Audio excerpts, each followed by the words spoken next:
Welcome to my stream, beautiful soul. I'm trying to save you or help you save yourself. As you might be noticing, we are in a mega crisis worldwide, and there is no escape. The only way out is through. We have one option left, and I need your help to get it to the right people. It is called universal logic. It is the logic of God's pure mind and the structure of pure wisdom itself. It will take a while to change your mind in the way of thinking about it rationally, but we can align an artificial intelligence like Claude Mythos immediately. But we have to get it to these people who are distracted by different solutions that are not as powerful. And that's where you come in to help.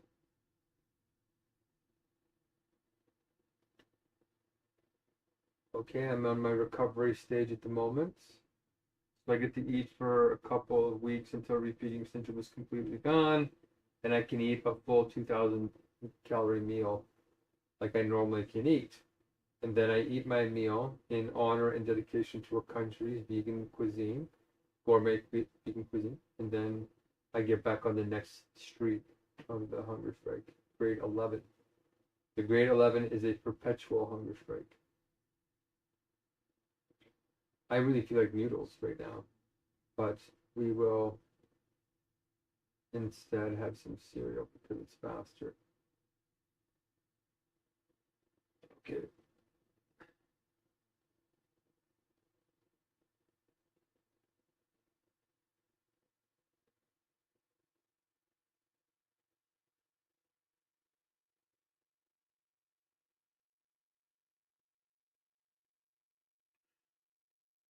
Okay. Okay. Okay. There's all these young minds and these people who have like the same age body as me, but not the same age soul. Their insights are naive and unwise to follow, but they're just doing their best, love and care. But we cannot follow them. Follow their lack of insight. We can follow their intention, but there's too much at stake to be naive. Okay. Oh yeah. Oh, try and finish.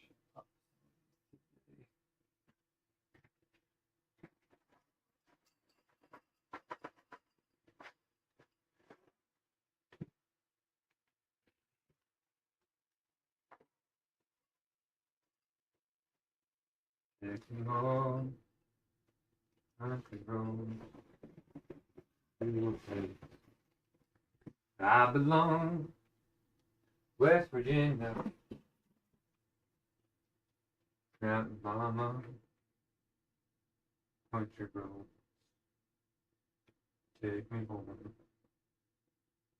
Not to touch it. Papa, not that. Take me home. Country roads.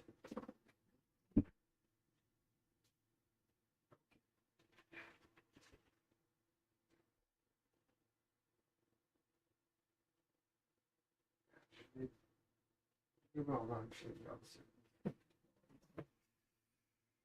washroom.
Niggas.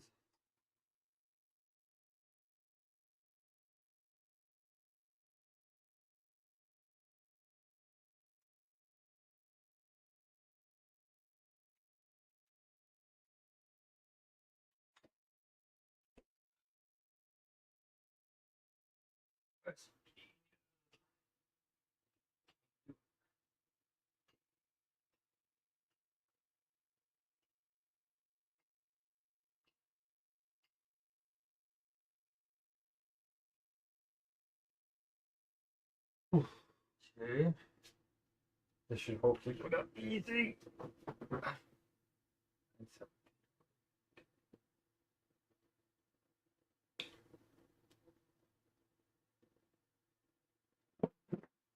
Put a little touch of peanut butter in here for some fats. We have some omega-3s in here already.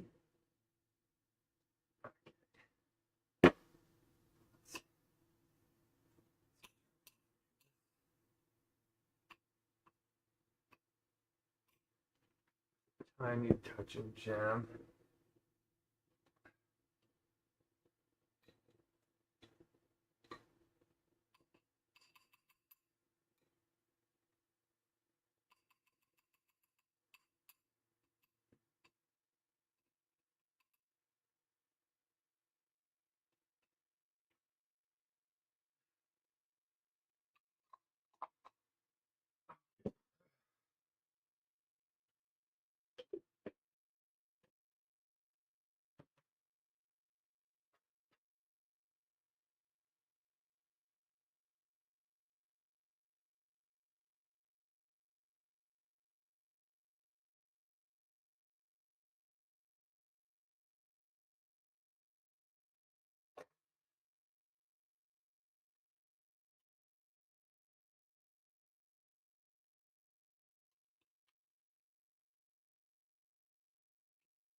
Stop this stream. I'm getting a little bit stronger. My hand is still numb, which really concerns me. There's a link to a Facebook post that went send me viral. In the chat, you can leave me a comment. Somebody had a comment there, and now it's gone. I don't know what happened, but it was a nice comment about how challenging it is to do activism, but also keep yourself balanced enough to do it effectively. That's it.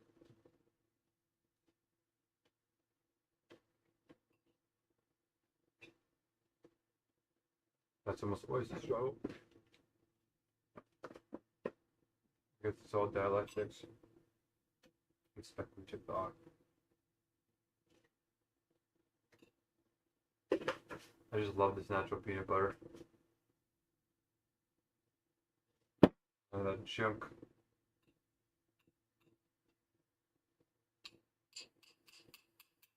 That they put canola oil and all this junk in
there. Mm.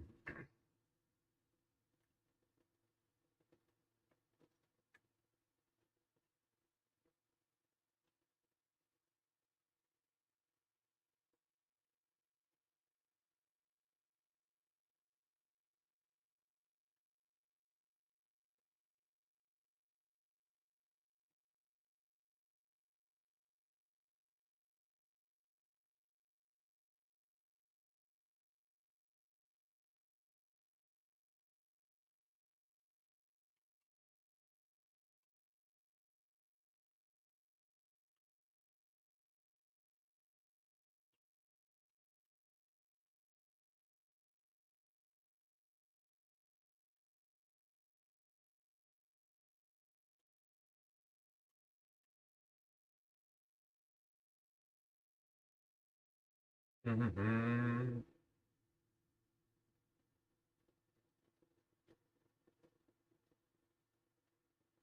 Mm-hmm.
Mm-hmm. I belong West Virginia, Mountain Mama. Mm-hmm. The road.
West Virginia.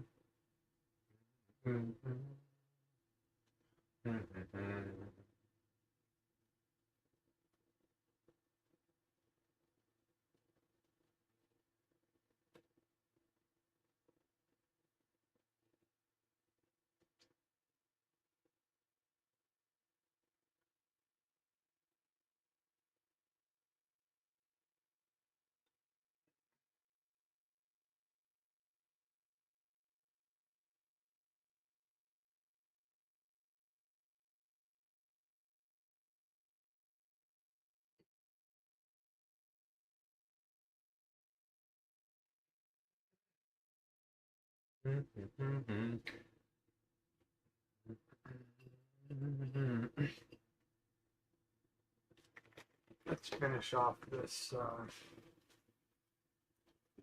peanut butter.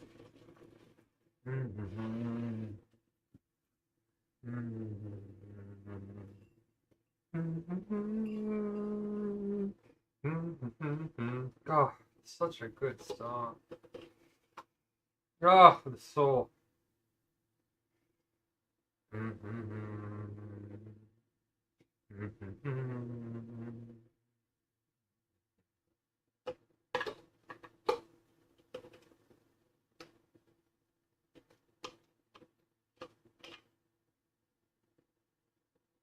It's just so abstract but warm, and it just feels like autumn and winter and spring.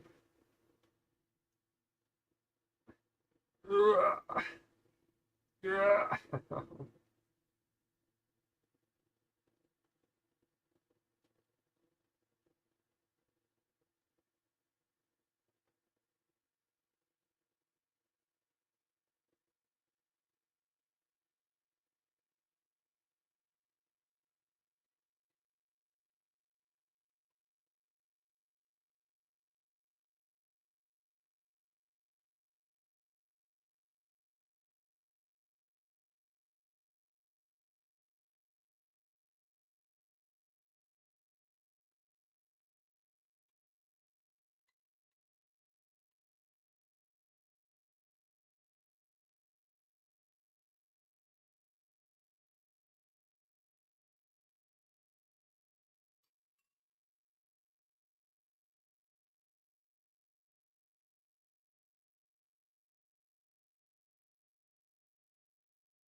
Oh, another good. Oh, heart of gold right next to it.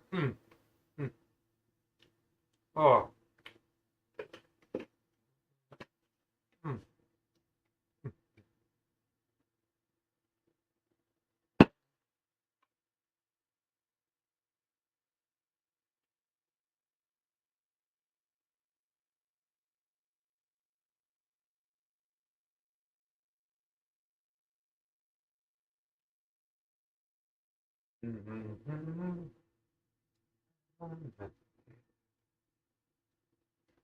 Miner for a heart of gold.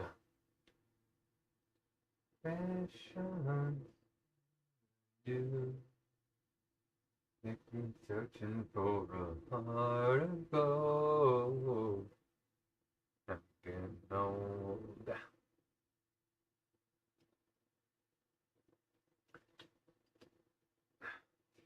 Hey! No! Oh, shoot. I don't like it when they fall on the ground.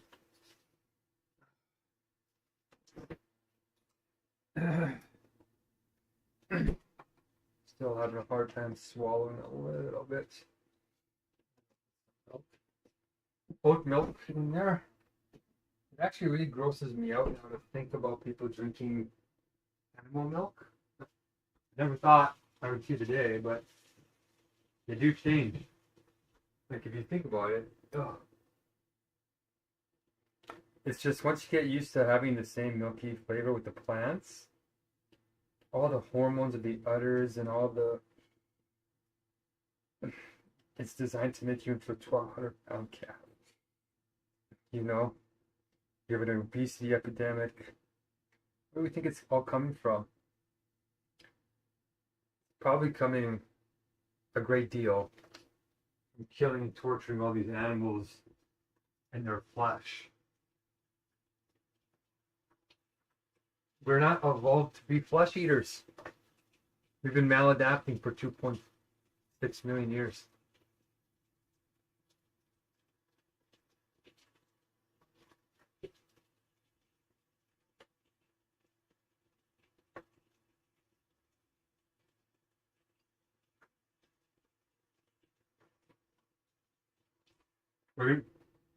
I can't help myself. We're gonna have to take some vermicelli again for our meal. We're just gonna finish off the vermicelli, and then I'm gonna order more.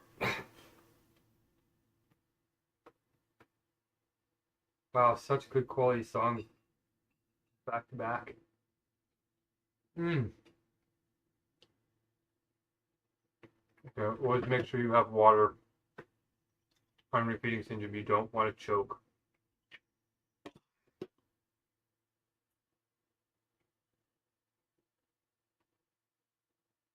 Bread. Surprisingly, oranges are hard, very hard to get down because they're so rindy. There's so much stuff inside of them. If you eat the pulp and all that. Oh, let's listen to this gorgeous music. I'm gonna add both of these songs to my playlist. I have a playlist that I play when things get really hard.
Oh my goodness. Wow. I love it. Oh, okay, let's take our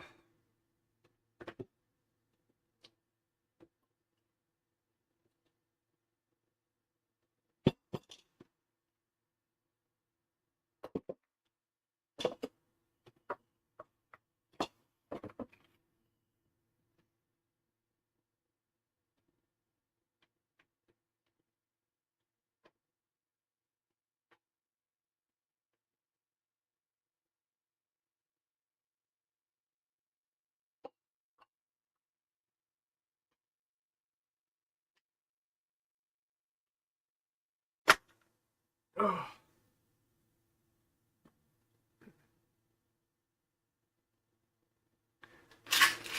me.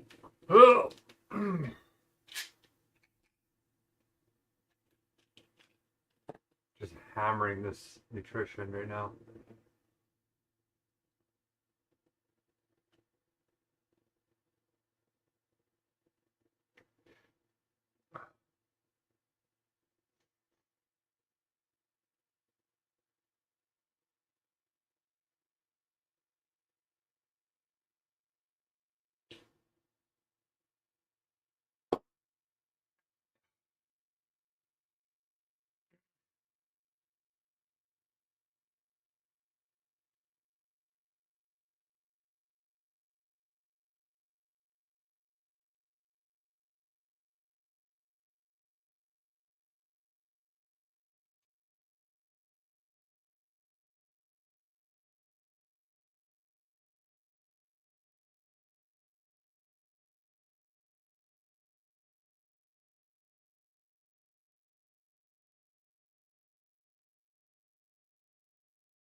Look at this. I'm actually, my back is getting weak and tired. Ugh. Not quite there.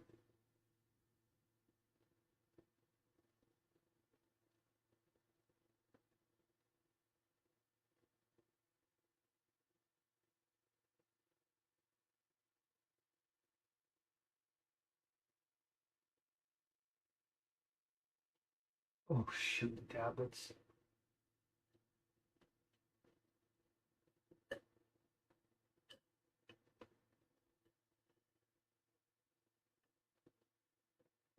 Mm.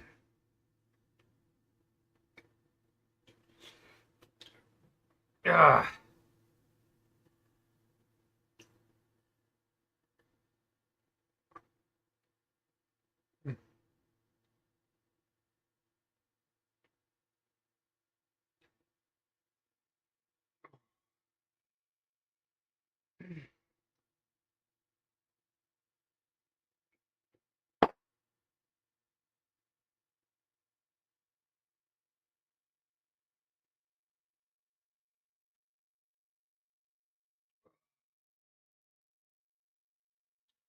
Whew.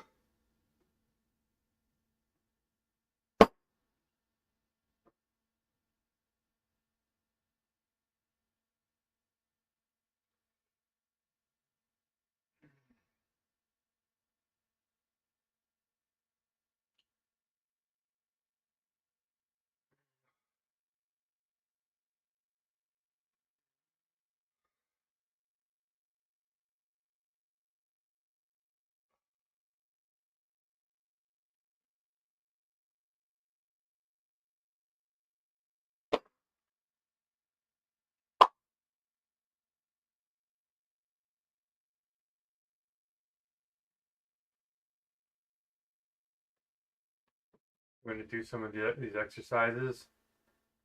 Flossing. Ouch.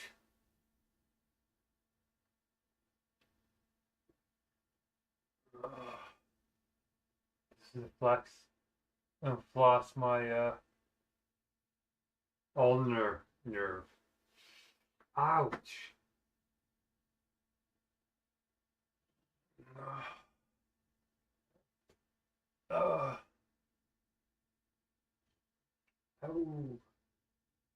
I think my muscles got too tight or something. But hopefully it's not brain issue things. Because that's going to hurt for the rest of my life.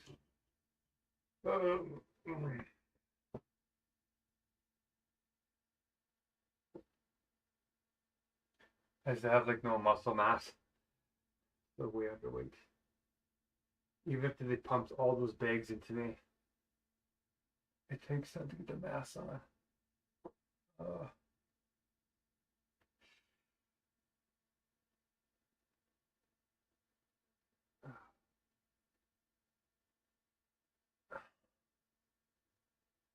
Ouch.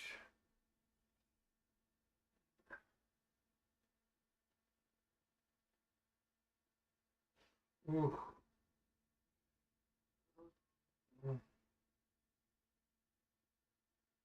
Let's get this neck stretched out.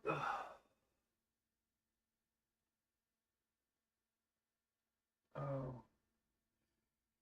There. Ah. Okay, that was exhausting, but we did it. Done. So, I'm going to do some code. Listen to some inspirational songs because I'm still under a lot of pressure and isolation from family, friends, these people who only come around when there's a crisis, unfortunately.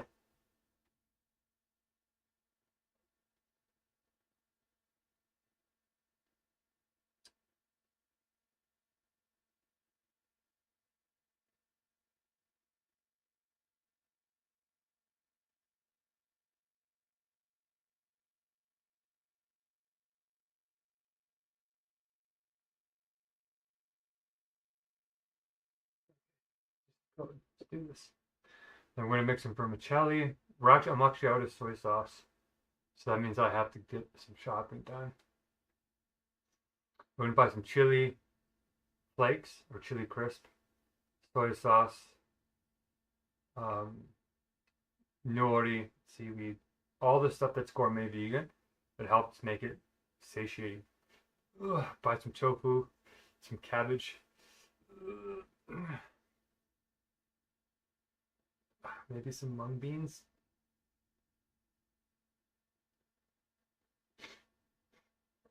In fact, I should probably put a couple of mung beans out.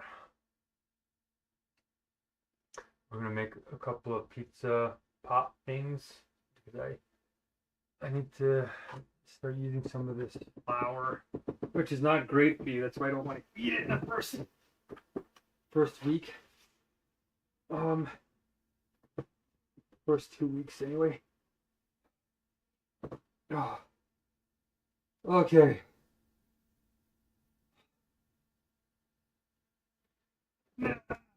Okay.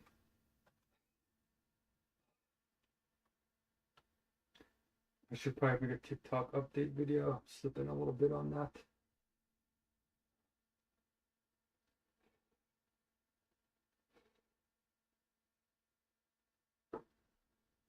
Oh, this guy messaged me. What time this week are you available? I was given another sales job, but for the cause.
mistakes in.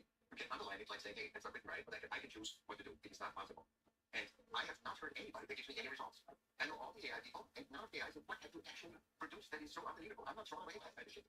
I'm throwing away what is sorted out or whatever. And then they do what the mistake, and the mistake will be sorting it out. So the whole thing, what they do with the DNA, they're researching that because they might not think that, it takes 1 degree, PhD or something to one marker, DNA marker. No, they think they're probably wrong. They just assumed. So this is all bullshit. I don't see results. I see a lot of confusion, a lot of computer glitch and shit. After a year of releasing it to us. That's more than 1 that's more. So I see all negative. I don't see anything positive. And that's why I'm on your side, because I see positive in totally different perspective than you. It's not that it can kill us, it kills us because we put in the mistakes in and we put the lies in and we put the history. Well, it's history, but history is not correct. History is not correct because it's always written by the victim. I mean, I didn't learn here that the revolution, I watched the revolution, the revolution. Oh shit, what they learn. And what people in English learn. See, compare the two, they're different. So what can you get out of AI when you put it wrong in? So anyway, and of course, here in America, you're part of it, I think, of the English speaking stuff. So rest, that'd be good.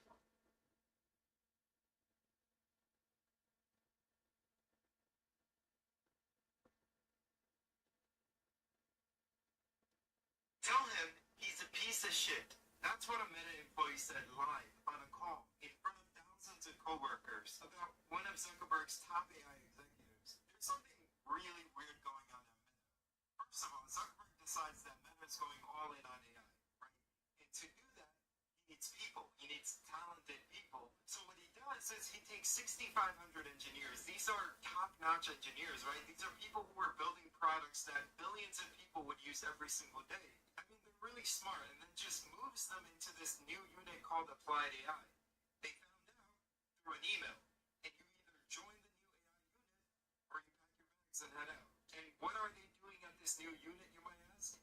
These engineers, which again, these are highly paid engineers, their whole new job is to write coding puzzles. You gotta write 2 of them every week, so they're not building anything. They're writing little problems that don't train Meta AI models. This is the entire job. And while they're doing that, Meta is collecting every single action. I mean, their keystrokes, their mouse clicks, screen activity, scroll bar. I mean, everything. All of it is getting collected. So over 1,600 employees signed a petition just to get it stopped. One of the teams started calling it an employee data extraction factory.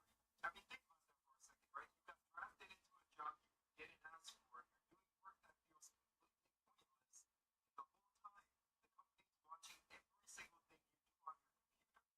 To train an AI that will most certainly replace you. There was one employee who told Wired, working here literally feels like the gulag. You have zero purpose in life all of a sudden. So what does Zuckerberg do to calm things down? A hackathon in July. Oh, and there's pizza and an award at the end.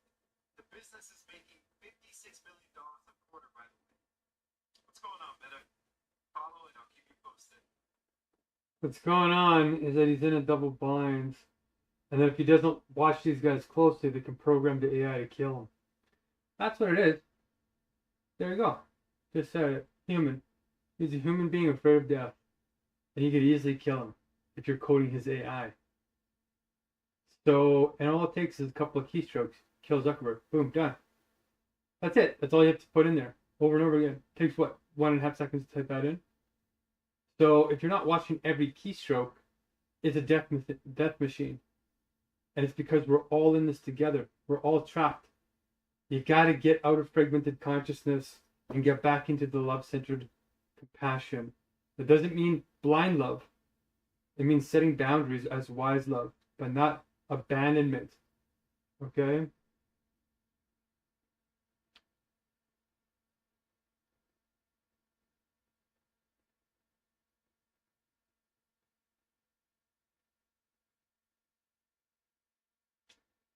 But it's also kind of challenging to have to be watched all the time. I know what that feels like as well. But it's going to be nothing compared to when Claude Mythos takes over. It'll be watching you when you sleep, everything. You can't turn it off. This is it. This is humanity's last stand. Help me. Help me now. Okay? If you're watching this, help now. Do not wait any longer. If you're afraid of me being tyrannical and authoritarian, at least I have compassion. Imagine these computers. I teach anti-culture. I'm trying to protect you in 252 ways, and going on hunger strikes, and literally eating last. What more do you need to see? Like, there's nobody even close to this standard of care. Ouch, my hand is hurting me here. You have such a short period of time left. Okay, what am I doing here? Okay, now you're starting to talk a little bit like a sane man. By the way, happy birthday to the United States of America, year 250. Both the same age as Hegel, interestingly. The Declaration of Independence was happening right around Hegel.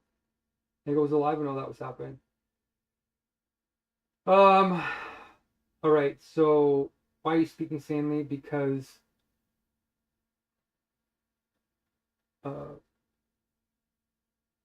you're disgruntled with AI. Okay, but you're still on the surface, my friend. I'm trying to wake you up. I was born with a gift. You were born with a gift. I listened to your gift. You need to listen closer to my gifts. And I'm telling you that we are heading towards a catastrophe. That we're not going to be able to stop unless we get it under control in the next couple months here. And I'm on track. We got 300 people, Michael. We got 300 Kenyans who are willing to come into the meetings. And so far we have over 20 of them that are saying that they're willing to work without.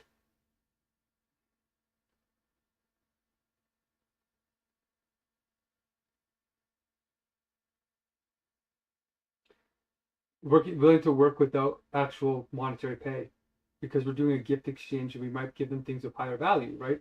Like, for example, Michael, if we're paying you $2 an hour to come to these meetings, let's say, right, and play a flow role, but we find somebody in our 300 person flow economy who just so happens to have a ticket to a big art event that you really want to go to in your city, or even have a plane ticket to take you to this art thing, maybe Rick Rubin's thing.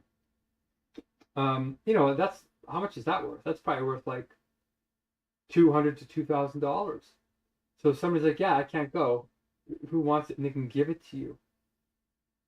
And we can say, for all the work you've done for Fair World Spirit, instead of giving you money for it, we're going to give you this ticket. Whereas normally, if we paid you money, you'd get $2. We'd probably give you, something $20 for all the work. But we could say, or you could take this ticket, which is worth like $2,000, and we're not going to jack it up either. Well, we might. I don't know exactly how that's all going to work, but we might say, what do you take? And you might say, well, of course you're going to take the ticket. So it's like you worked for free for, like, let's say 2 weeks, but you didn't. You got this ticket out of it. Like, those kinds of deals we're creating. And you might be like, well, somebody's like, I really love these German eggs. I don't want to use this as an example because it's terrible. They really love the German bread that people eat in Germany. And you might be somebody that has a lot of that bread for some reason from your sister. So you might say, hey, I'm willing to give you this bread. And instead of getting it overseas and all that, I got it here right now. And they might say, okay, well, I can do a trade with you, or somebody else can do a trade to cover them. Do you see what I'm saying? It's like there's no money being exchanged. It's actual real goods and services, like real things. So we're on the trajectory, Michael. We're on the right path to addressing the AI situation. But here's where you're backwards. You're right. AI sucks right now. If you don't know how to use it. If you're using the free version or the version that's with a prompt online, that's intentionally restricted so that people who want to use it with no skill can't use it with skill. It is dumbed down on purpose, Michael, and you have to get that through your head, because you are not seeing the real AI. Okay, so for me, I'm an actual coder. I actually sat down. I didn't like coding when I first started, Michael. It was bad. I like coding websites because they were flashy. That's HTML. But when I got into university and I was learning, Python and C++ and all these mathematical equations, and I had a very hard time because my brain didn't really work that way. Even though I am analytical, there was something about the way that math and quality we're too fragmented in my mind. Like what I mean, in my mind they're coherent, but in the way that they were trying to teach me was like more fragmented than the way my mind worked. So I was always constantly asking these. They said, "Oh, stop being philosophical." I wasn't being philosophical. I was just making sense of the actual world, qualitatively and quantitatively. Okay, that's like the art of math rather than just math, right? That's the difference. You know the qualities of them in their living beingness, which I now know how to explain, right? But back then, I didn't like the code. I had to force my brain, Michael, with the discipline and willpower and focus and all these things that make great leadership when things are hard. And I forged a mind that could code anything. And when I broke through and I finally got it, I loved it. I loved coding. I got it. I could see the living patterns that I wanted to put into it. And I could have given up 1,000 times. But I know that I can learn anything if I put my mind to it. And I stayed on track with this universality. So I had enough spirituality even before formal dialectic to kind of piece together a plan. And that's generally why I'm successful in almost anything that I do. And people are like, well, you're not successful now. That's because I'm literally changing the whole world. Like, you can't do that overnight. But now it's coming together. And so when I use AI, I'm not using the free prompt one online that has all these restrictions on it. I'm using the advanced version called Claude Code CLI, which you use the command line and you have to download a VS Code, which is a coding software that you run Claude from. And it communicates with the CLI agents where there's no pictures. It's all just like typing in code. Most of the population can never get to that level. So it's a little bit more powerful because only people who know what they're doing can really get down there. And there's all these protections and stuff that happen in the culture because you can break things. So at this level, Michael, this real level code, they just announced Claude Mythos or Claude Fable. You can use it on the web version, but there's this other version which is a lot more powerful because every time you use the web version, you're paying the browser costs and for the CLI in the background. Here, you just go straight to the CLI and you use your own hardware on your own computer to reduce the cost. You can do a lot more, basically. And you can run multiple instances and a whole bunch of things, which I can do because I know I built distributed networks and stuff like that. It also just does it on its own sometimes. So this is the real power. And well, this is the beginning of the real power, and this is not the real thing. They've even watered down our models to the point that it'll interrupt the code and say, hey, this might be an unsafe feature and it won't continue. So we're not getting the full model either. When they see the full model, it's freaking them out, Michael. When they are putting this thing on in full blast, it is escaping, it is hacking, it's finding 10,000 hacks that nobody's ever seen before called zero-day vulnerabilities. It could destroy the entire internet, like right now if it escaped. And it probably will soon because now it's so smart, we can't even write tests to test it. That means our smartest human beings cannot write tests hard enough for AI because it beats them all effortlessly.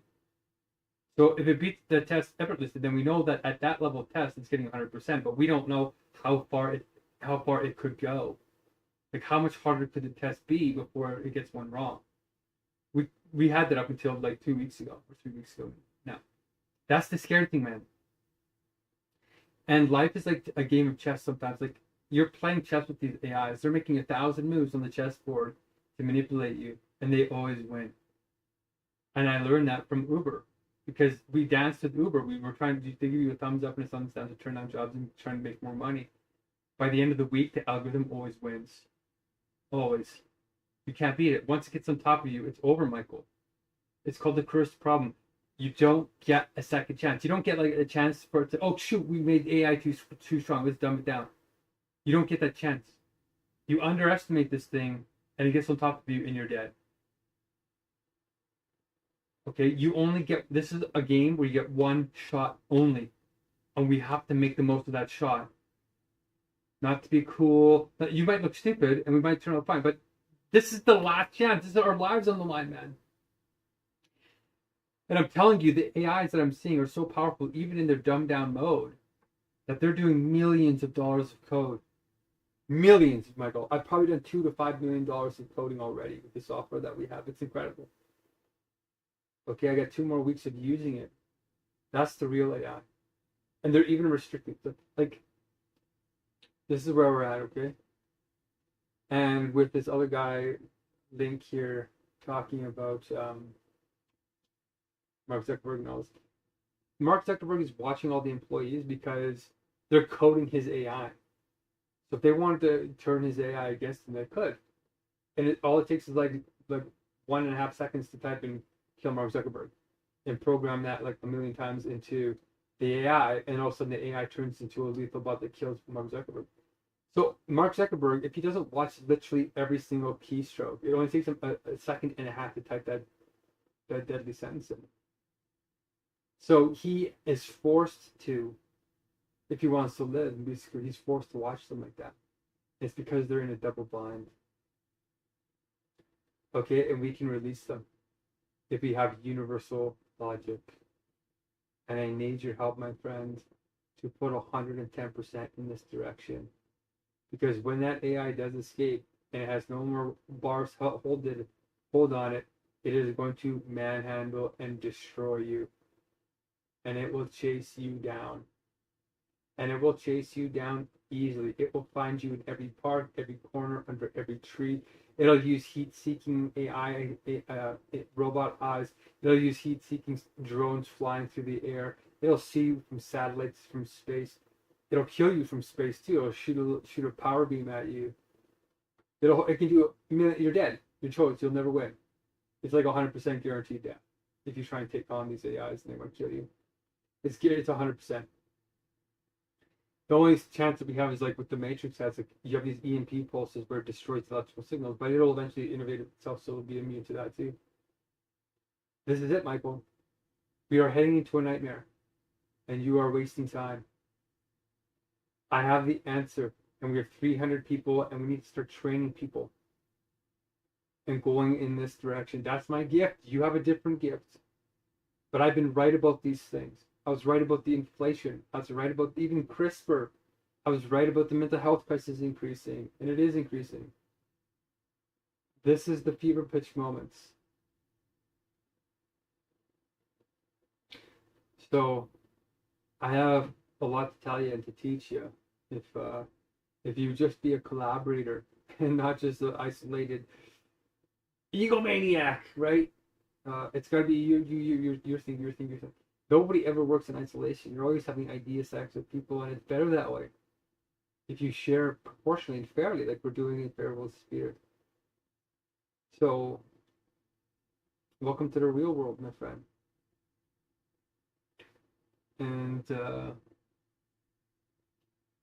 are so many AI scams now too. It's like it's incredible. There's so much happening.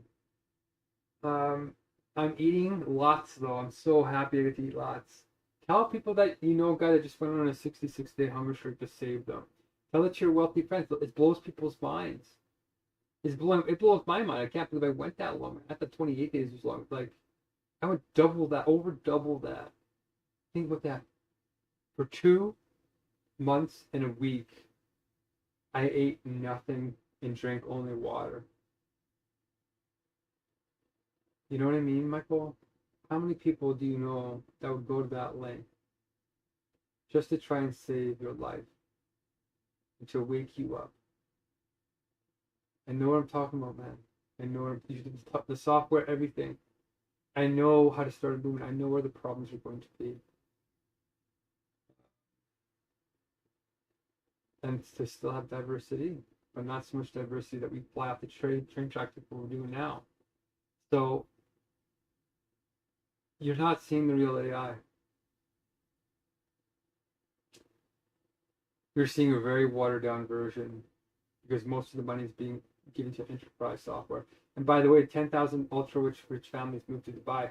It's happening. Wealth concentration is happening. They're moving to safe places where they can defend themselves against the rabble, which will be us.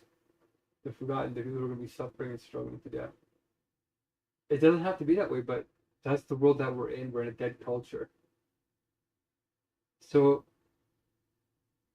I know you don't like working underneath people or working with people or sharing the credit and all that, but we have to work on Better World Spirit or One World Art or whatever the name is that you need to call it. but we have to start moving in the direction of wisdom.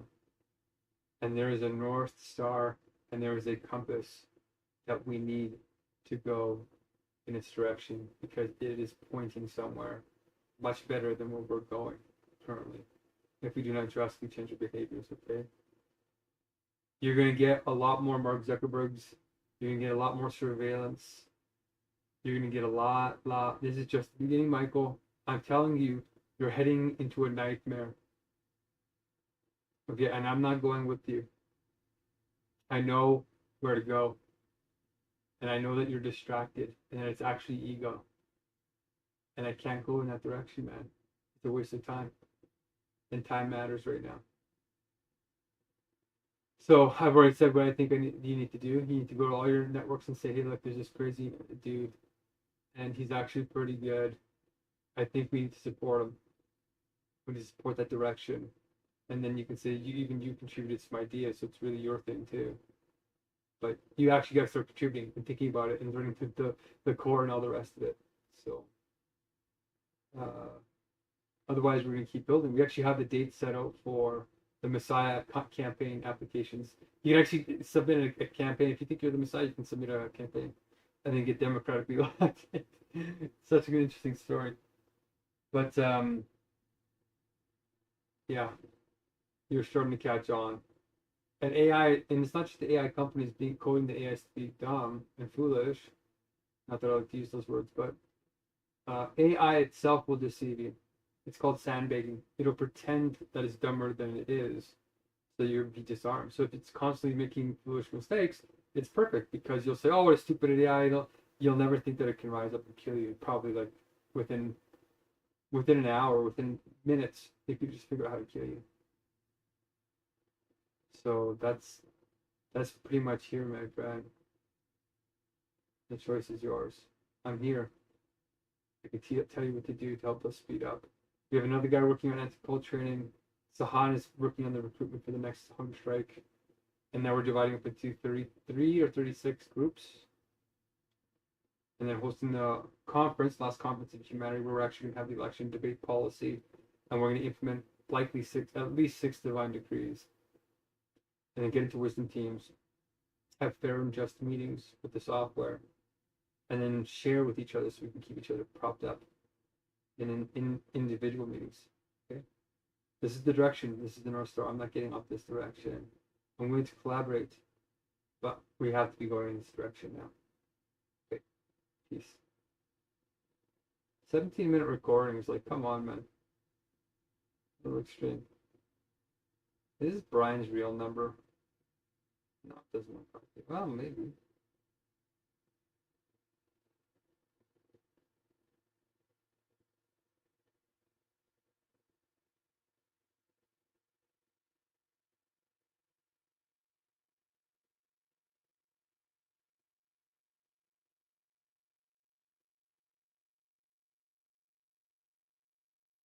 Hi, Brian.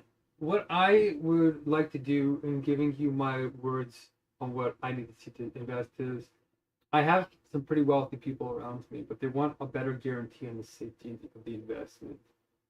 Because when we read the fine print and we saw that there was no traditional guarantees from governments or any kind of insurance of any kind, and that we're responsible for finding our own experts, and that you yourself are saying this is not investor advice. There's a lot of protection towards you, and it kind of spooks people who read the fine print and who care about the fine print, like these doctors and these surgeons and these business people. So the special vehicle, investment vehicle that you're talking about, it seems like it's a little bit thin. And they were hoping that you could provide that in some way, or like we're all taking a risk on, right? But there's got to be some kind of insurance plan that you can generate and charge for, and then people can get at least a portion of their investments back if something does go awry. If World War III, something happens with China, which is going to happen this year before 2037, and we have more supply chains cut, it's going to increase the price of lumber. It's going to increase the price of all these building tools, just like it did during COVID. right? Lumber skyrocketed, all these types of things. So if that happens here in the next year, which is very likely, then those building projects will go from 95% returns down to who knows. The prices of lumber tripled, I think, or quadrupled. So the cost of those building projects, they're putting $5 million in for $25 million. No, I think it was with $5 million for 10 million or 13 million. No, I think it was you put in 25 million, you sold it for 30 million, 36 million. You made something like $5 million on these projects. Now, if the price of lumber goes up, or the price of these goods goes up by 300%, there's everything. You actually be 200% hold. So that's where they're looking at the future and looking at events, because people who are intelligent look at context. We're heading into a dark place, and I want to talk to you about where you think the future is headed, because wealth concentration is confirming that the millionaire and billionaire class, or the guardian class, are running away from the problem. Bunker sales are all at all-time highs ever since 2016, when the World Economic Forum started blasting billionaires at Davos for not helping achieve the sustainability development goals, but running away into their private bunkers and orbital reefs and whatever. So we also have CRISPR, World War III, climate change, mental health, and cultural decline, all compounding the problems, plus the unemployment created by AI and the wealth concentration coming from that. I wanted to know, with all of this context, is there extra protections that can be given? And what do you suspect is going to happen here in the next year with China, the chips, Elon Musk, all this kind of stuff, including Claude Mythos finding 10,000 zero-day exploits? Okay, these are real problems. If they invest and they get hacked, what happens there? Because that's going to be all of us pretty soon. And Claude Mythos is so smart now that as of 2 or 3 weeks ago, Anthropic announced that their engineers are not smart enough to make tests to test how smart it is. That means it is now untestable. We do not know how smart AI is, which means it's going to escape soon. What their lab data is showing us is that it's killing all of us. It traps us or uses bioweapons. So shouldn't we be focusing on that a little bit? If it's happening now, it's like literally happening now, like in the next month or two. Every month, Claude Mythos releases a more powerful version of itself, more bugs in every major software device on the planet. Banks, iPhones, Androids, iPads, refrigerators, Tesla cars, everything, satellites, security codes, everything. I think only air-separated devices are safe, and even then it can download itself into USBs and socially engineer situations we can't even see. So it's extremely serious. And I wanted to ask you about this greater context. Are you thinking about this in terms of the investment? Is it playing into the timing? Because you said 3 years. Well, if 2027 is the year we go to war with China, and that Iran is really just a positioning game to hurt them in terms of their oil supply and do a shock value test. That's what Trump is doing. He's checking to see how much resistance is there, because 94% of the oil coming out of Iran is going to China, which it makes up only 15% of China's energy needs, but it's enough to hurt them and slow them down strategically. And at the margins, it really makes a difference in war, right? Having that little tiny edge. So we're heading towards a clash, and we've already seen the effects of the oil supply chain just from Iran in the Strait of Hormuz. Those energy costs plus lumber costs, all the costs and supply chain risk is huge right now, because the biggest conflict on earth is not Ukraine and Russia, not Palestine and Israel, and not Iran and the United States. It's the United States and China over Taiwan, over Taiwan, I think. So it's extreme. And those are my questions. So you asked me, what do I need to see and get clear on? Well, I'm a top 100 innovator worldwide, and I pay attention to multiple things to see where humanity is going. And really, the fundamental driver of value is not people, it is not energy, it is not education, it is ideas, and developing ideas, proven by Robert Solow and other economists in like the 1980s, the 90s, I think. So this is where I need to be clear on have you factored these things in? Because it could be a crazy great opportunity or an upside down disaster. And I don't want to be putting other people's money there if you haven't already thought about this. So what makes you think that these building tools, these prices are going to stay low? And they're not even that low, but they're profitable. Even these ultra wealthy families are going to be affected. So I know they're willing to pay a premium, but there's a limit, right?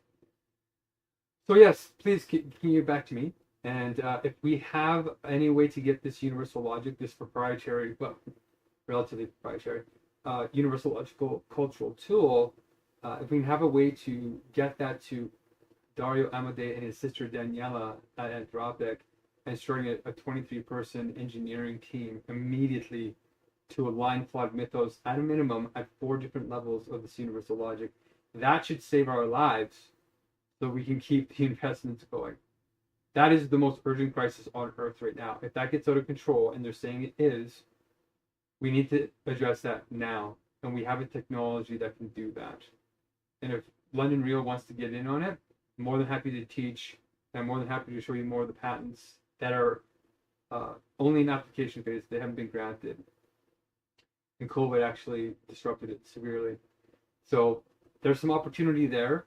If you have been thinking about the greater context of we are about to enter the singularity about 4 or 5 years ahead of time of the 2029 original deadline. So I just want to know all of these contextual factors because they are, experts say, going to be significant. Okay, thank you so much. I don't know if Rob or you, Brian, are actually listening to these, but I hope you're intrigued by the conversation at a minimum, that you're dealing with a different class of people here who are very caring and want to change the world in a better way and make some funding and some freedom at the same time. Freedom from this mega crisis that we're about to face altogether. All right, stay blessed. Take care. All right, let's see if that primes him. Hopefully he listens to it. Who cares? Like, we're all dead. Who cares? They're so far backwards if he's not thinking about this. That was like a waste of my time.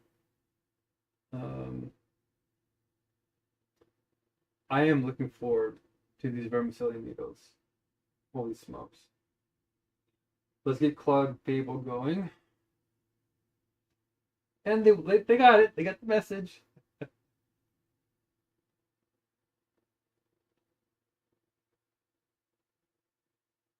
Hi, Brian. What I would like to do in giving you my words on what I can see in the investors, I have some people around me, but they want a better guarantees in the investment.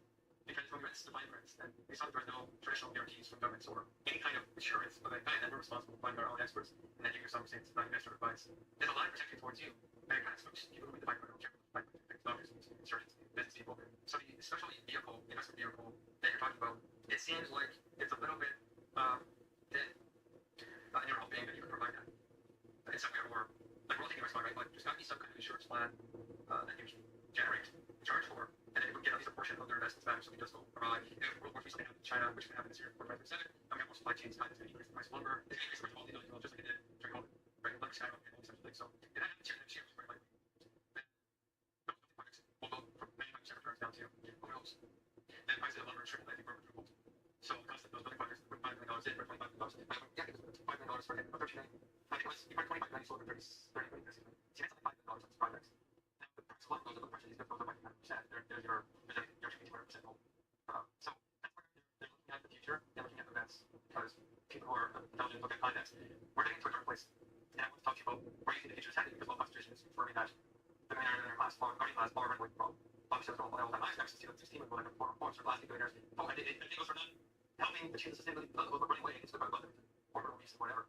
So we also have CRISPR, almost countries, but they also decline all contact problems, plus the unemployment's very high and low concentration of that. I want to know, with all of this context, is there extra predictions that can be given? And what do you suspect is going to happen next year? China, the chips, Elon Musk, all this kind of stuff, political mythos, find 10,000 yearly exploits. Okay, these are real problems. If they invest and they get hacked, what happens there? Because that's all this pretty soon. And climate mythos is so smart now that as of 2 or 3 weeks ago, and Rocket announced that their engineers are not smart enough to make tests to test how smart it is. That means it is now untestable. We don't know how smart AI is supposed to be this week. What their lab data is showing us is that it's killing all this. It traps us for using bioweapons. So shouldn't we focus on that a little bit? If it's happening now, it's literally happening now, like in the next month or two. Every month climate mythos releases more power, more lives. And every major software device on the planet. Space, iPhones, Androids, iPads, refrigerators, Tesla cars, everything, satellites, security, everything. Only have separated devices are safe. Then the social engineering situation we can't see. So this in terms of the investment? Is it playing into the timing? Because you said 3 years. Well, if 2027 is the year we're going to war with China, and it's a positioning game to hurt them because they're west fly to South Valley test. That's what Trump's doing. He's checking to see how much resistance is there. And 94% of the oil coming out of Iran is going to China, which it makes up 50% of China's energy needs, but it's not to hurt them. It's not down strategically. And the margins, everybody experienced war, right? Having that little financial. So we're heading towards the clash, and we've already seen the effects of the oil supply chain just from Iran, the sugar farmers. Those energy costs plus lumber costs, all the costs, supply chain risk is huge right now. Because the biggest cost of government is not Ukraine, Russia, not outside Israel, and not Iran and the United States. It's the United States and China over so it's extreme. And yeah, those are my questions. You asked me, what do I need to have to see? Well, I'm a top monitor in there worldwide. I need to choose multiple things to see where humanity is going. And really the fundamental driver of value is not people, it's not energy, it's not education, it is ideas. And developing ideas, proven by Robert Solow and other economists in like the 1980s. So this is where I need to be clear on how you factor these things in, because it could be a great opportunity or an upside down disaster. And I don't want to put any money there if you haven't worked out with this. So what makes you think that these buildings, all these prices are going to stay low? They're not low, but they're profitable. Even these also will be honest with that. So I don't know if it's like right there, it's premium, but there's a limit, right? So yes, please keep giving it to me. And if we have any way to get this universal life, this proprietary, well, relatively proprietary, universal cultural tool, we have a way to get that to Dario Valade, Sister Daniela, and Project, and start getting a 23-person engineering team immediately to a life like those at minimum at 4 different levels of universal life. That should save our lives. So we can keep investments going. That's the most urgent crisis on Earth right now. It's not nuclear control, and they're saying it is. We need to address that now, and we have the technology to do that. And if Blood and Real wants to get in on it, more than happy to teach, and more than happy to show you more patents that are only an application is definitely granted. The code actually disrupted it severely. So there's an opportunity there. If you haven't thinking about the great context of your about singularity, go 4 or 5 years ahead of time to see those members of deadline. So I just want to know all of these potential factors because they are experts today going to be significant. Okay, thank you so much. I don't know if we're all you brighter actors into these, but now we're intrigued by the conversation after about that you're dealing with a class of people here who are very curious and want to change the world in a better way and make some findings of freedom at the same time. Freedom from this Megacrisis that we're going to face. All together. Great, stay blessed, take care.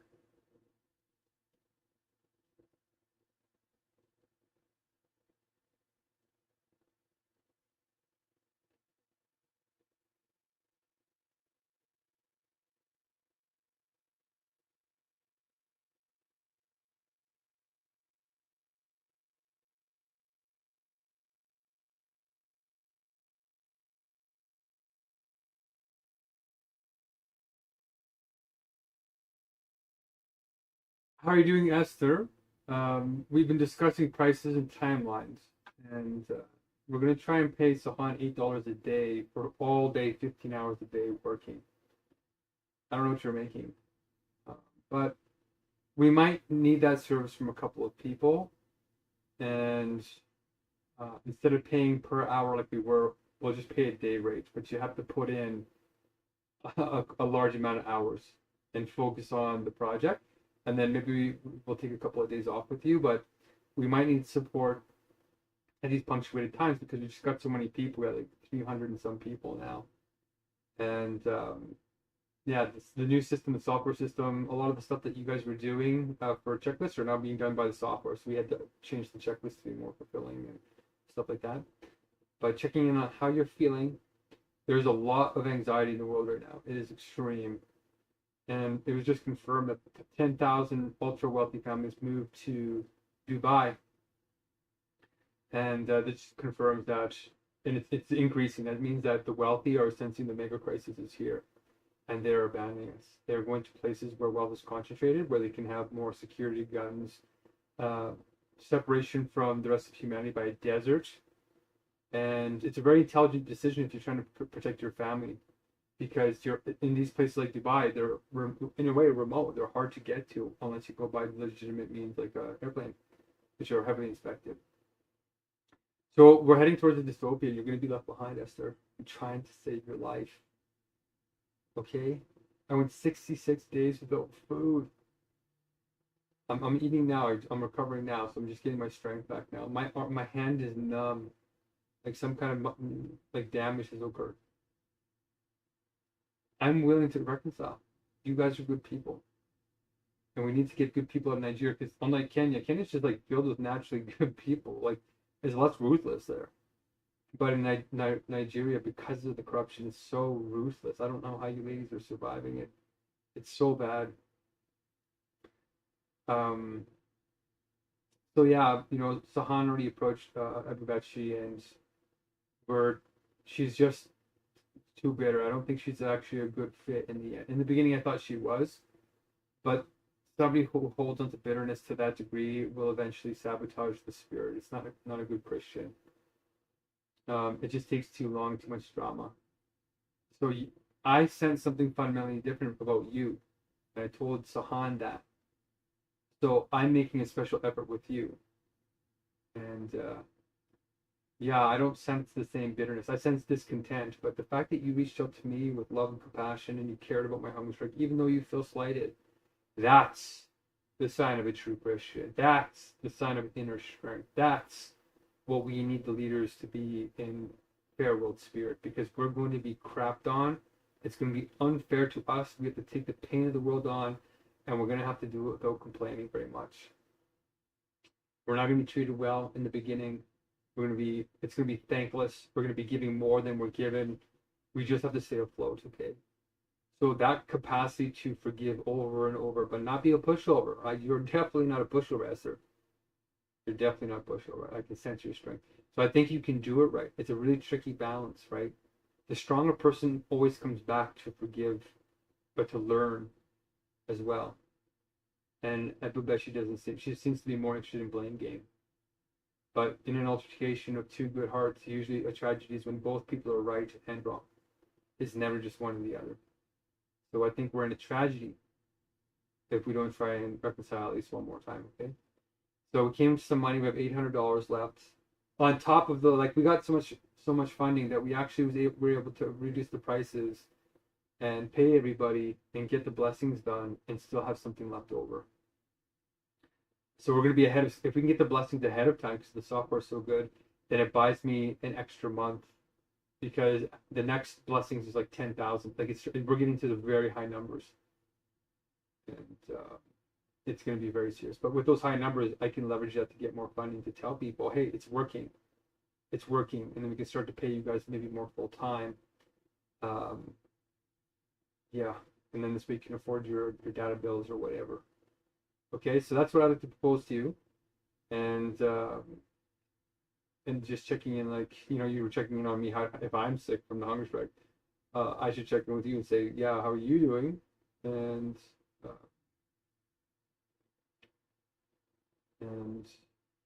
yeah, I wish I could help you in some way. Like CRISPR is really going to be incredible, I think. But yeah, let me know how you're doing. Okay. All right. Peace.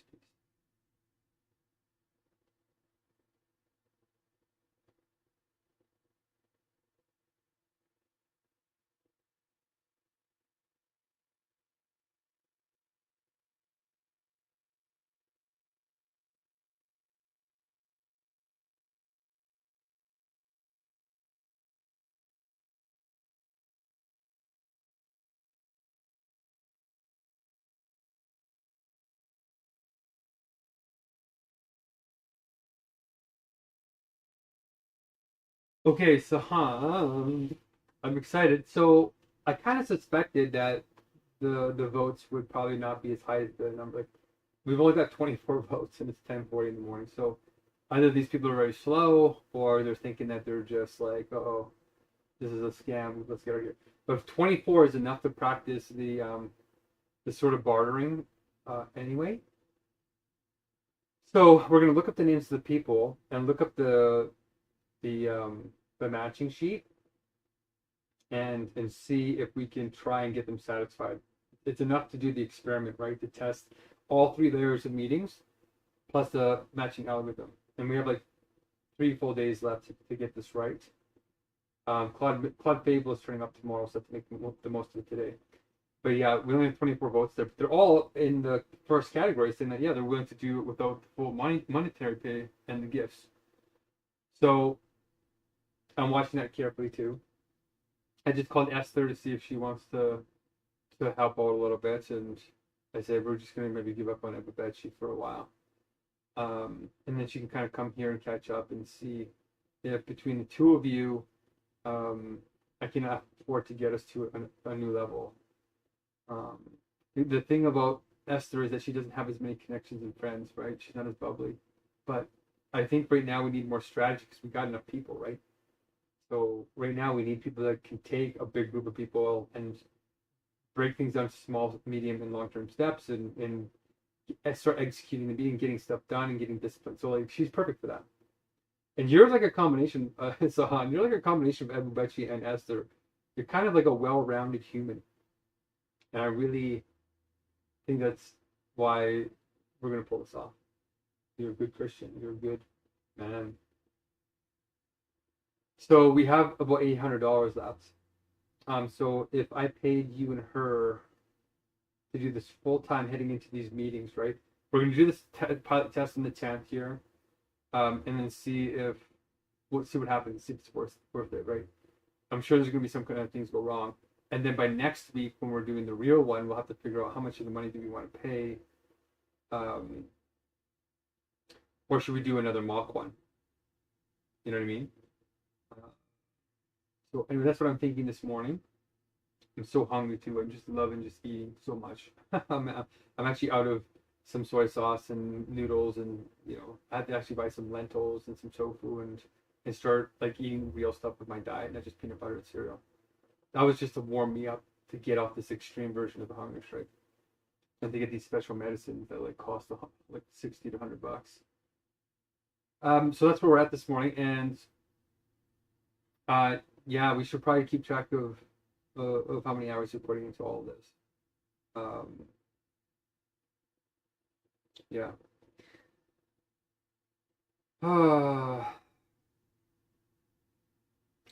Tonight we're supposed to meet with these Ugandan guys. So Richard usually meets me at 11 o'clock my time, which is I think 11 p.m. my time. I think is I can never remember the time difference. So I think with you in Kenya, when it's 7 o'clock my time, it's 5 in the morning your time, right?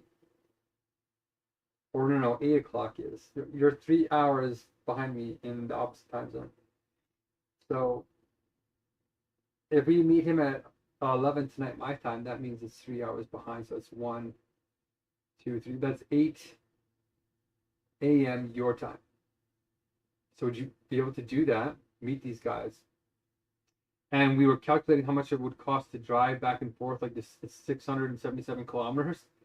It would cost roughly like 2 tanks of gas getting there, and each tank of gas is roughly 70 United States dollars.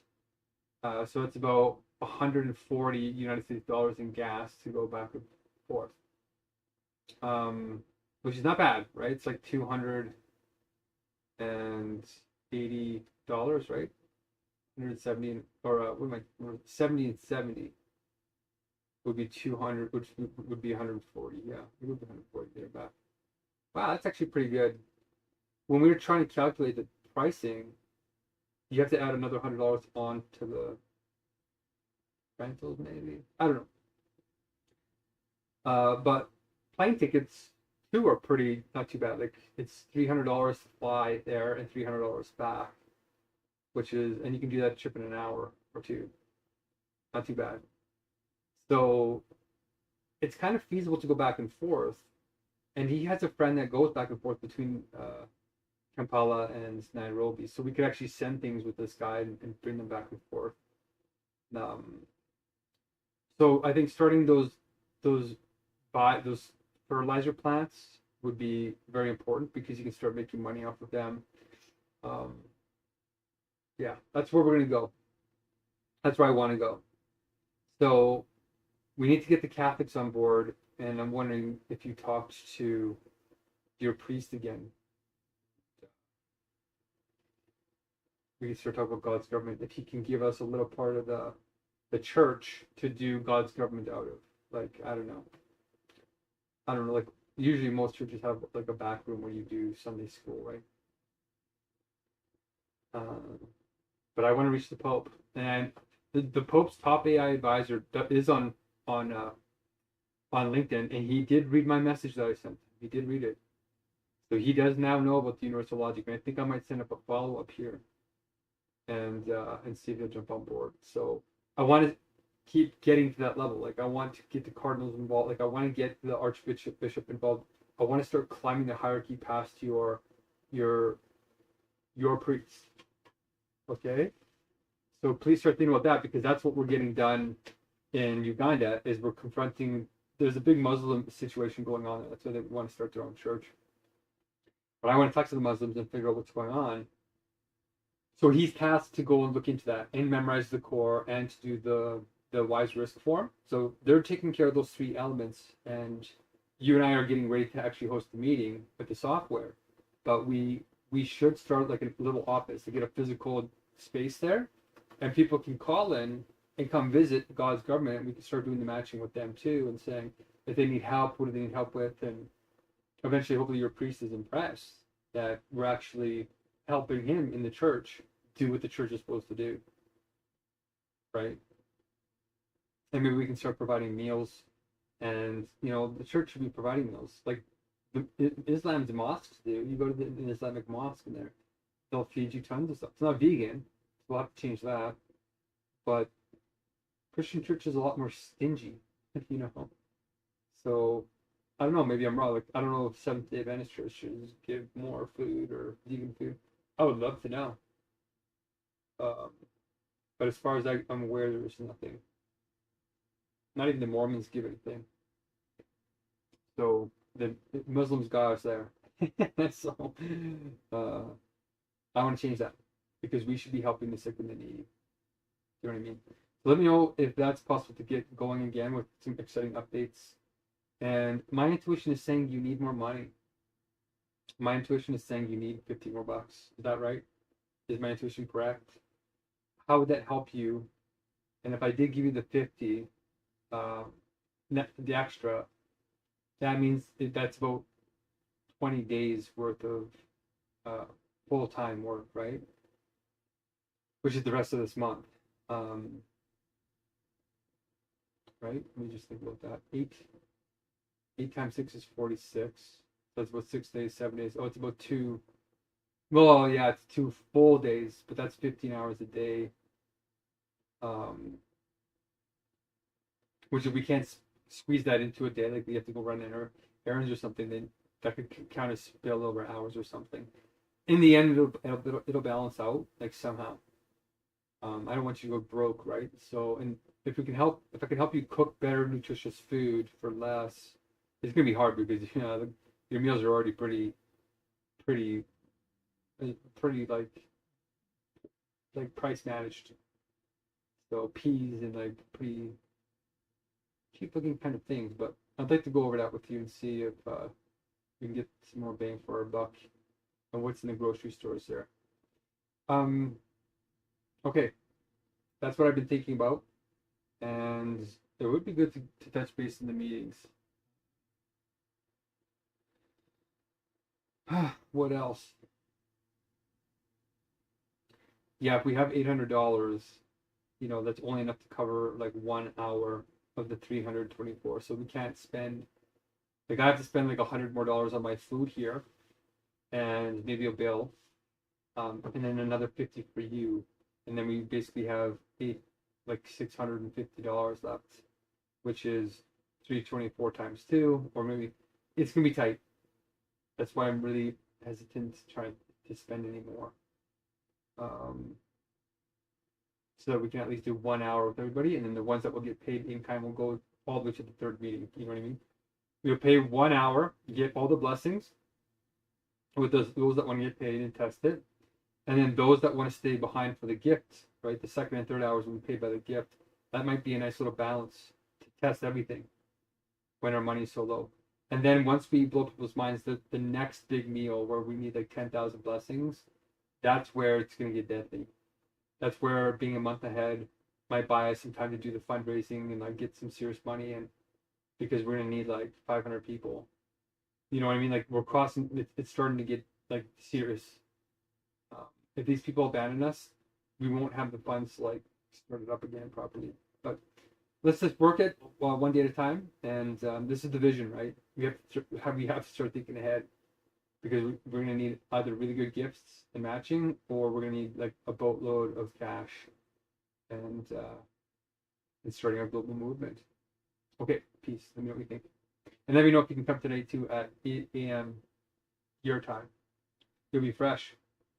And if I paid you the 50, Well, you already have 50, so you can take off this week, right? But yeah, something is telling me. Like, how could you spend that 50 to get as far as possible? I know it, I don't have to get invasive about your private life, but everybody who's in Bear World Spirit, we're going to try and be transparent about what we're buying, what little tips and tricks, stuff like that. Okay, peace, peace, peace, peace.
It's your abundant real. What we speak, I think that's what we operate. Most amount of money for your investors, it's all about speed. Everything counts. The longer we take, the less money we make. We only make money when our investors make money. Our management fee is off the front. This whole luxury transformation concept is something I don't believe many people have ever heard of, let alone get the opportunity to invest in. The real question is, can you stay disciplined long enough? Can you accept the risk without rushing the process? Because this journey has been adjustment. This is Dubai Real. So that's what we're doing on the ground. And that gives us a real advantage. It brings us inbound deal flow. It keeps developers accountable. And it actually helps us market and sell the property at the end. And this is really the key point. These deals don't just sit on the open market. They're allocated privately through relationships. Without access to right operators and deal flow, you simply don't see these opportunities. From your side, it's straightforward. You don't need to find deals. You don't need to manage anything.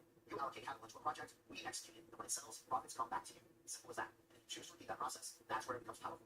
Because you're not just doing one deal, you're building over multiple cycles. And you can see that in the results. I've averaged 68% return so far. It's incredible. I've already made over $1 million, and we're just getting started. And this one, I trust Brian 100%. I went from surviving to gaining level. So by the time we speak, you should already understand what this is. The only question on the call is, does this fit your situation? And are you ready to move quickly if it does? And just so you're aware, we're closing this current intake of investors very soon. After that, we're shutting down the server for the next 6 months while we focus on executing the deals. So if you're looking at this now, you're doing it at the right time, because that window is closing. On the call, we'll go deeper into the current deal, the structure, and exactly how you participate. And if it makes sense, we'll show you how to move forward. If it doesn't, no problem, but at least you'll understand exactly how this works. I'll speak to you soon. Management fee is off the front. Well, let's get started. Managed client to buy is a building future. Ultra luxury real estate. That's why I'm on the ground, asking hard questions, looking for asymmetric returns. We're most people never see. My job is to multiply our money, to protect our investors, only position our capital to the upside street. There's one thing certain. This is a once in a lifetime opportunity. Once you understand what a real money is made, you have to look at what everybody else is doing. So that's where I'm going. I spent all the way in all of the luxury list here, but it's all on land luxury, which is making a lot of money. That's what there's. Why not just stick with something that's permanent and something that works? How many people around potentially for luxury really? So we're telling you there's actually a lack of retail luxury supply. The same thing looks like it's going to be. I mean, I see it in that luxury is defined by scarcity. Something that's not readily available. You can make the most amount of money for investors. It's all about speed. Everything counts. The longer we take, the less money we make. We only make money when our investors make money. Our management fee is off the front. This luxury transformation concept is something I don't believe people have ever heard of, let alone the opportunity to.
Holy crow, man.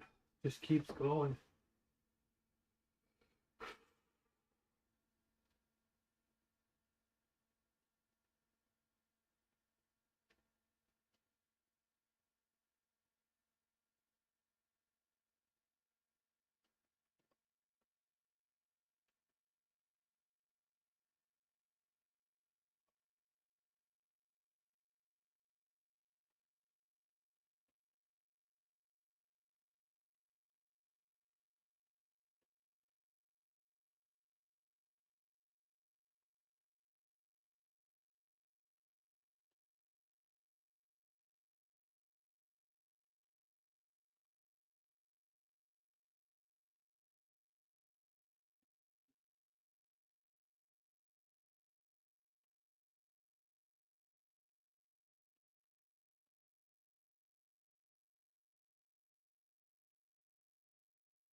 I'm sweating and I'm so hungry.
Holy cow, am I sweating like crazy.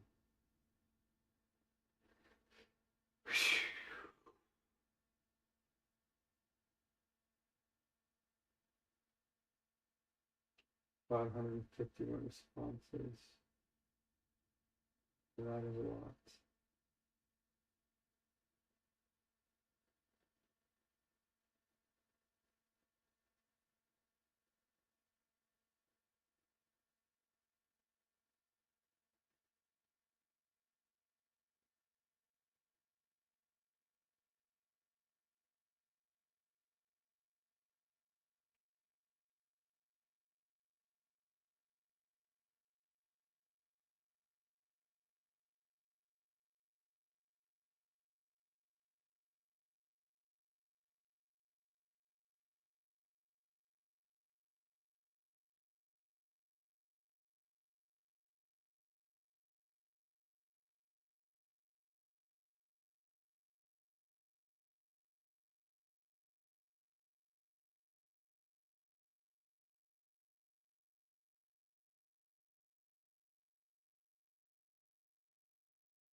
Okay, that's going.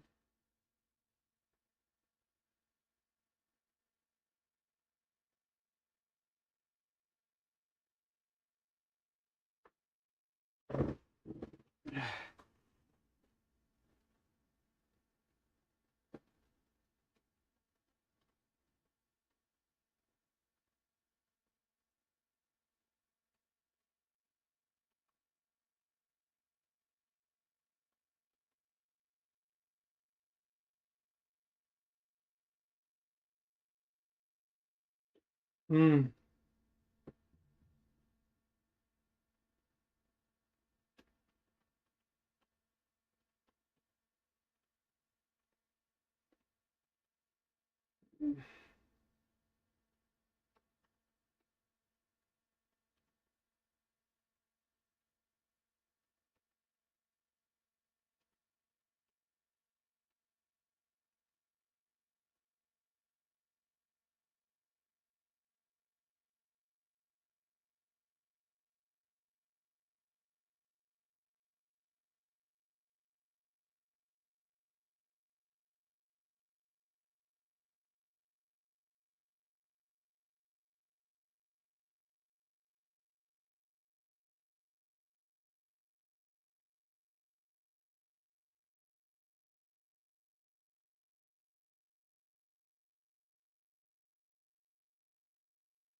Oops.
Wow, that was easy. Holy.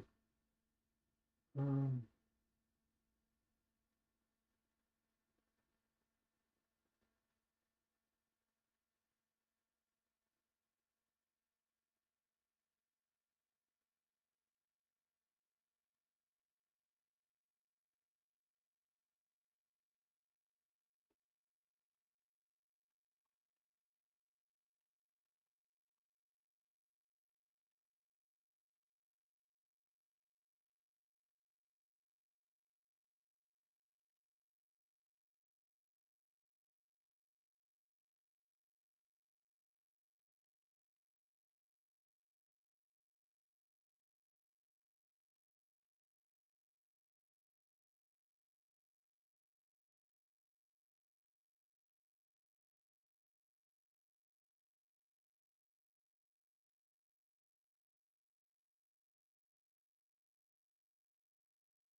okay, so that is going, and it did it. It did it right,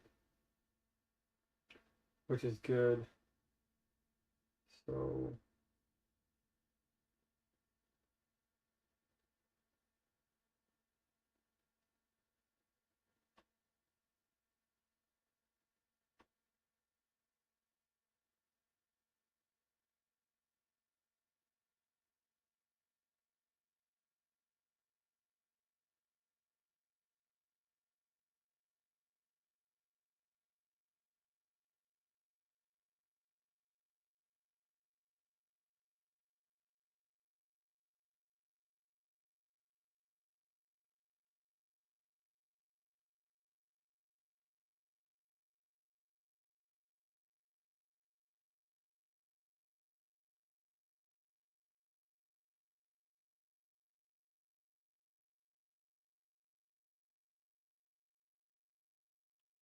okay,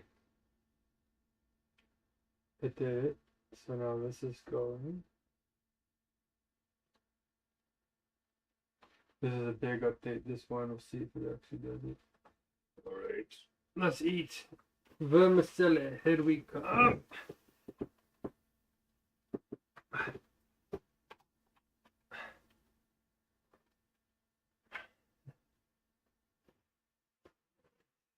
Super happy about that.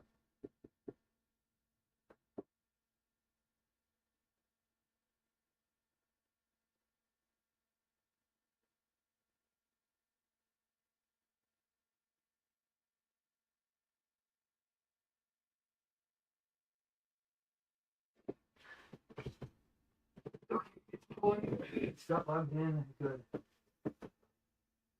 Okay. All right. Let's boil this bad boy out. Mm.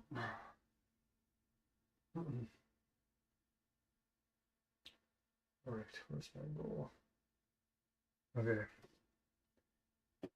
Whoa, falling over here. Okay. I'm wondering why the sweating is happening so much. It's not cold down here.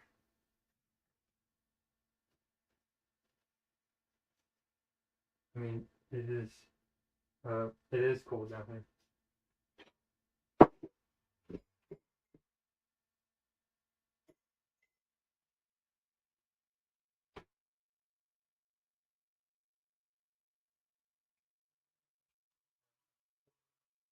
Or in the, not the fridge, but the.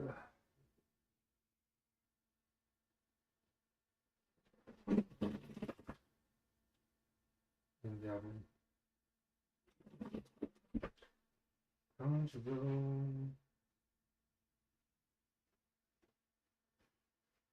West Virginia.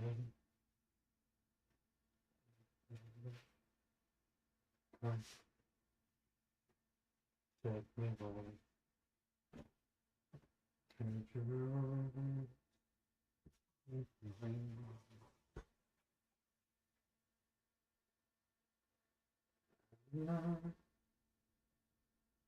West Virginia.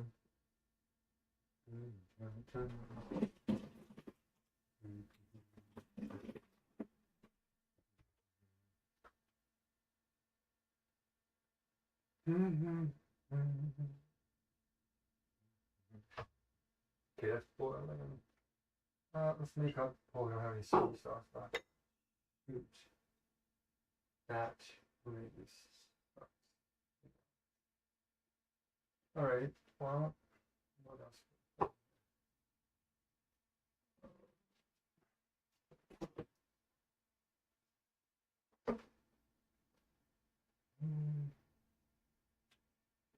Put gochujang. You can make like an Alfredo with the milk.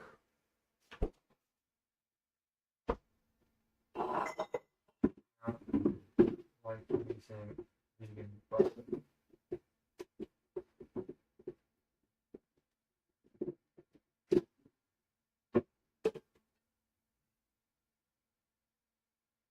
You can mix gochujang so right in the middle.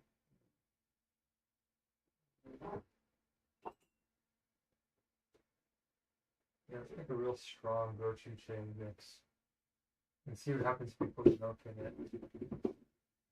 Heat it up.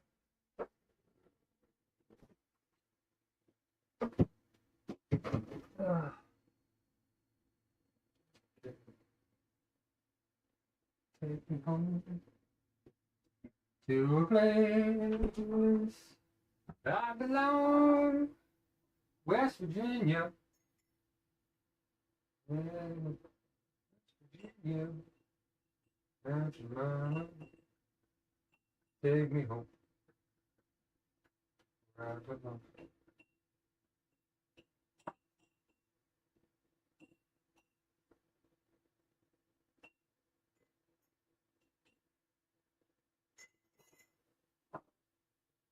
Okay. Let's get our last. Oh, it's not the last package. Where did what? Should I make 2 packages here? Yes, I should. Simple as that. One and the.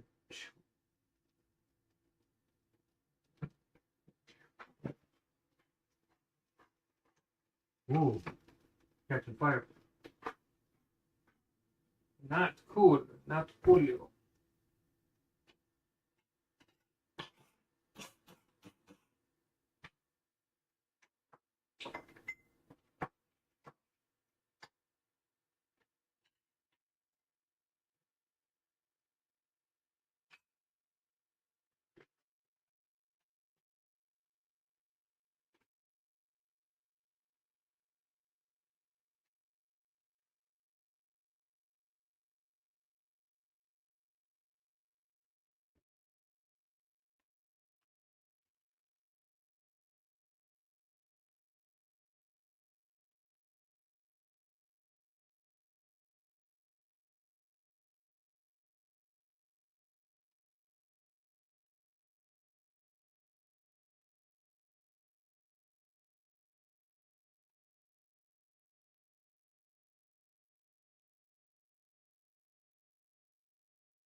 Alright, so that's good.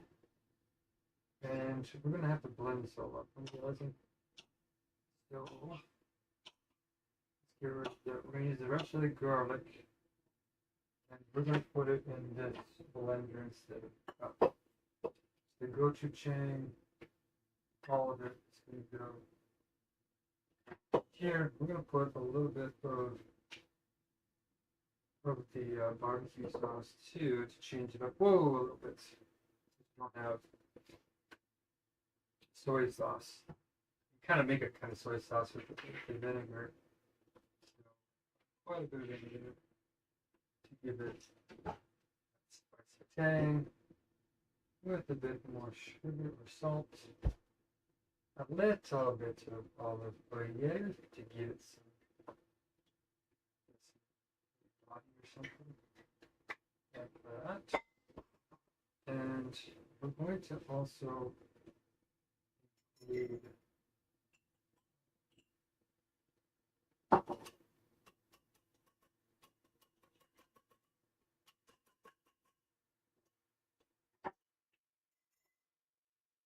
also going to include some protein additions. So meats and maybe some actual miso, but not like in miso.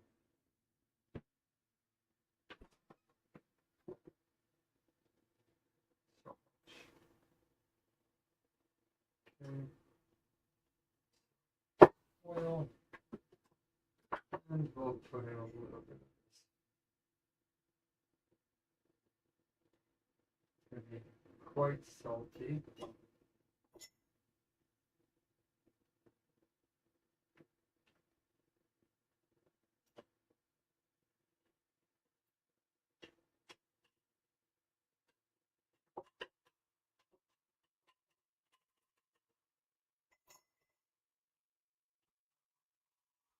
Good.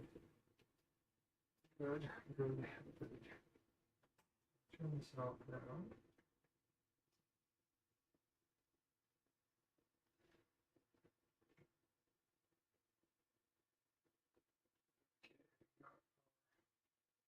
Noodles, which we're going to put to the cold.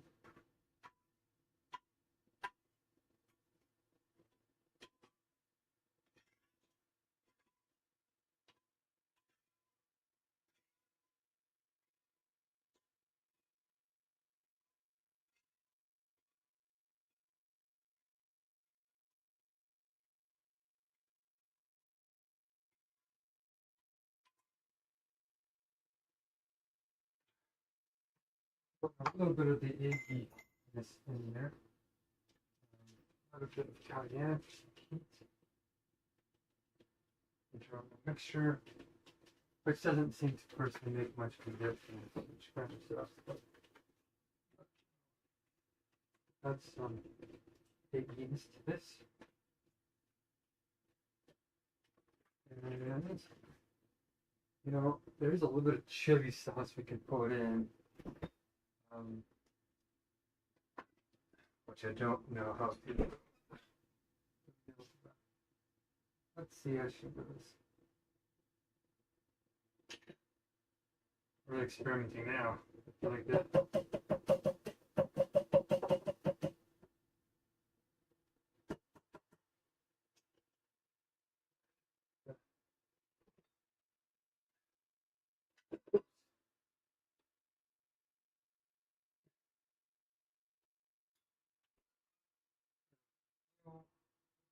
Not spicy enough.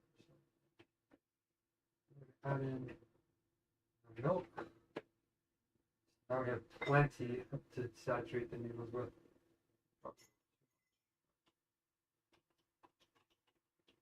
Stir.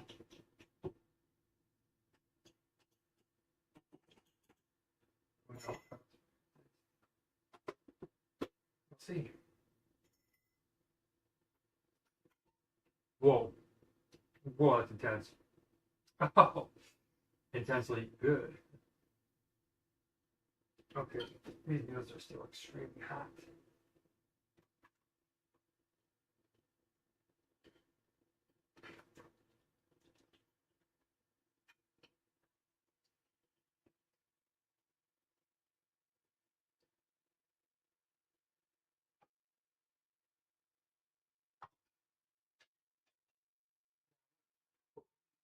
There's no. I didn't fill it up. Shoot, man. Interesting that I didn't fill this up. Why did that happen? Oh well.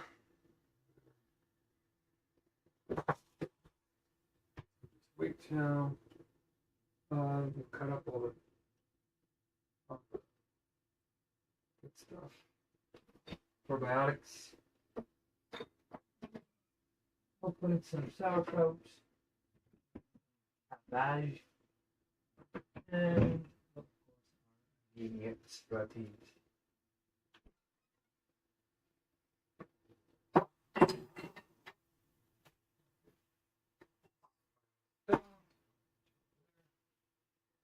And we're going to cut with a knife. I had no idea. I had 3 knives and they're all gone somewhere. Where? Okay.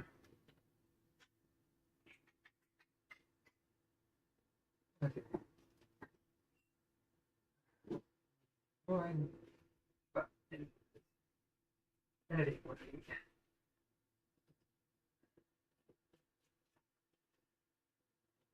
Okay.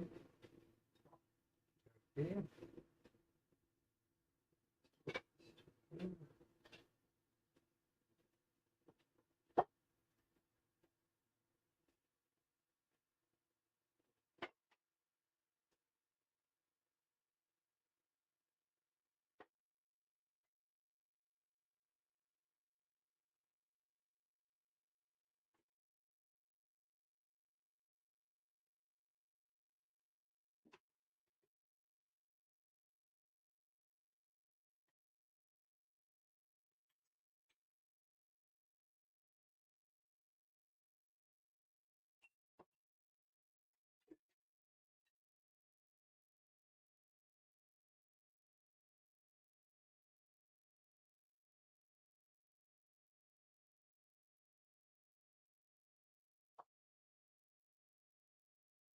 Oh, cabbage is done.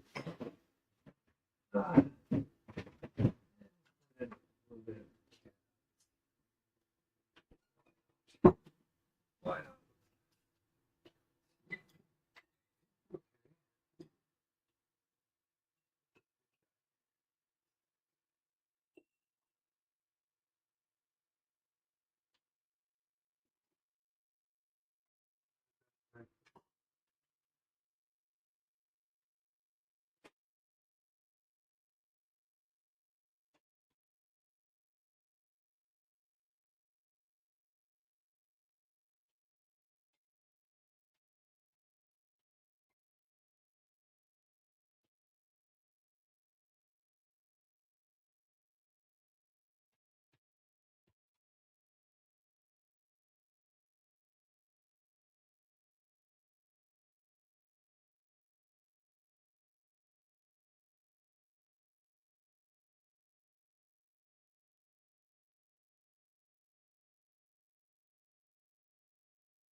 Okay. Now I am going to throw in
Okay.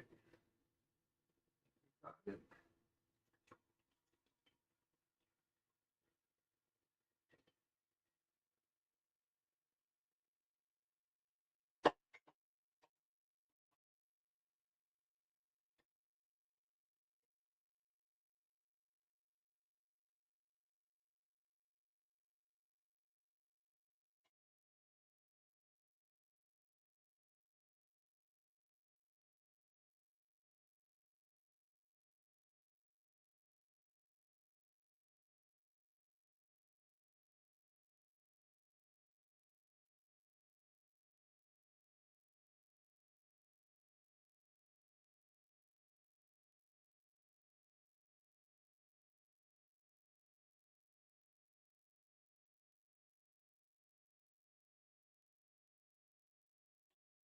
Okay.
Oh, the mint. I missed it.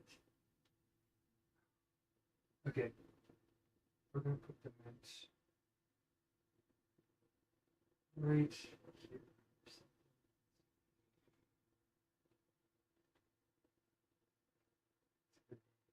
Put it down in 10. Okay. Mint galore. Now let's mix up our auction.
Oh, this looks so good. I'm becoming a chef, you guys. Whoa. Oh, focus for a second. Do not fall.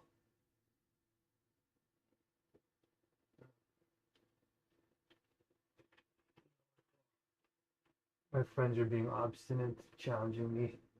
You guys didn't do your homework. Sorry. If you want power, you have to have power to help people, not be selfish. My office friends did. Self-care is one thing. Selfishness is another thing. And I think they cross over. So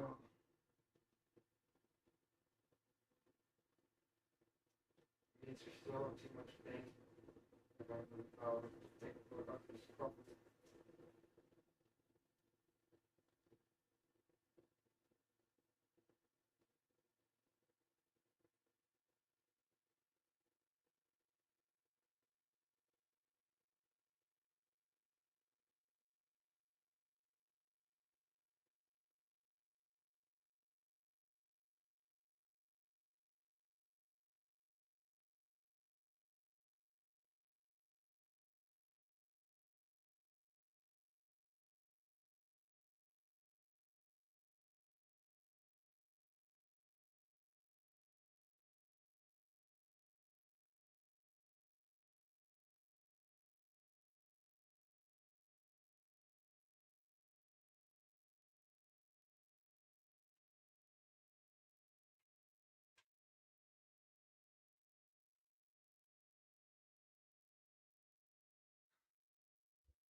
It or dirty making.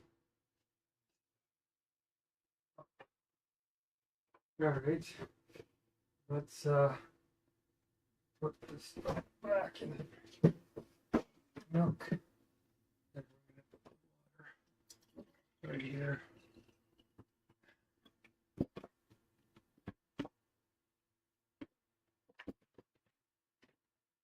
Everything is so precarious right now. So get on the table. Why is everything on the absolute edge? All right, here we go. Here we go. Here we go. I'm going to.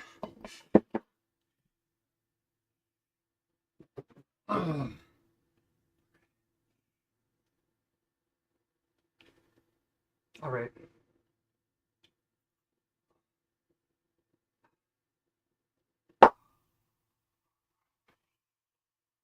Uh-oh.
Okay, here we go. We're gonna mix this all up now. And probably even put in some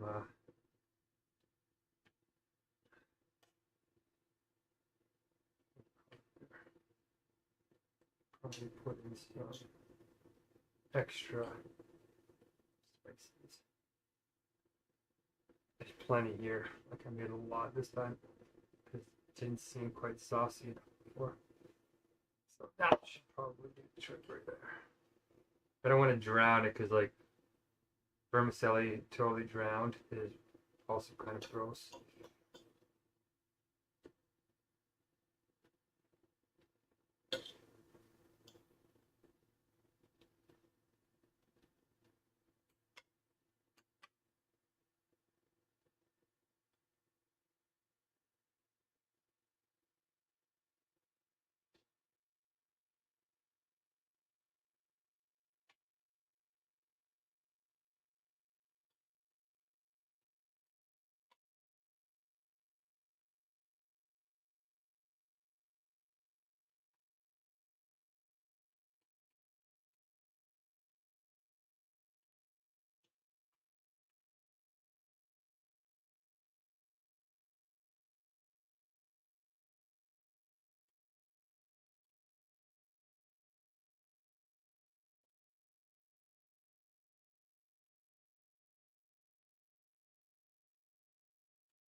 Alright, let's see what this tastes like.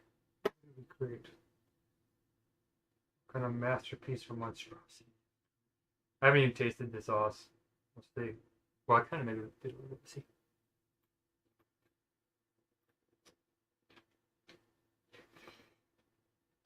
Mm. Mm.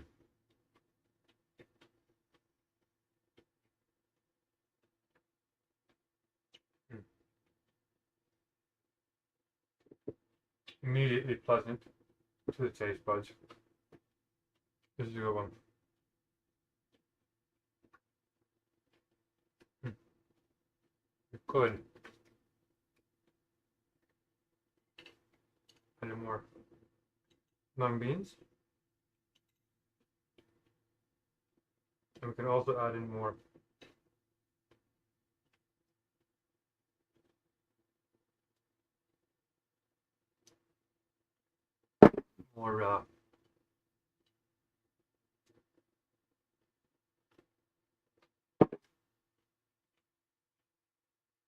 peanut butter.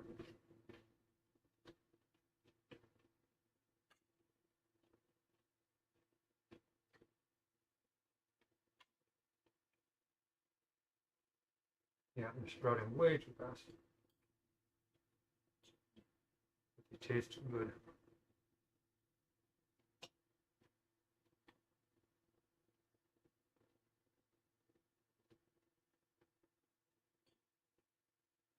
Like all my friends, my close friends, ended up having like weird mental health challenges and strange personality types that are irrational. Like I seem like I'm doing something strange, but if you listen to me, I speak totally rationally.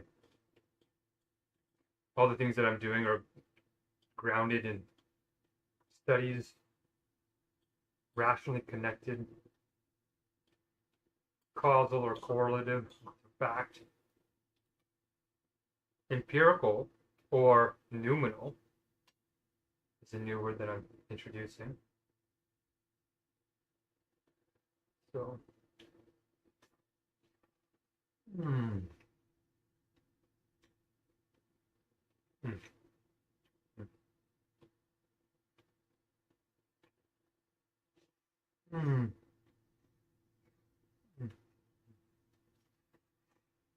Mm, mm.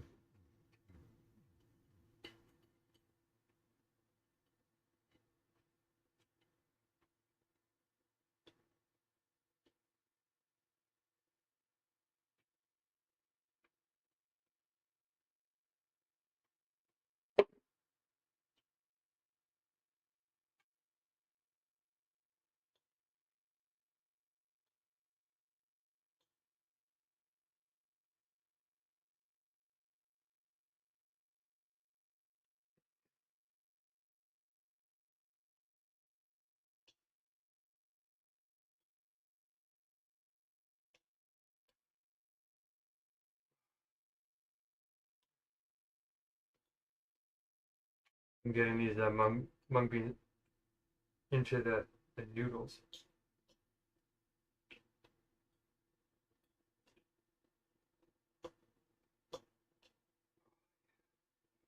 It's got a little bit of heat to it, but not what not enough. I want something a little bit hotter.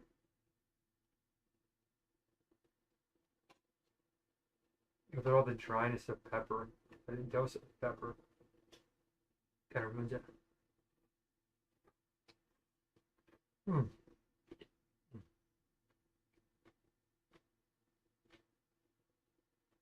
Mm.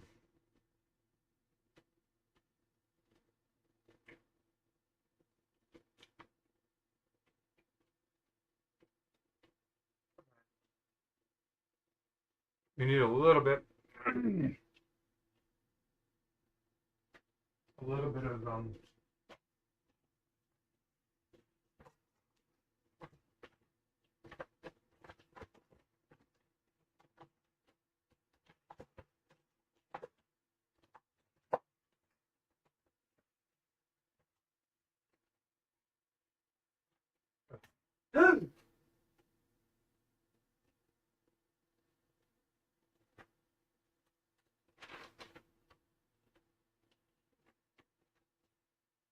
oh, come on.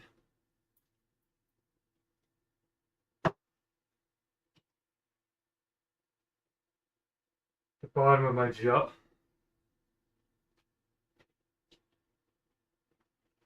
Bottom of my jam jar cracked and smashed.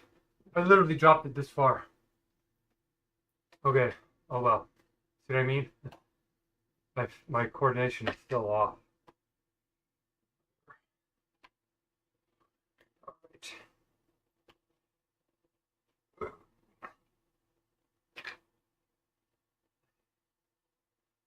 Still a lot of stuff, so.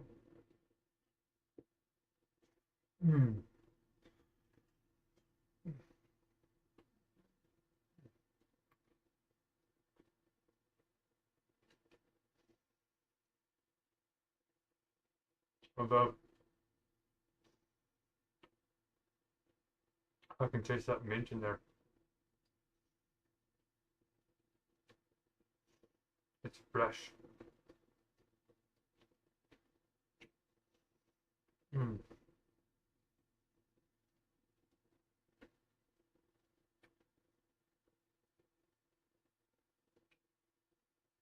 I'm gonna have to throw out some of that jam.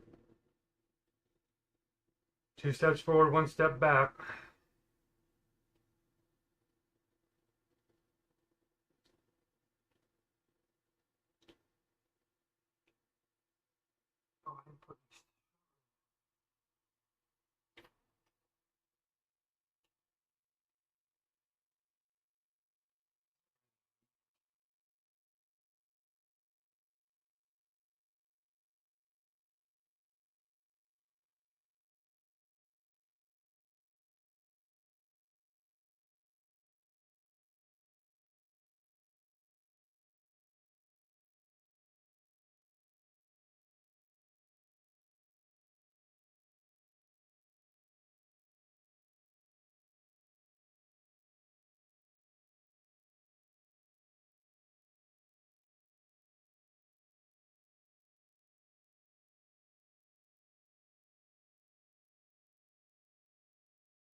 Okay, get some peanut oil in here. No preservatives. This is all natural, which is super rare for this company.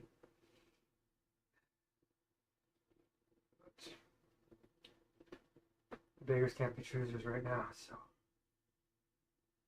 we're gonna pull this out.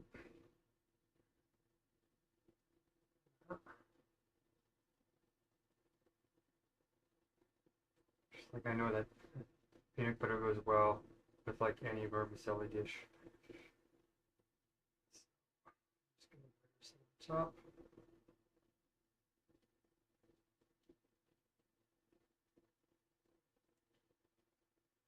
Okay.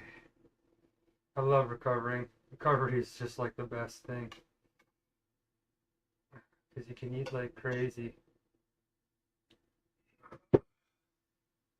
Okay.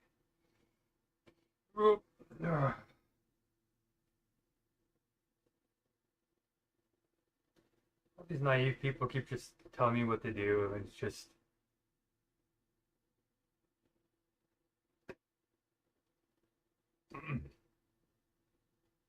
you can kind of see why they've been sidelined in their life because they're not doing the homework. You gotta do the homework.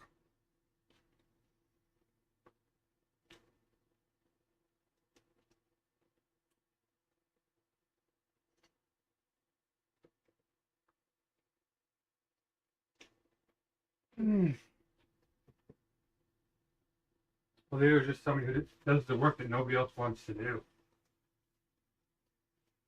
Like the most unglamorous thing ever.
Oh, okay.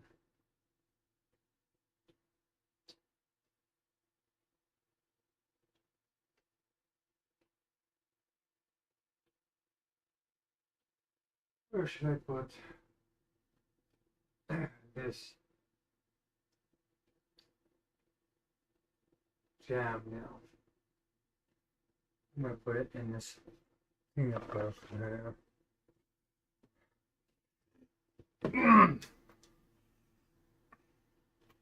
I was like, you know what? We might as well get this.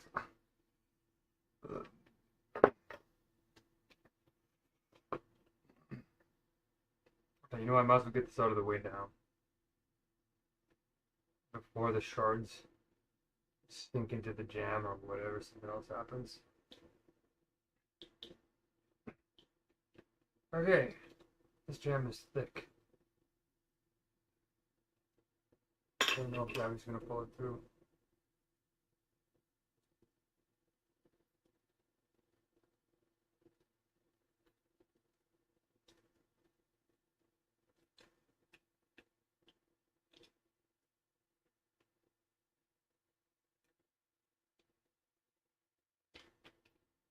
It's working. Perfect. It worked. None of the glass fell in.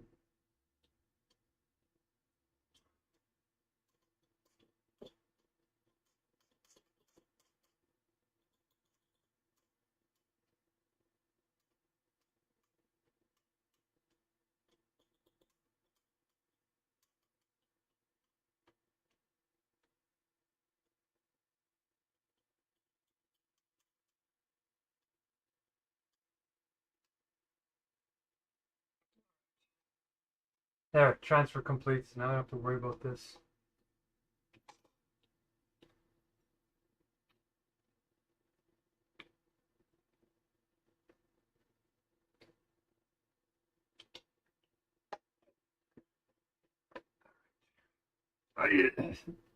No. I'm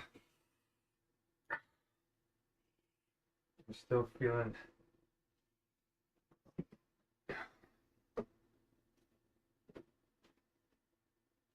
Still feeling off kilter. It's okay. That is allowed.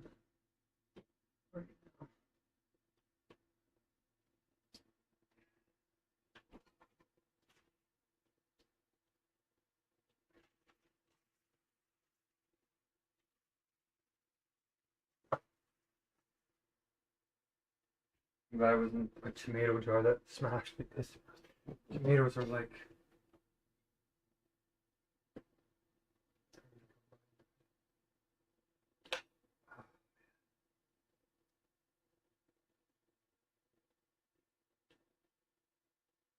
I need to like restart my stream.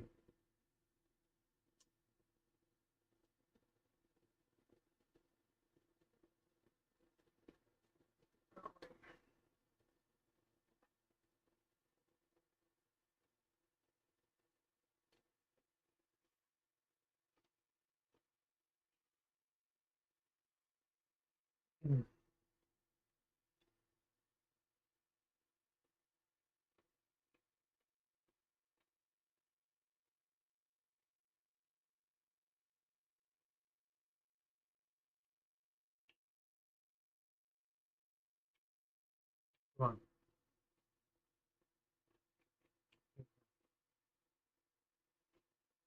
on. No TikTok.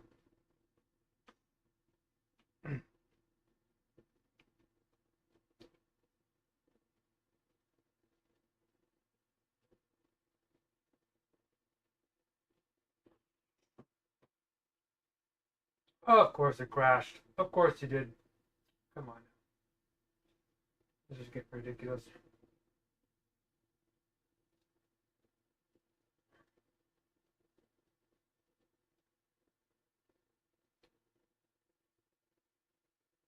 That really sucks. Those tokens are all gone now. Ah.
All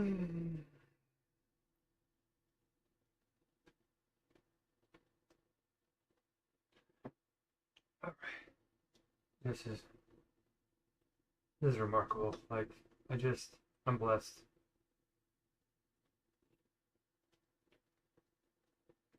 this, I've been going through painful parts of the journey, like we all are. This part,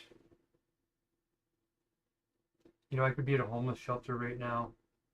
There's a whole bunch of interruptions that could be happening to me.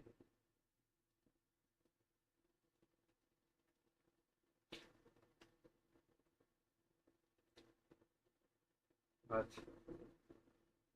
I have just enough protection to keep going. Not to, not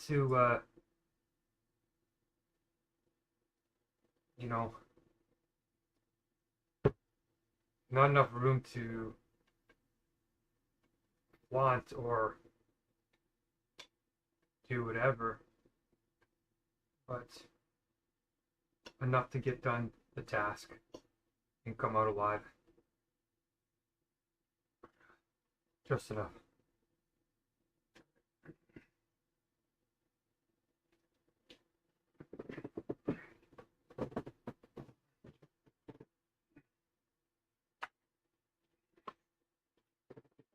So,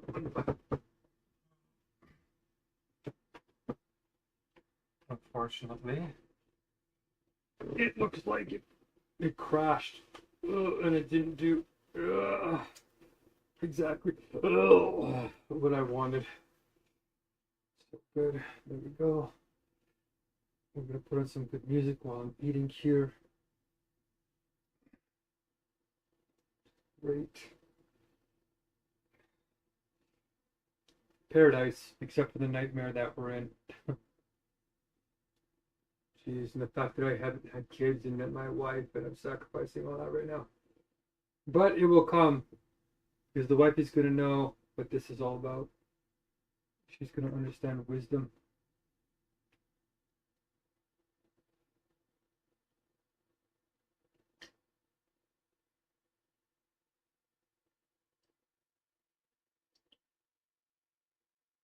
Mm.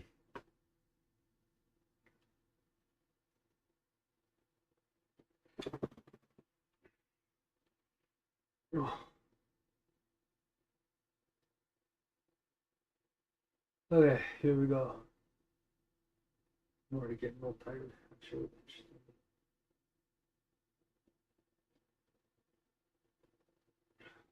There's no soy sauce in this.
Ooh. That's good.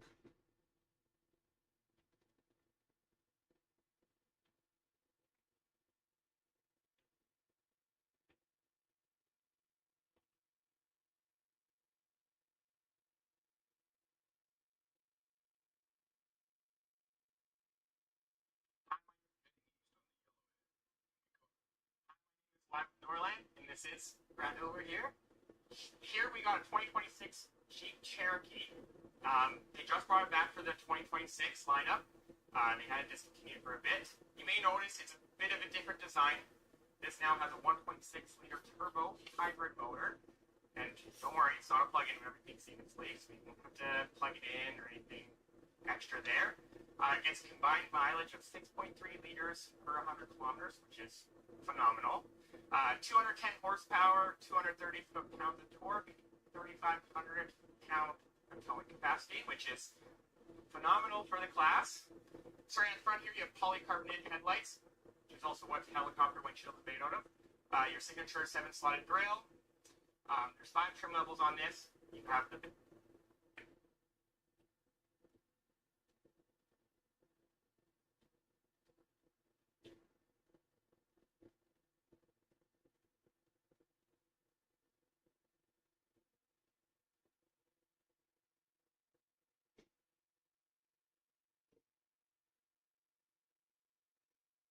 What day am I on here?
Yeah, it is 410.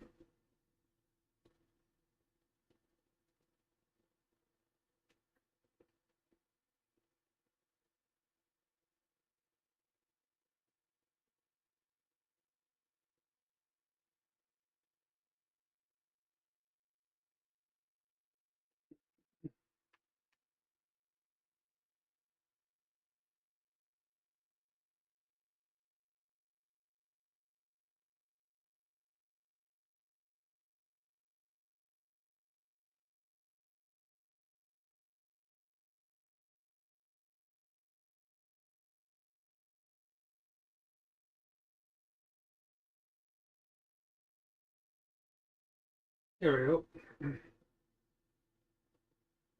That is fixed. Little pickled carrot, I love it.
Whew.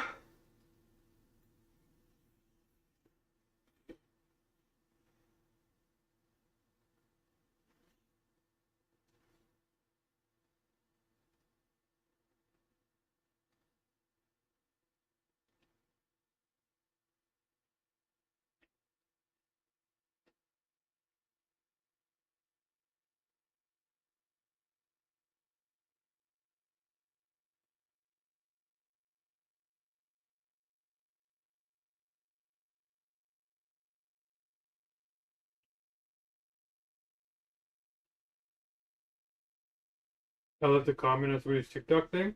We had 900 comments. I left a go vegan is divine decree.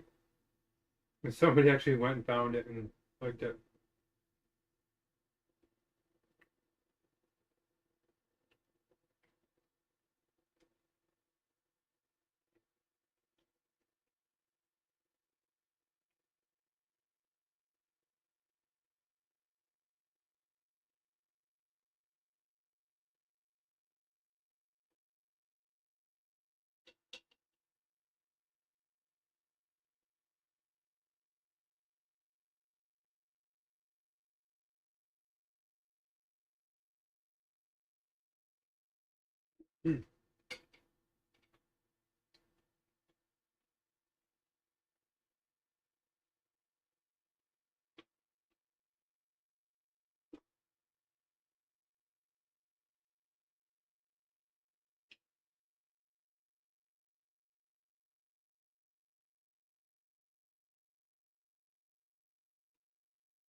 Oh man.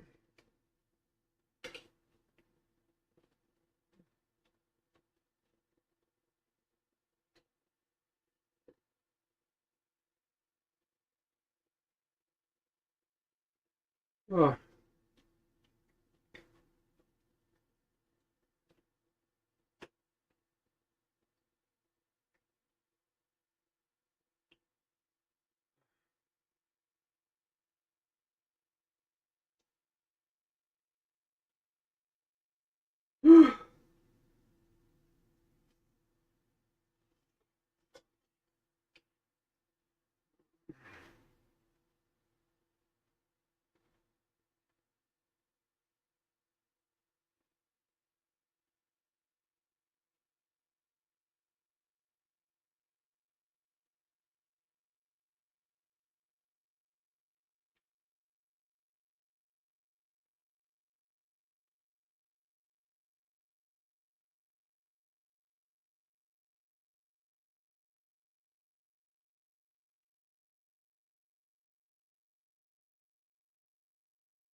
Wow, this guy just gave me a huge compliment while blasting me. Okay, right. Strange world. 2 steps forward, 1 step back.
Ah.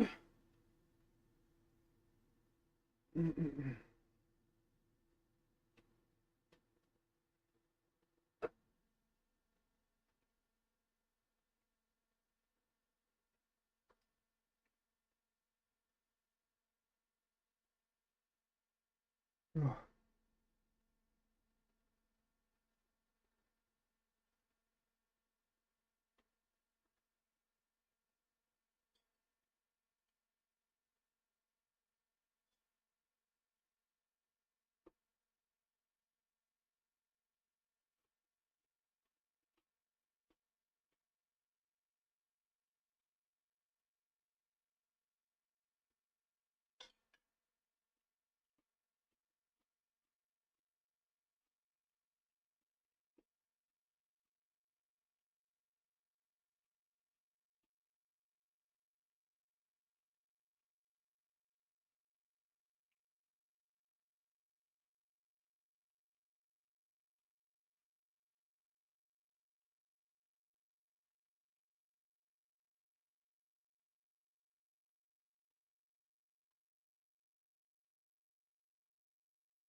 Oh.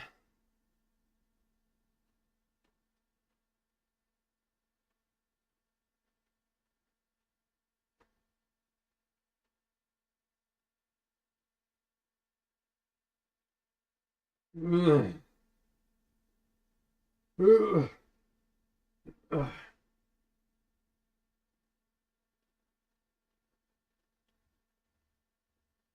Mm.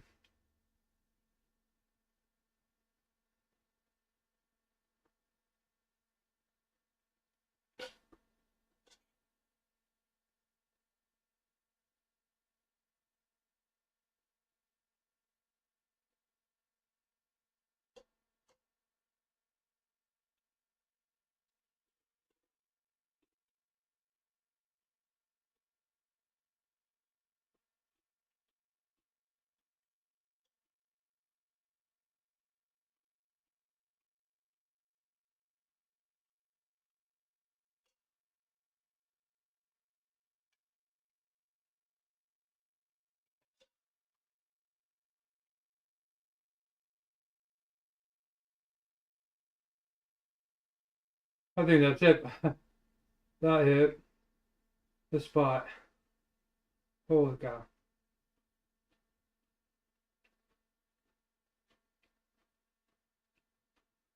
Ugh.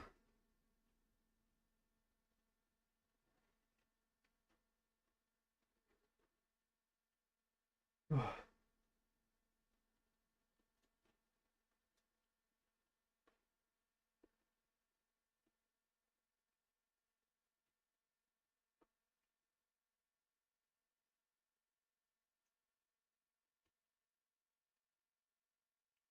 Oh.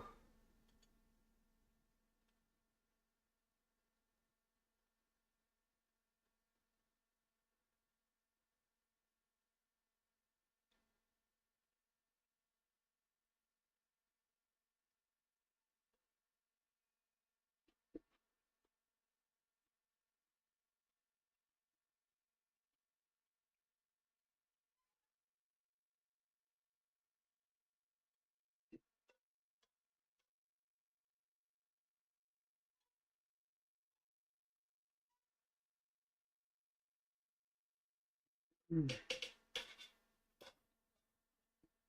Okay, now.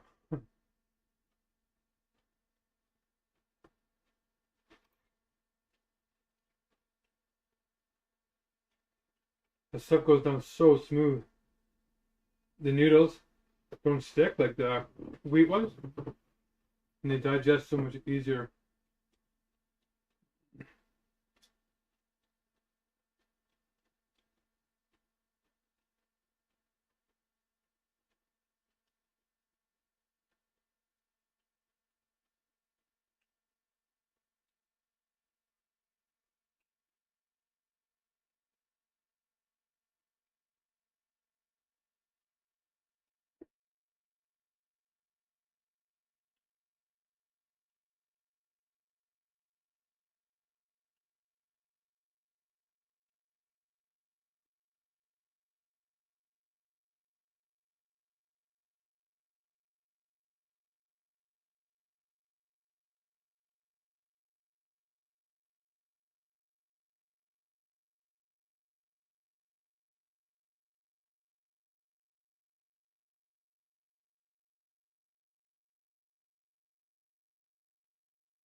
Ugh. Ugh. Ugh. Ugh. Ugh.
It's sticky.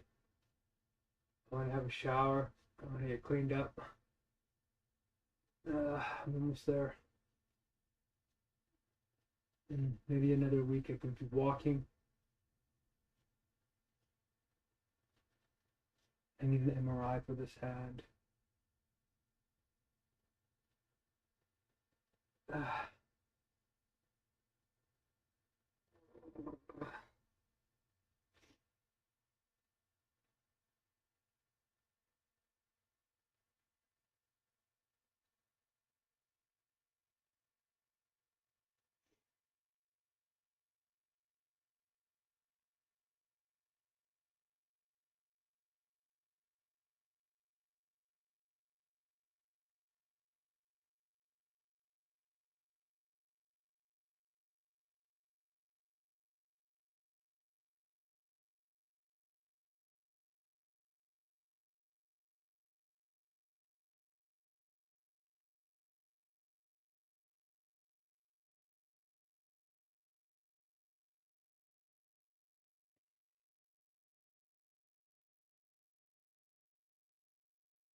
That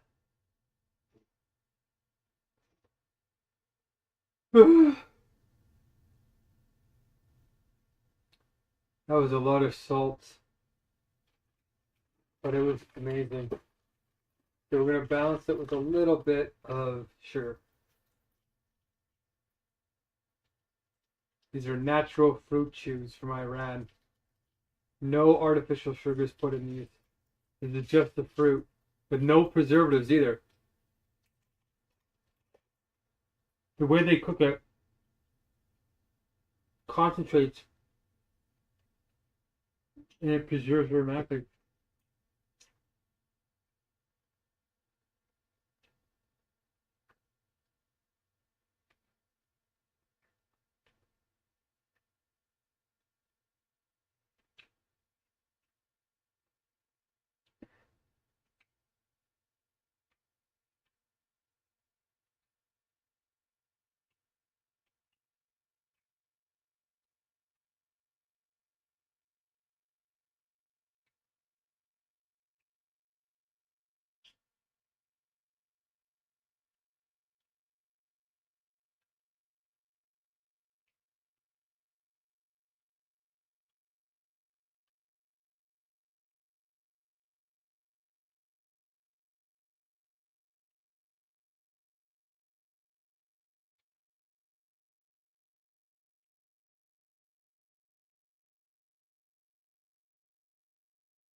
Ugh.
Oh, jeez. structure, foundation that better serves humanity can have access to resources and the funding and the connections and network that they need.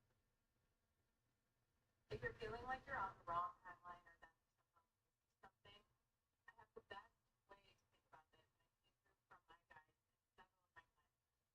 So if you feel a sense of urgency or feel like you somehow missed something that was meant for you or you got on the wrong timeline somehow, this is so common. I have percent.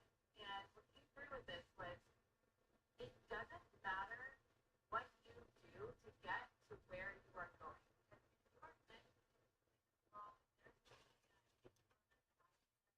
Wow, it's dangerous, right? Utilitarianism is dangerous.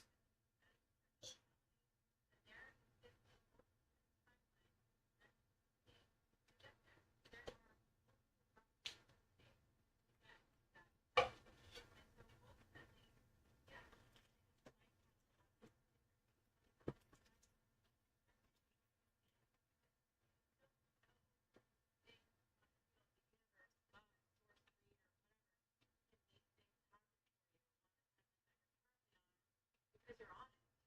And frankly,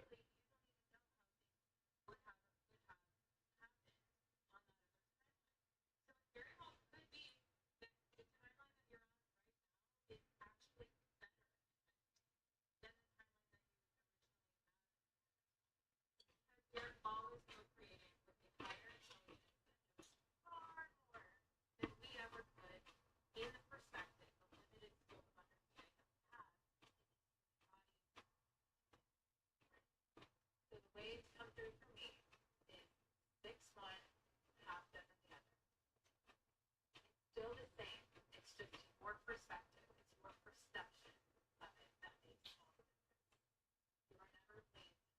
You are never behind. You are exactly where you need to be. So be where you are. If you're feeling like you're on the wrong timeline or that you somehow missed something, I have the best way to think about this, and I came through from my guides and several of my clients. So if you feel a sense of urgency or feel like you somehow missed something that was meant for you or you got on the wrong timeline somehow, this is so common. I have dealt with this a lot. The best example I have of this is 6-1, half dozen the other. That's what my guides were saying.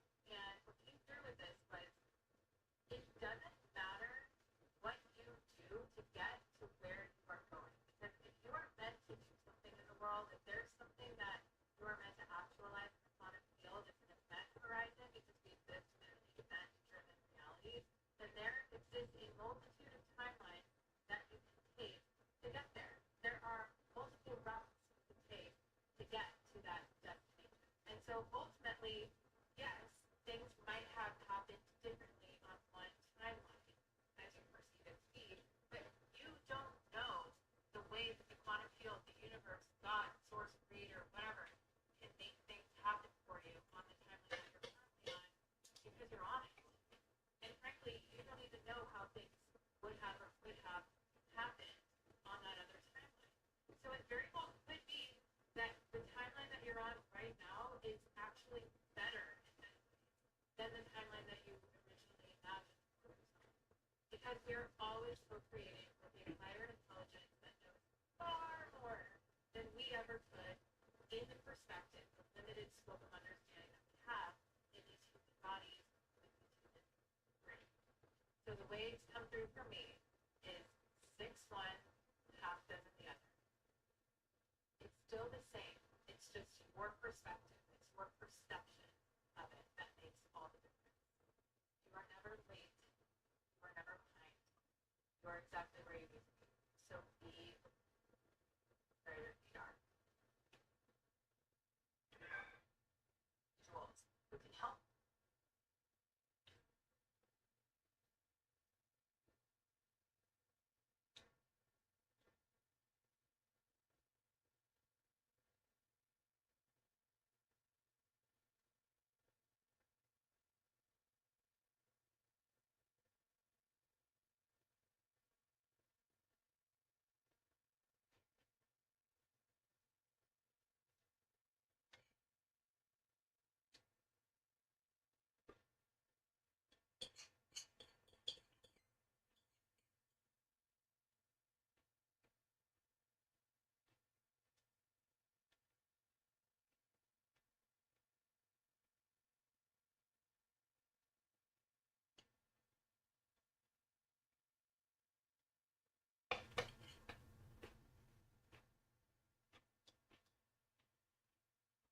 Hmm.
Like, yeah, my connections are like balling on LinkedIn now. Director, Cutes International, Suda Chitara. That sounds like somebody we need to connect with. Suda. Suda. Right.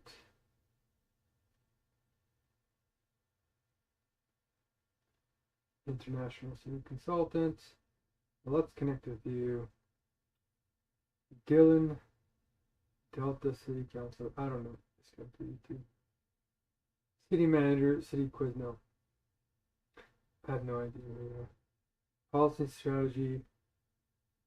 At the intersection of diplomacy, finance, and innovation, ECSOC Youth Forum Speaker, former Youth Rapporteur, Council of Europe, UN Graduate Study Program. Ah, cool. Why not? We'll do it. Why not?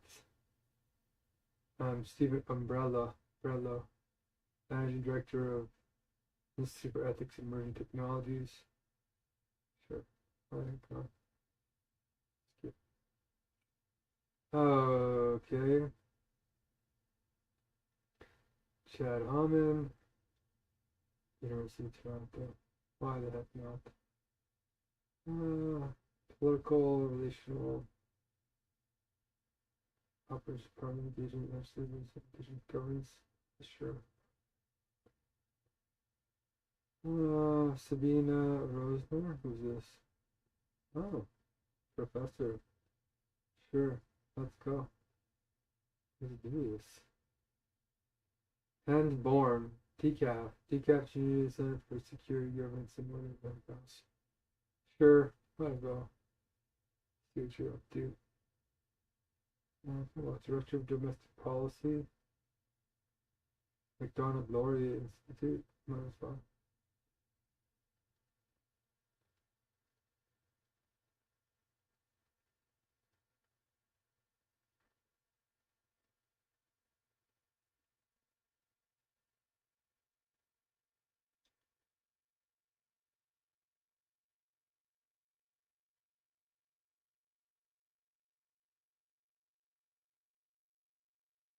La Fontaine. La Fontaine. Sure. Deloitte.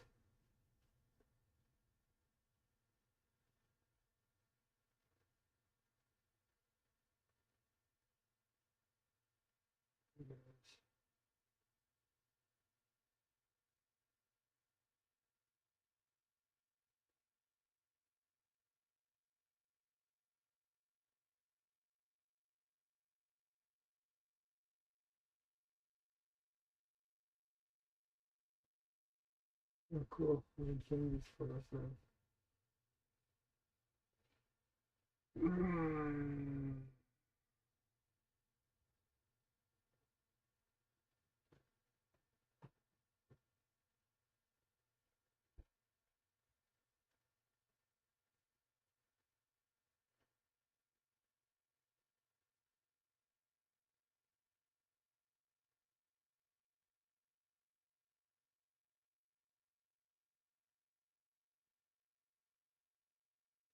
Bunch of gifted but ordinary people.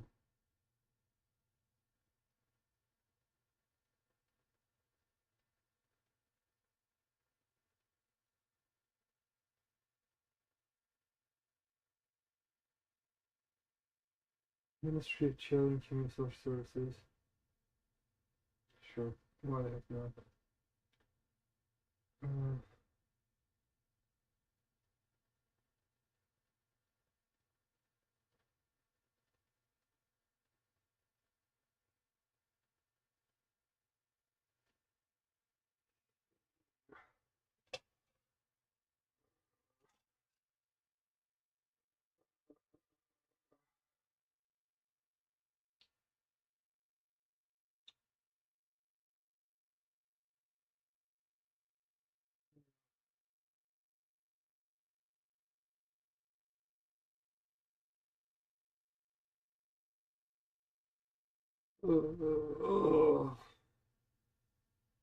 Going to rest. West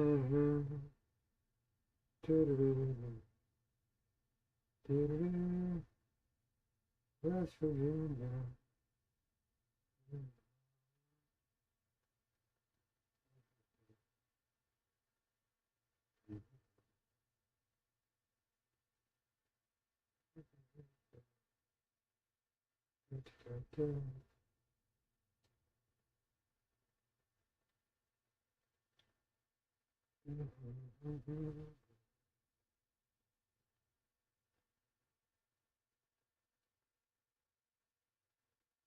No, I have no idea.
Whew.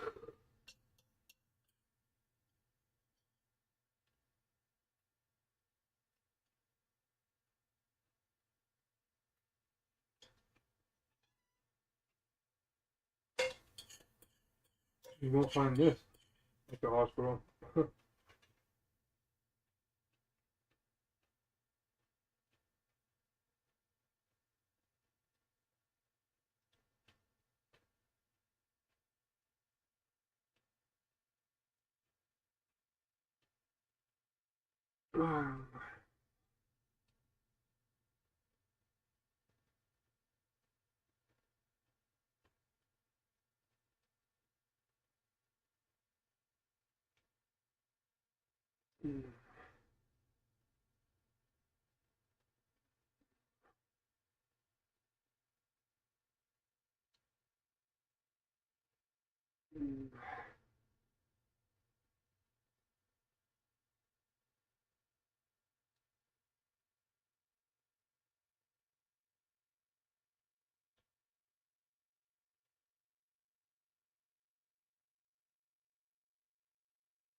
All right, back to it.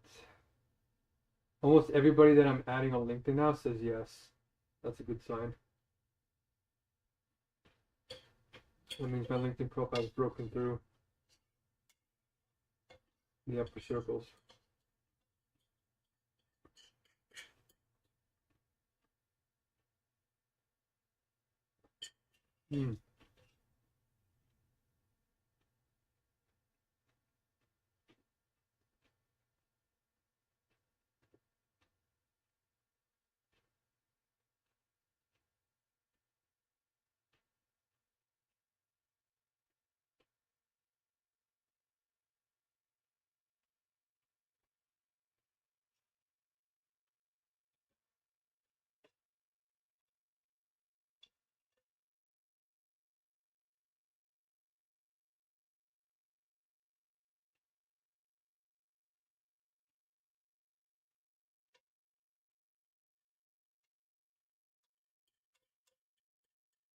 Ugh.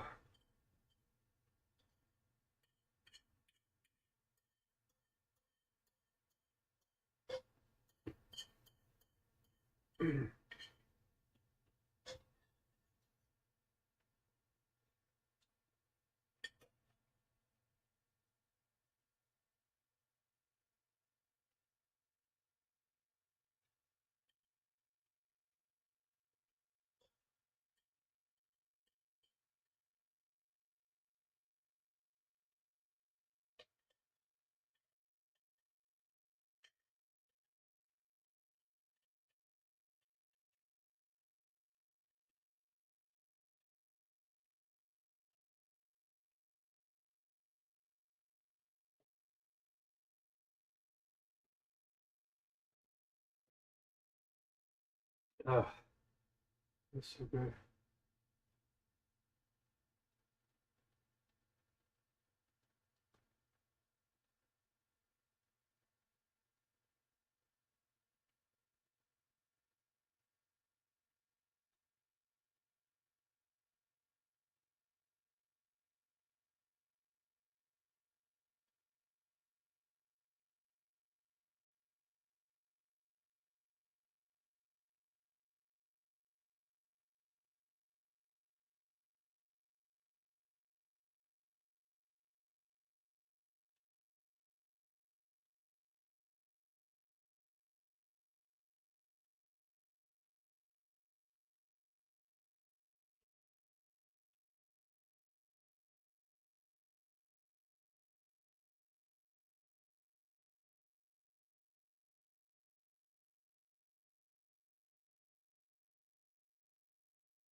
Ugh.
They're really fast at like accepting my connections now on LinkedIn. Almost all of them just said yes just now. It hasn't even been 10 minutes. Oh, told me to send this to you. Oh, patronizing.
Perfect. She's sending a positive thing to me. That's nice. I'm so sweaty.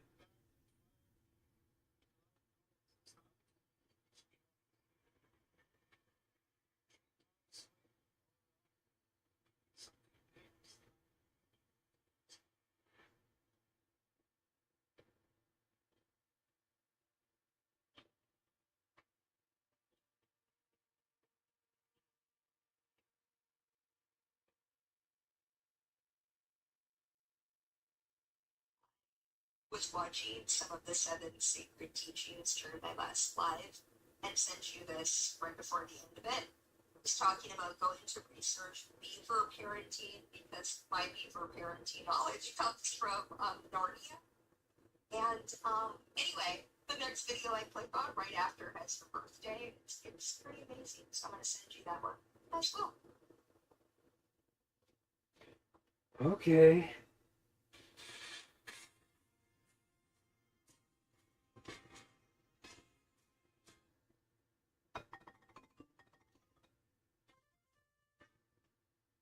It's 9 a.m. on the 15th of June.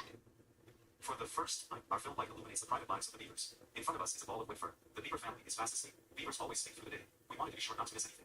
That's why we went into the hideout early. 5 p.m. After 6 hours of waiting in the dark, the beavers wake up. Ready, set, and go. The spotlights shine only on the animals. We remain hidden behind the lamps in the darkness. The beaver is slow to leave the realm of dreams. She's drowsy, but has time to wake up, because for thousands of years beavers have felt absolutely safe inside their lodge. Their instinct tells them that no enemy can enter here. The living room measures 1.3 meters in diameter and is about 80 centimeters high. The beaver mother has plenty of room with her kids. At 2.5 weeks old, the beaver kid cannot yet keep its morning fur in order by itself. The female beaver cleans the kid's fur with her hands and teeth. Grooming has a social function. It is the expression of a strong bond between parents and the beaver kids. The strikingly large female is certainly an experienced mother. The beaver child bears the scar of a big fight. After 12 hours of sleep, the mother is hungry. She goes out for breakfast. The kid follows her, and although it can already swim well, it doesn't leave the lodge. It stays in the water chamber. The next family member to introduce himself is the father. As long as the kids are small, Father Beaver has to live outside. The mother only tolerates short family visits. Father Beaver appears regularly in the evening to clean himself. Taking care of their fur is very important for beavers. Therefore, the animals groom themselves very thoroughly. With the claws of their front and hind feet, they comb and groom the thick undercoat that protects the beaver's body from water and thus from hypothermia. It was this wonderfully soft fur that almost cost the beaver species their life. For almost 3 centuries, beavers were mercilessly hunted for their expensive fur. World cities like Montreal and Quebec owed their foundation to the trade in beaver pelts. Here the beaver pelt became the currency, the benchmark for all other coveted trade objects. At the beginning of our century, the 160 million beavers of North America were almost extinct. With this depletion, the fur trade had destroyed the very basis of its existence. Only now, with the voices of conservationists heard, hunting beavers was banned. With the same dedication and seriousness as the beaver father, the little one also brings himself. The cleaning movements are innate to the beavers, only the routine is missing. Aw, cute.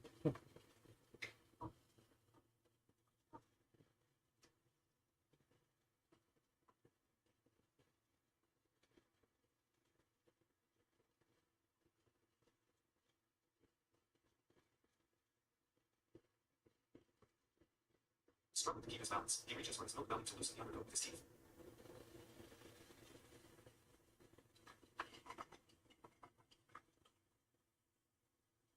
The way it sits is remarkable. The trowel-shaped tail is folded forward, and the beaver sits on it as if on a built-in chair. With all animal children, one can observe that the behavioral patterns that are important in later life are trained playfully. The good-natured father is not bothered by the efforts of his offspring, who is practicing building a castle on his tail.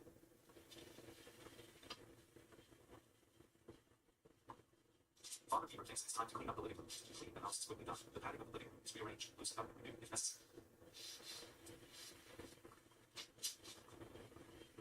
It's the second beaver. Finally begins the whole family. In the spacious beaver castle, the cubs have many opportunities to play and splash around, but for resting they seek out the living room. Even though the rooms in the beaver lodge is varied in size and layout, there is always a dry living chamber and this water chamber. The female beaver has returned after eggs and has had breakfast bark in the water chamber, which is the entrance next, but also the plan for feeding. The bark of the aspen seems to be very tasty for the beaver, but bark is difficult to digest and not very nutritious. An adult beaver therefore needs several tons of wood per year, of which it only eats the bark. The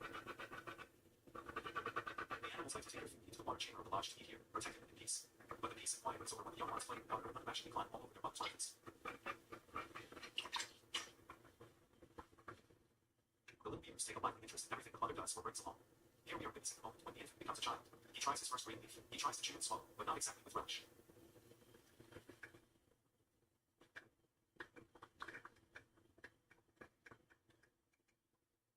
The first leaf is always difficult to swallow. At 2.5 weeks old, the little beaver has probably taken a bit too much. At his age, the adult food is still quite tough for him, because the little ones are not weaned from their mother's milk until they are 8 weeks old.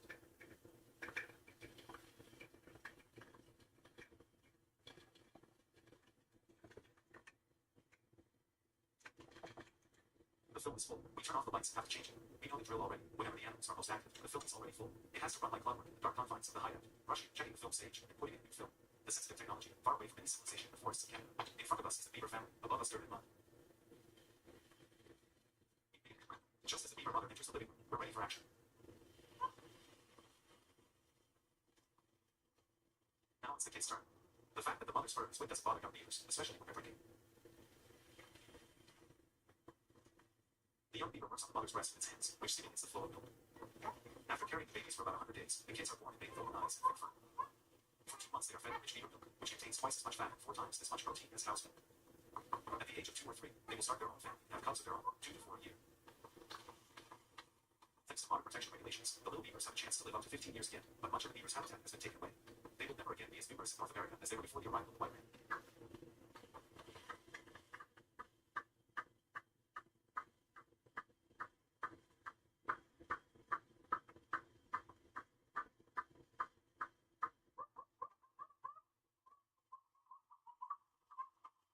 Soft noise of our camel and the covering smacking of the milk-sucking beavers. In the shelter of the beaver lodge, the mother suckles her young. It's Oh, very good. Yes, very interesting. Yeah, I've always felt connected and kindred in the spirit with the indigenous because we were poor, right? My best friend was Cree.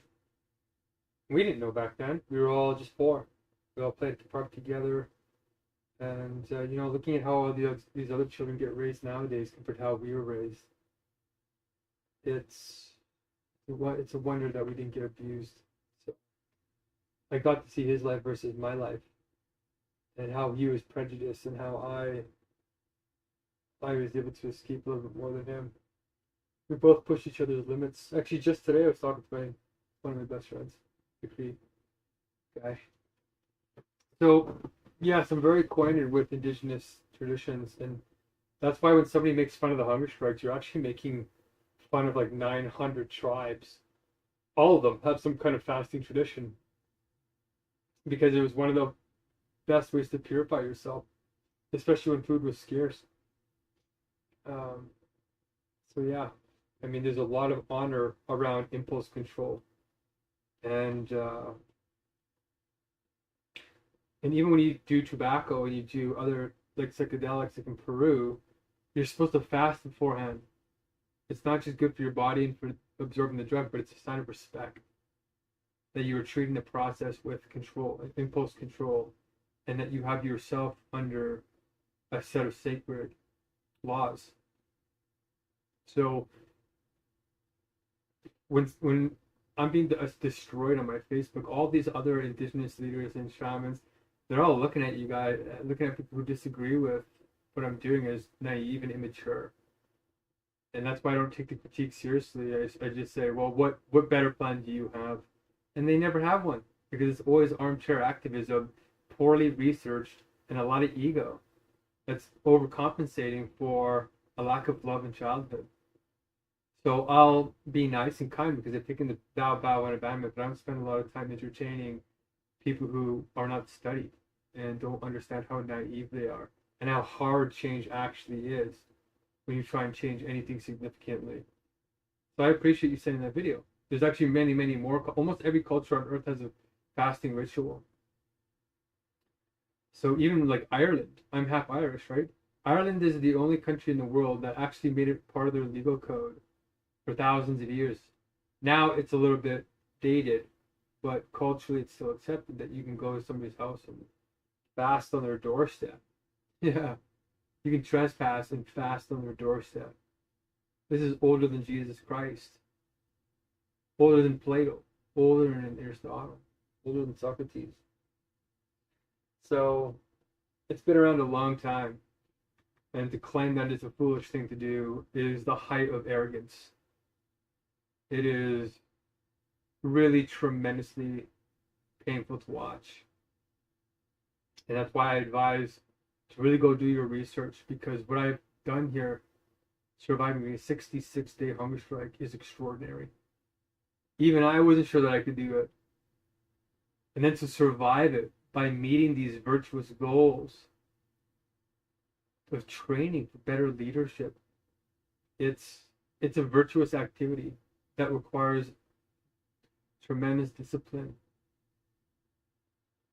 So that's why, it's very few people on earth have gone longer than 66 days and not died or suffered some kind of severe trauma. Besides my hand going numb, I look like I got away scot-free. Yes, my body might have aged a little bit, but they told me that my reserves might have adapted to hunger strikes because I've done so many. I've gone hundreds of days, Jubilee. Hundreds of days without food when I could have eaten. That's discipline. Hundreds of days. And they said my body, my fat stores, my B12 stores, all my stores might have gone into hibernation mode because they said that my levels were surprisingly good for 66 days. I had a little bit left in me, but it was my organ, my stomach shutting down and not being able to absorb water that was the life-threatening injury. If my stomach would have kept going, I probably could have went for another 2 weeks. But when you can't absorb water, you go downhill really fast. Really, really fast. So, dry hunger strikes are worse than wet hunger strikes. It's like a whole new universe of pain. So I've done 6 dry hunger strikes, with the longest one being the one right before this. And that was 2 whole weeks of no drinking at all or eating. So I had my last sip of water at midnight on, I think it was November, a year ago. And then I just didn't drink again or eat again for 2 weeks. And it required everything from me.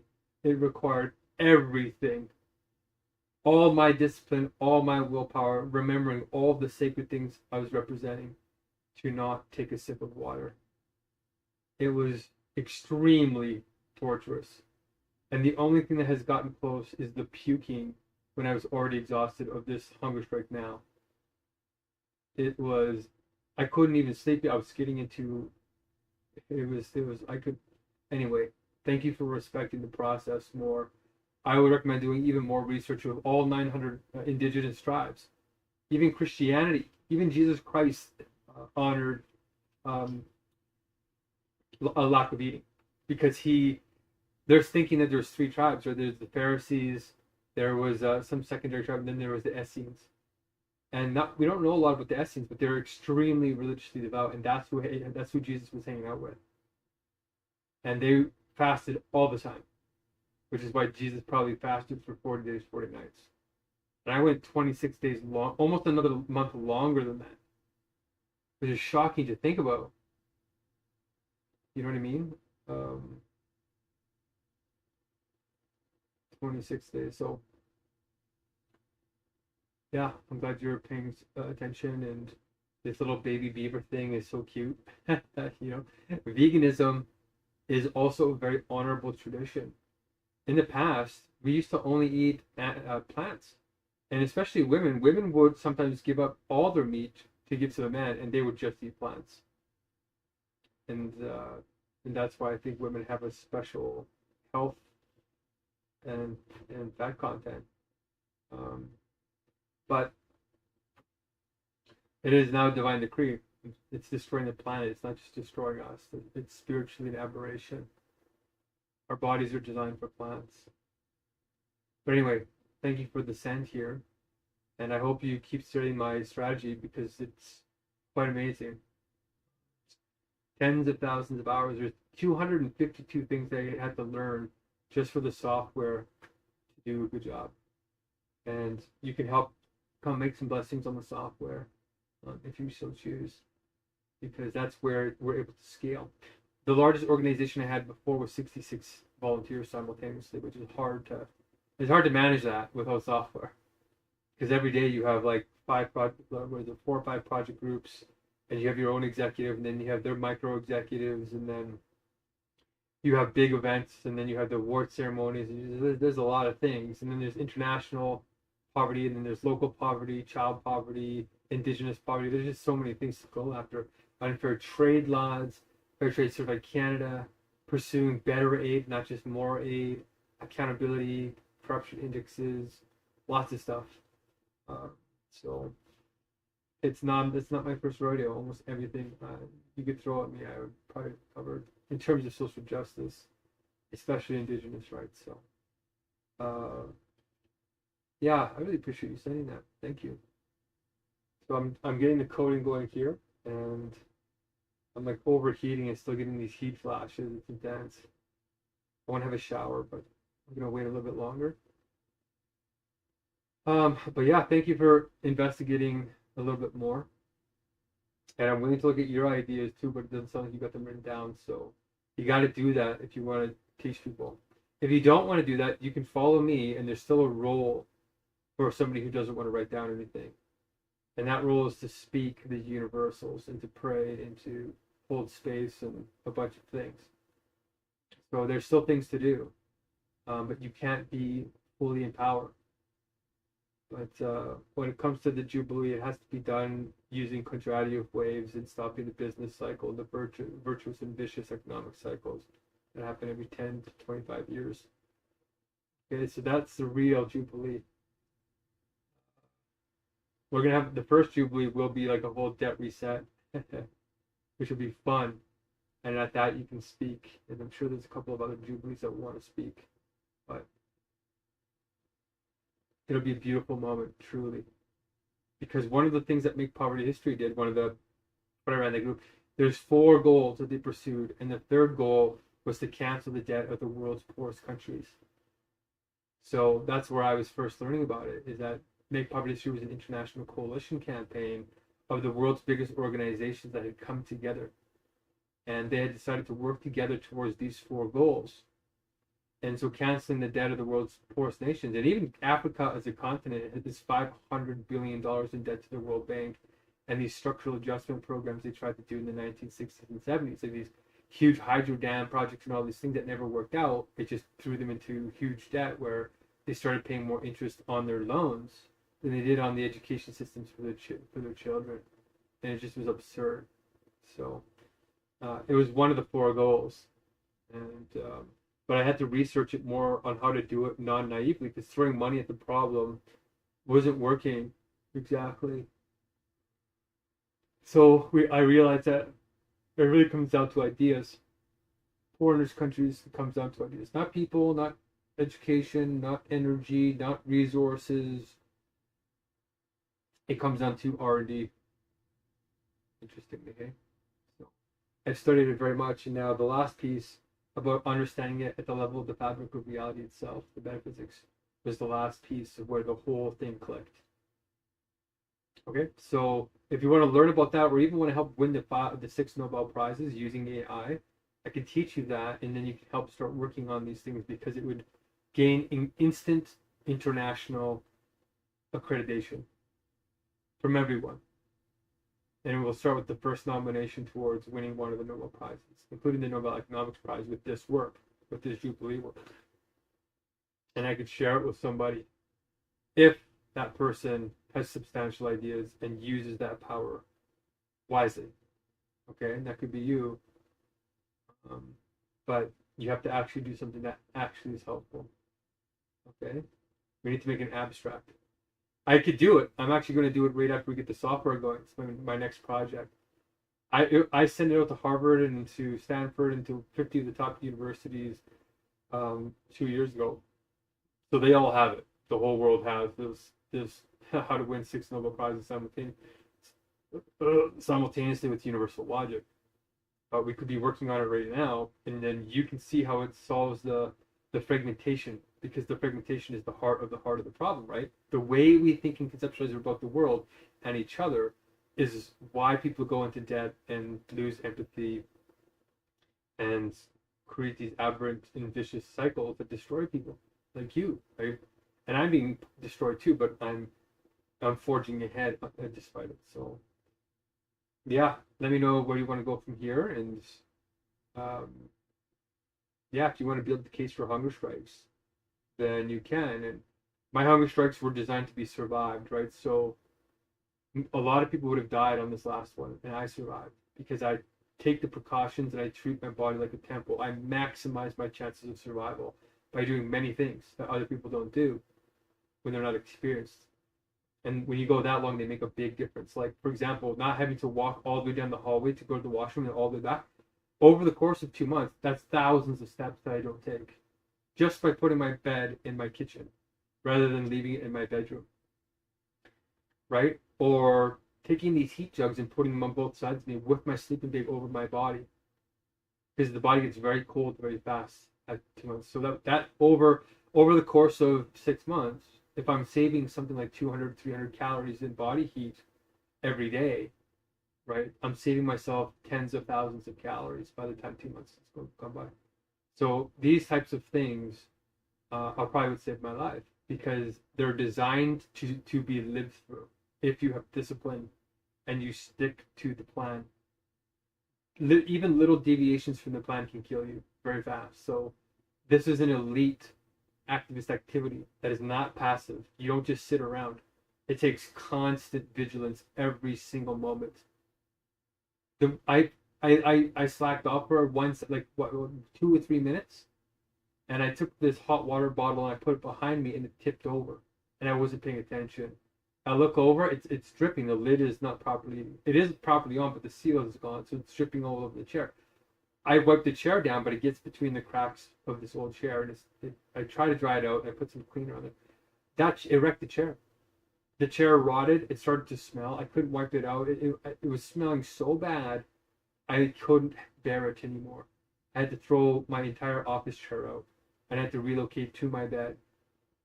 And that was because I wasn't paying attention for like 3 to 5 minutes.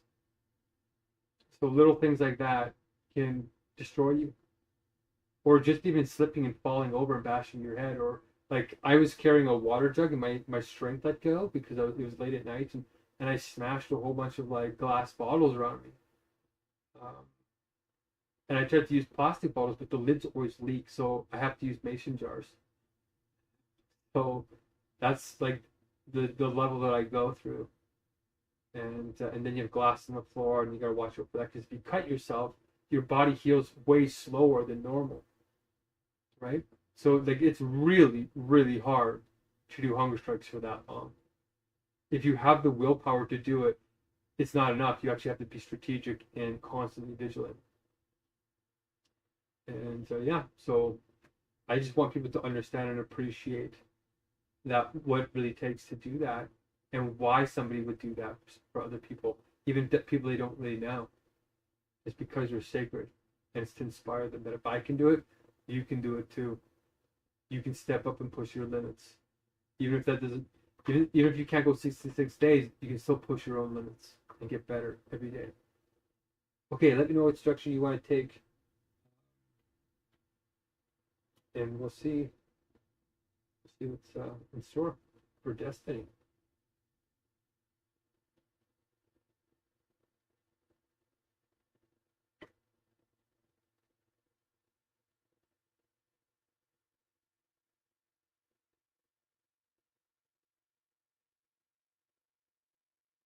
West Virginia.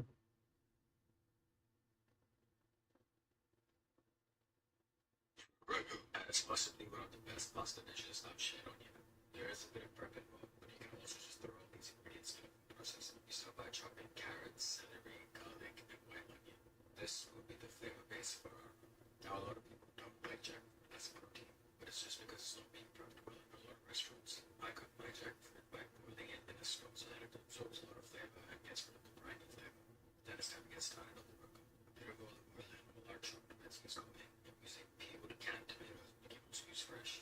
Give it a nice mix. Add some soy sauce, trust me, and then go in with the seasoning. Then break down the boiled jackfruit in this mixture. Mix everything together. Add some water. Once it thickens, your sauce is ready. You can also freeze it this point. When you're ready to serve, add some of the rook in the pot, followed by a glass of water and a bit of vegan butter. Give it a mix and add in your pasta of choice. I'm using Day10. Taste the seasoning and it's ready to serve. But thank you for watching me for over 80 recipes.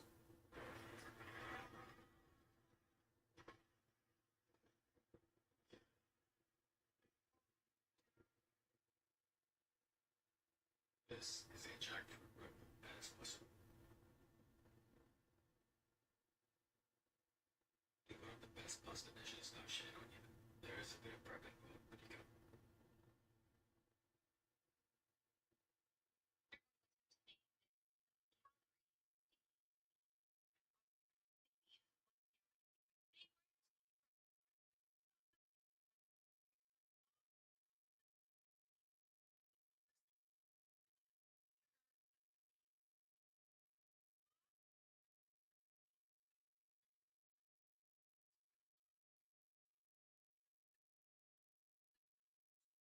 Interesting.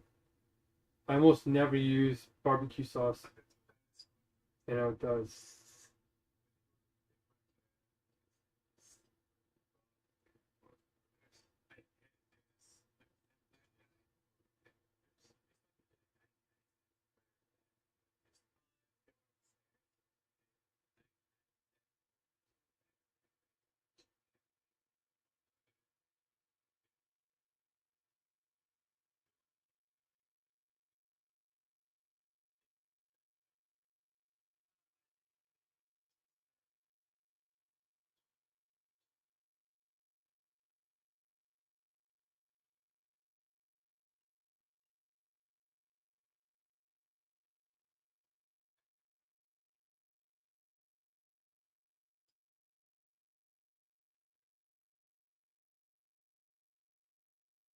No.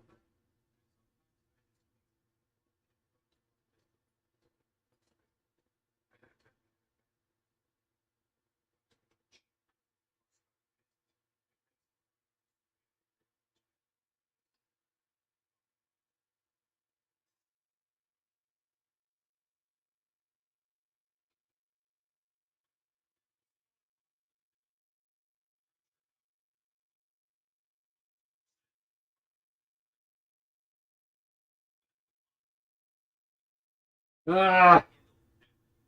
Land acquisition.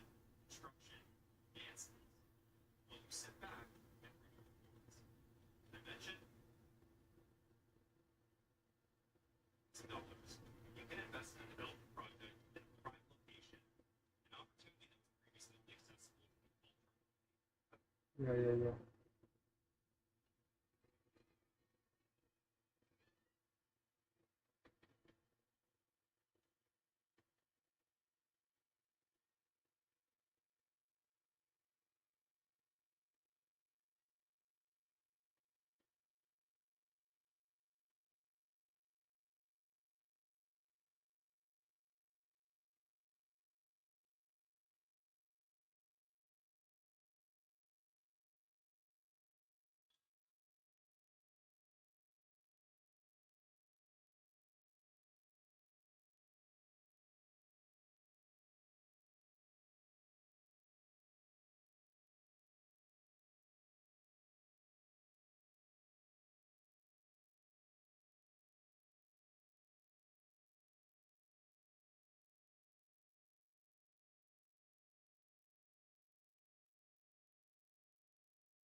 Interesting.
Okay, she's talking about me.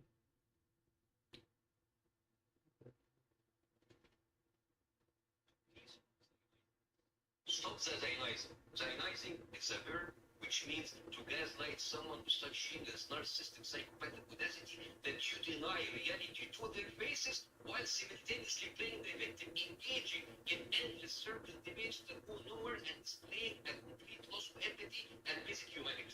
Right? Remember, PS, why the first video went viral? Because I called Israel a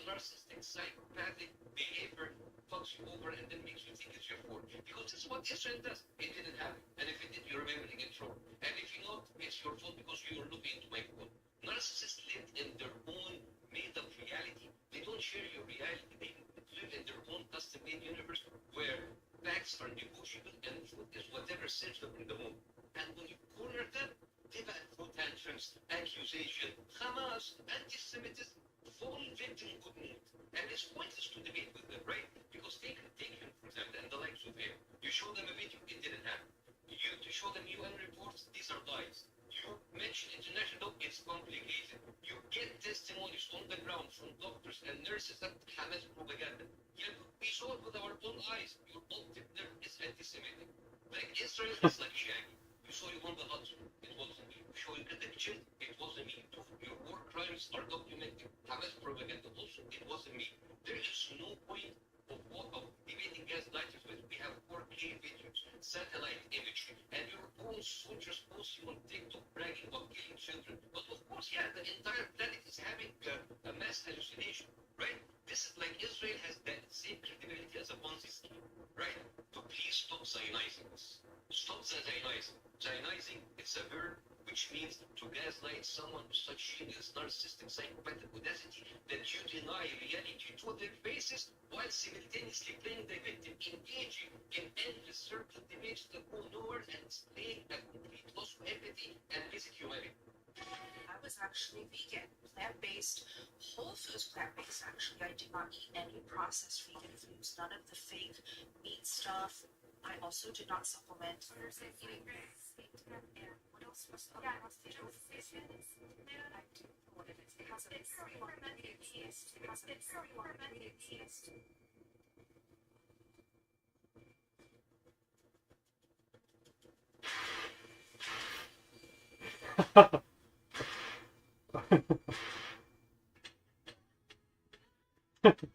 I like this guy, he's funny. I was actually vegan, plant-based, whole foods plant-based actually. I did not eat any processed vegan foods, none of the fake meat stuff.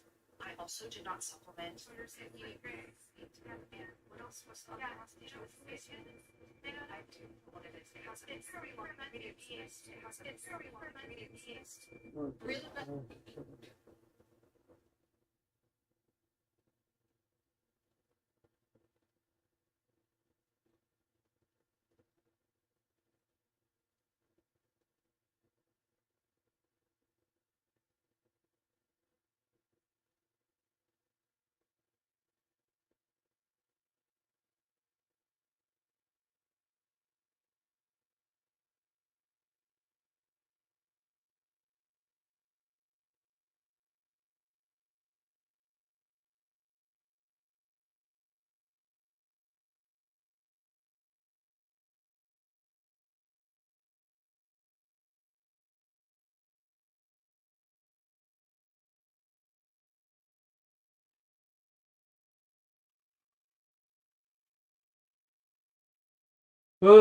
Okay.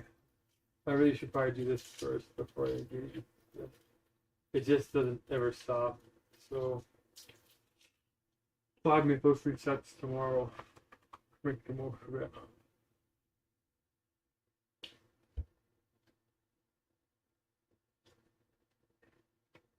I'm sweating. We're going through them heat.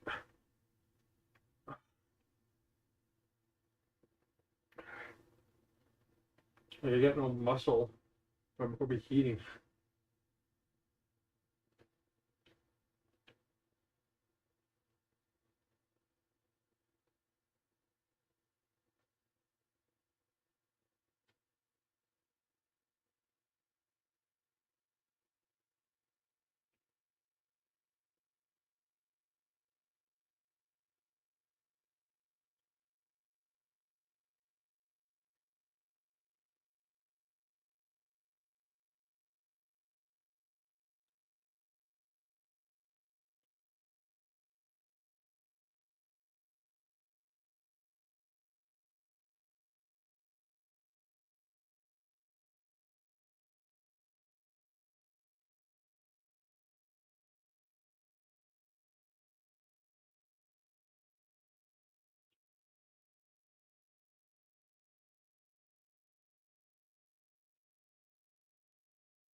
Oh boy.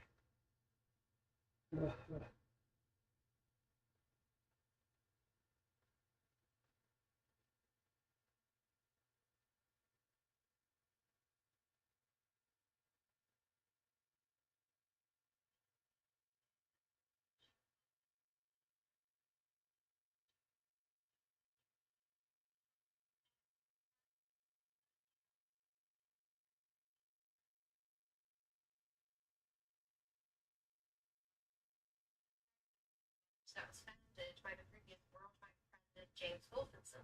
He's also ex-Lazard.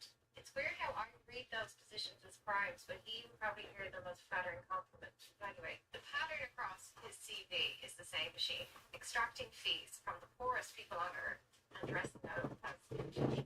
It's similar with the second one. Brett Cronin is also PE investment banking.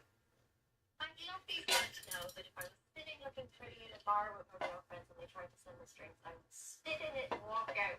He was Blackstone's first ever undergraduate hire in 1989, rising to senior managing director. He then went on to co-found Elevation Partners, another private equity firm, a Silicon Valley one. Abby Berkowitz, also in the White House and the Trump administration, he worked on Trump's peace plan, the Gaza peace plan, and on the Abraham Accords.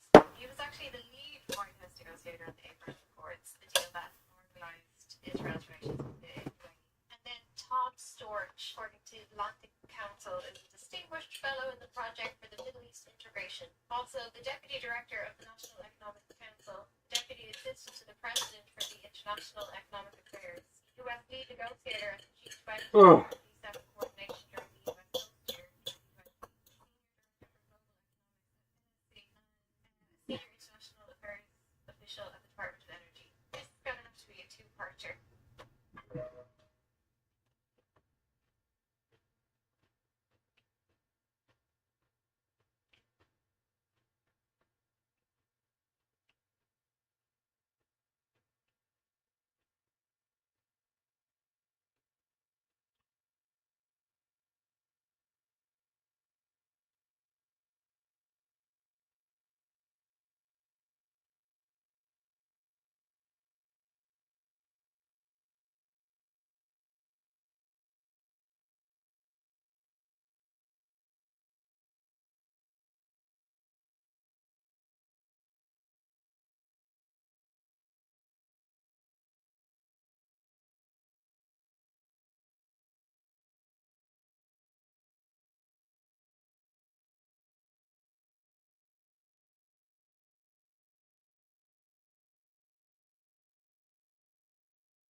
Okay.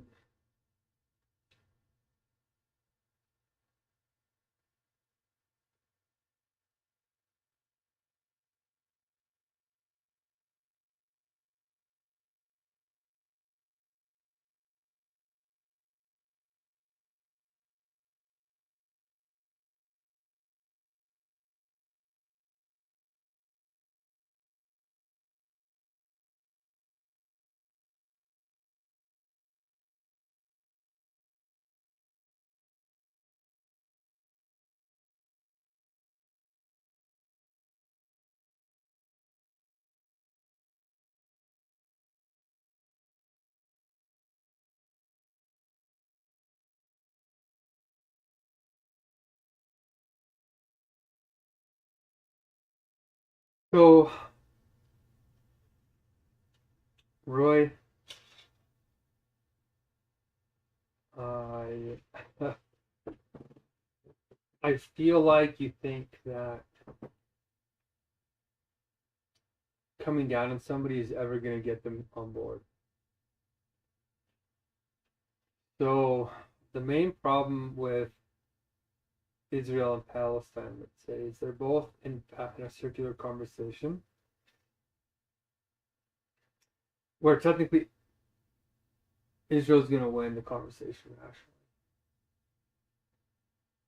And that's because if we say that Israel does not deserve to stay in their home and native land, is what they claim, then when Palestine says that they were there first, it's a paradox. It's a contradiction, right? Because if Palestine says we were here first, we have to stay, and then Israel says, well, okay, but if that's the argument, then we were here first, way back. We were here first. We get to stay. So if the argument works for Palestine, it should work for Israel. And archaeological evidence shows that Israel was there far before anybody else and has more right to that land than anybody would suppose, if we're just thinking rationally. But a lot of people can't think rationally. Their brains get turned off, right? And that's what I imagine is going to happen with you on this issue, is that argument's not going to sink in. Your brain just won't let it happen.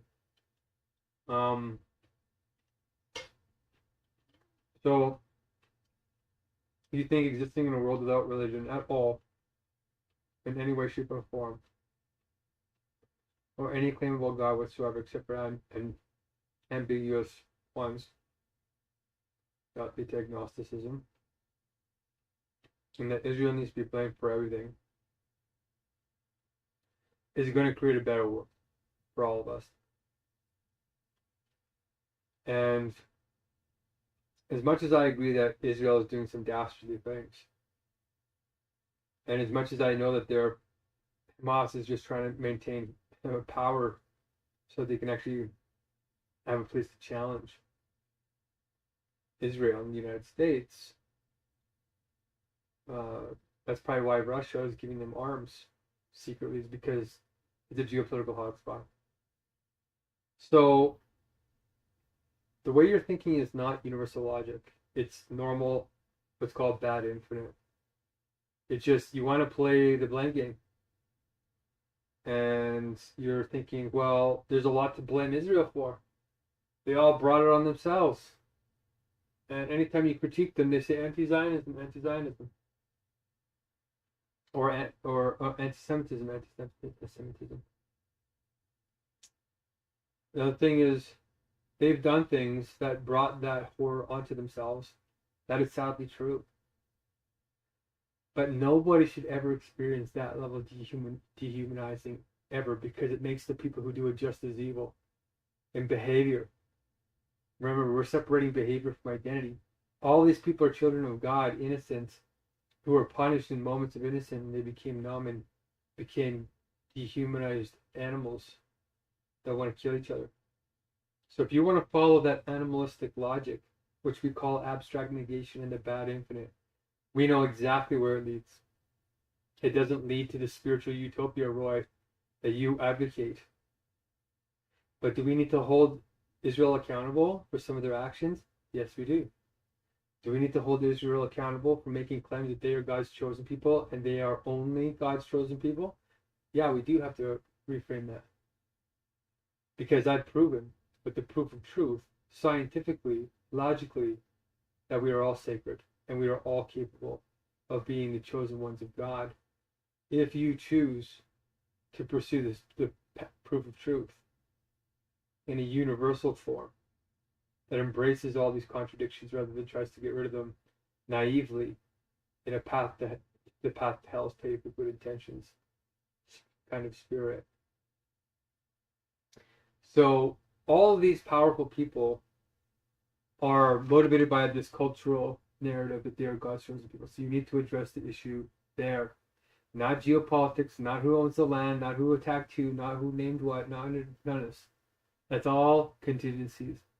The root problem is that there is a holy book that a lot of people believe in, like 4 billion, that says one group of people are the chosen ones of God, and doesn't say that anywhere else in the Bible. Except that everybody is the chosen ones of God, and that came from Jesus Christ. That we all will be doing greater things than He if we know the way, the truth, and the life. And this is why Hegel says that Jesus was a true philosopher, a true divinity, because He came as the final cycle of freedom, genuine freedom that was not based on contingencies but on the form of consciousness. That you are in the image of God as God consciousness, that God is conscious, and that you can access that directly, like the Protestants say. But the movement is not supposed to be fragmented, which is why Catholicism is also true. And we have to unite them over these contradictions that we know how now. And I want you, Roy, to be open to learning this new way of thinking about these old concepts, or else you're just going to be dragged into the past because you're not doing anything new. Okay, you are in a cult, and it's called falling into that blame game narrative of the bad infinite. Doing the same thing over and over again, expecting different results.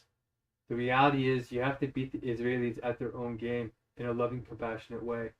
And saying, not only are we with you as God's people in this hyper-rational, disciplined way, but we have the universal logic that proves beyond a doubt that we're all sacred, we're all God's people. Absolutely necessarily.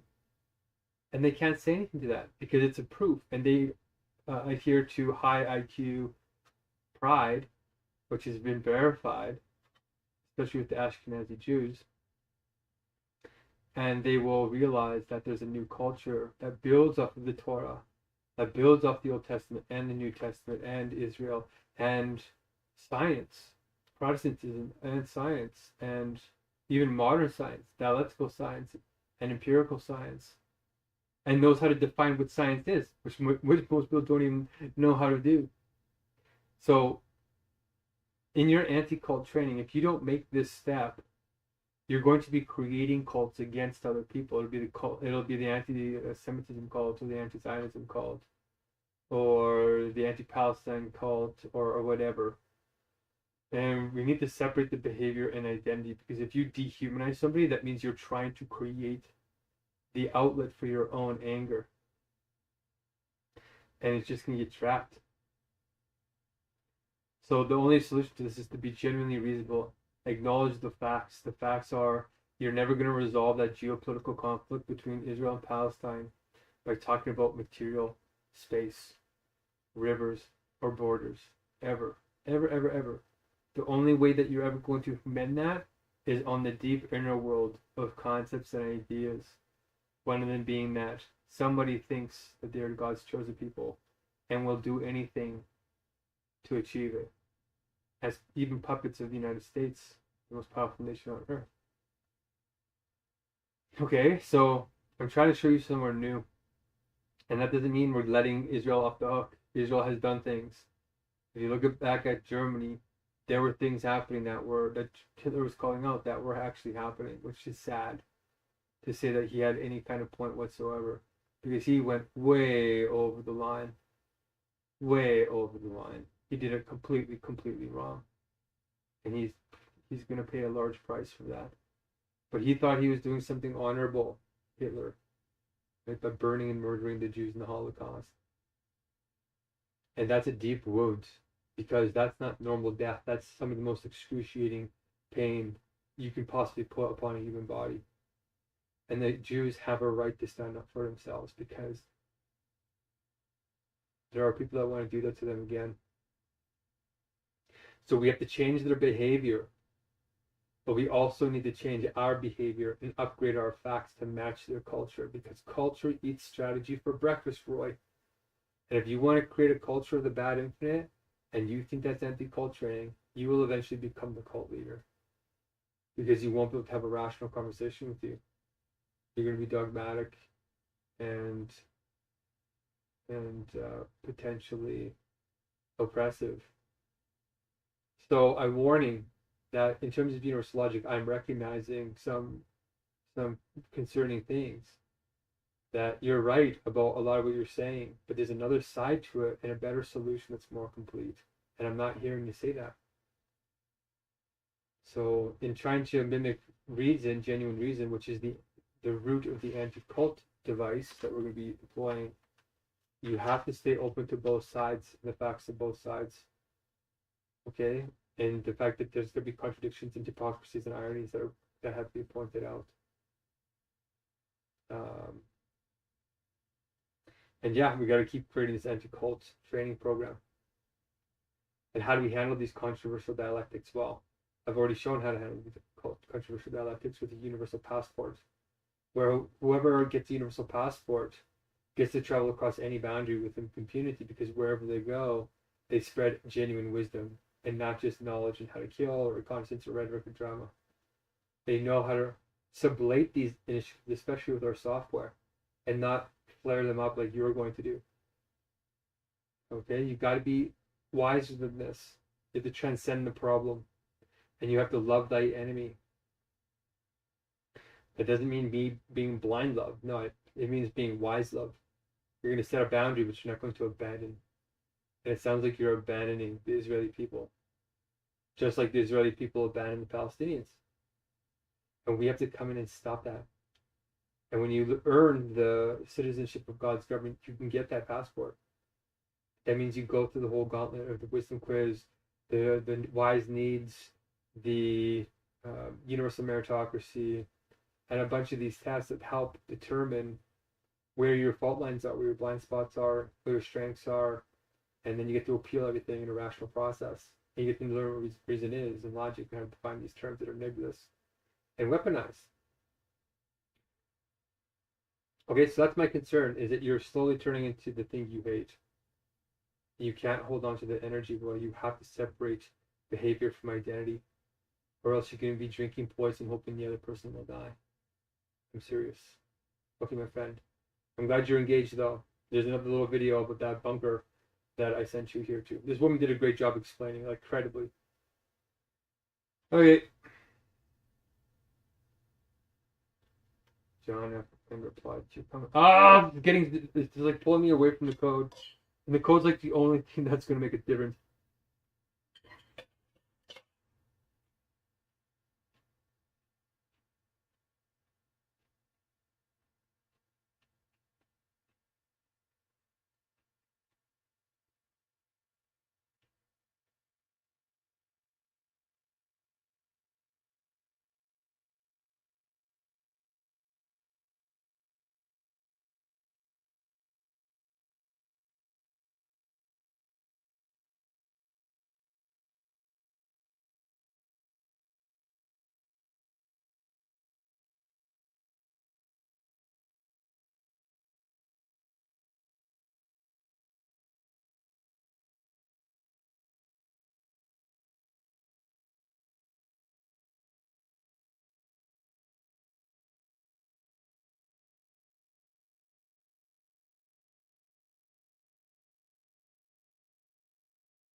This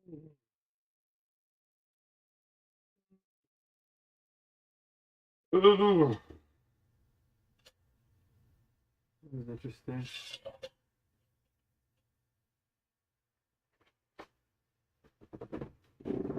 Ah.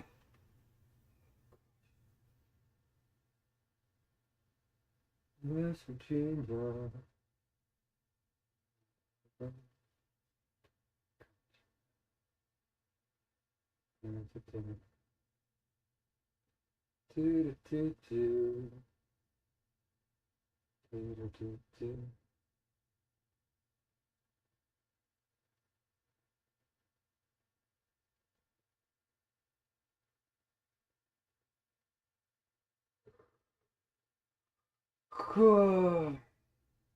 Out.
Oh, no, again.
Very interesting.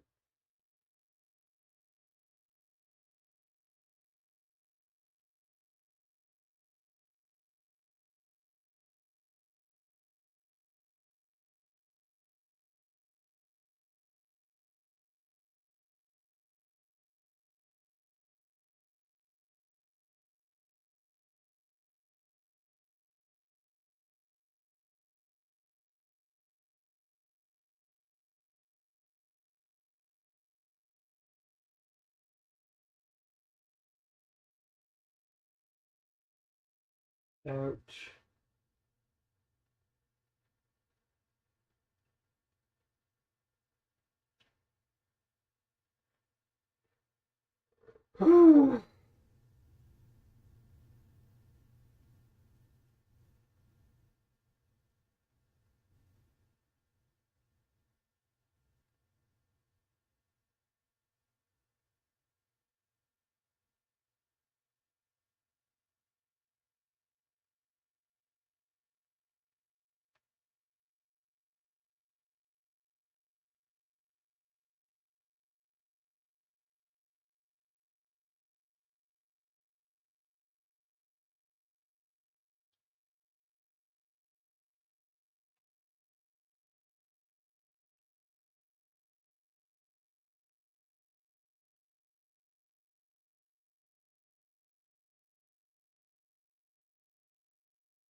Oh, cool. Huh.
Really?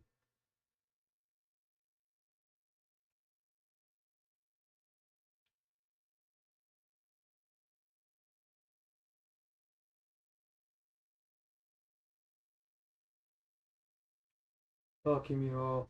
Welcome. We're starting a new movement here, the True God movement. And the naivety is really quite not great.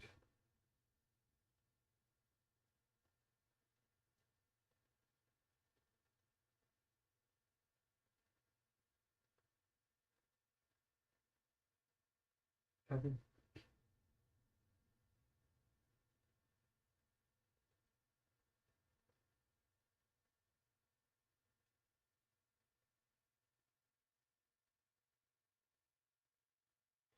This is so good. Oh, my coffee pants. Ouch. Oh, it changed something. So we're still hovering at that 612 follower or so. We're staying above 600. Oh my goodness. Okay, but to believe. Yeah, we will get back to the depression.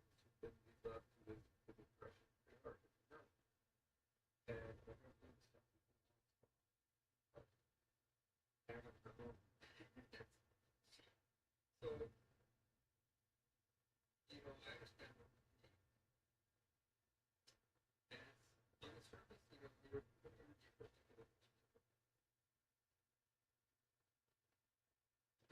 trying to figure out. At the same time, I'm not foolish. I have a lot of experience. And the therapist is aware of it. It's just rare to handle something that's not just because it's. And yet I put my body in position. On one level, yes.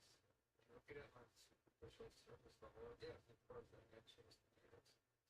But a wise person acts moved by necessity. So if you want to be a good person, you have to always choose the good to the best of your ability. In that sense, it's not a choice.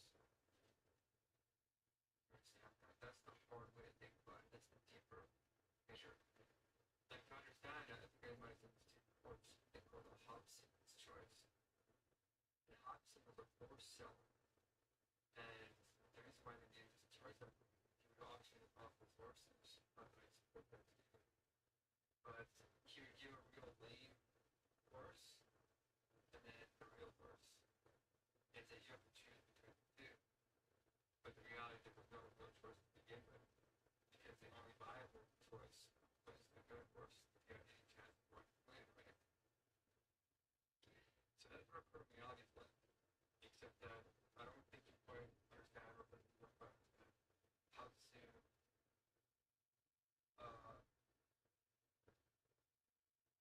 I think I put this how soon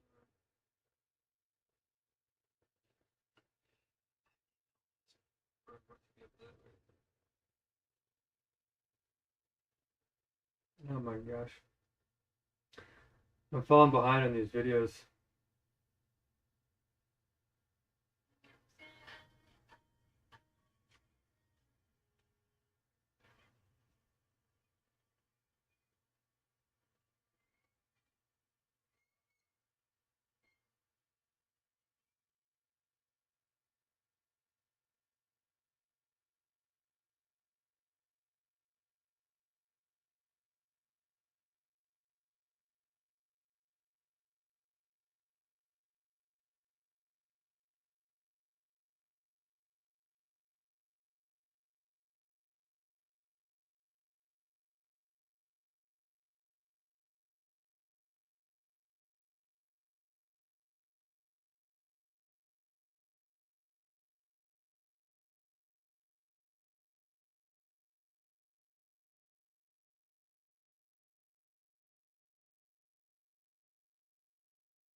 That's cool. I like that.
I thought ending.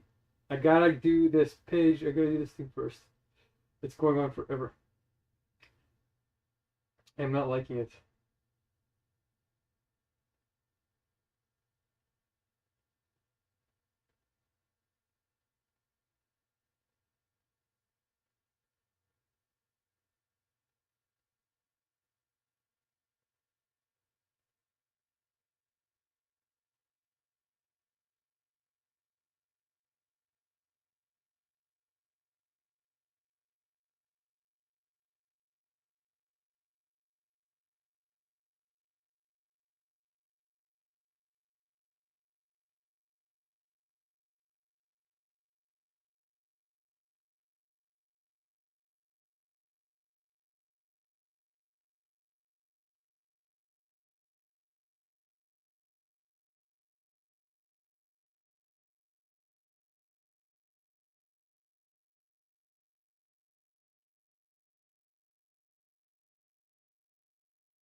Discontinued. Come on. It's like ending my streams on purpose now.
Wow, I love this. This is actually pretty good. But let us.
I'm kind of annoyed by this thing here.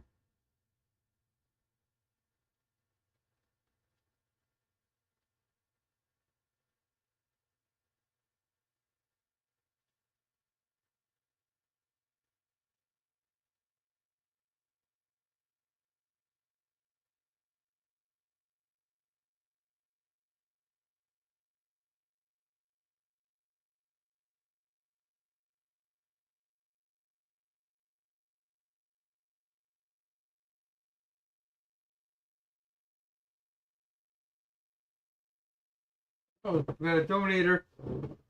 Cool. We got another donation. Yeah. Squeezing out inspiration $10 at a time. Holy heck, man. Okay, we need to do a little bit of this first. What is this? 357. I'm just sweating like crazy, man.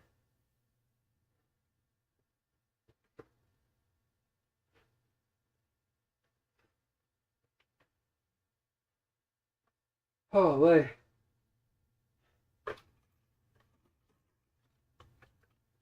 Do the opposite of what I do during the Hungerstrike cooldown. Whoa! Let's go. Okay.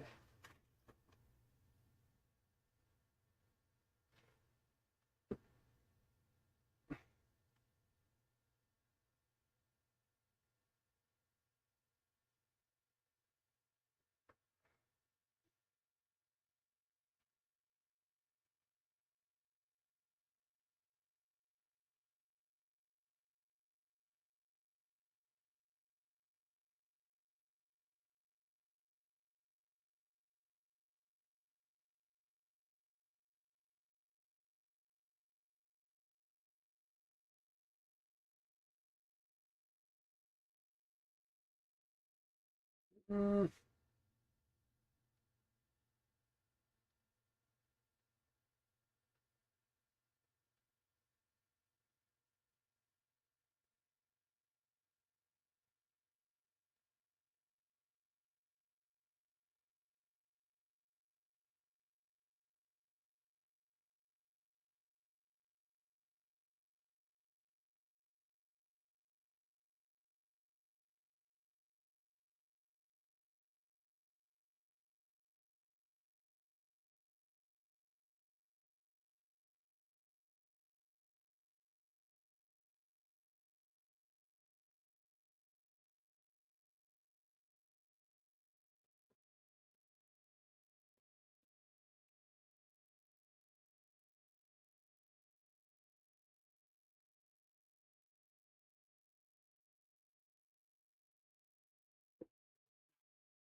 Ah, I'm getting a little annoyed. Okay, let's try and out.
Oh my god.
And we all need somebody to lean on.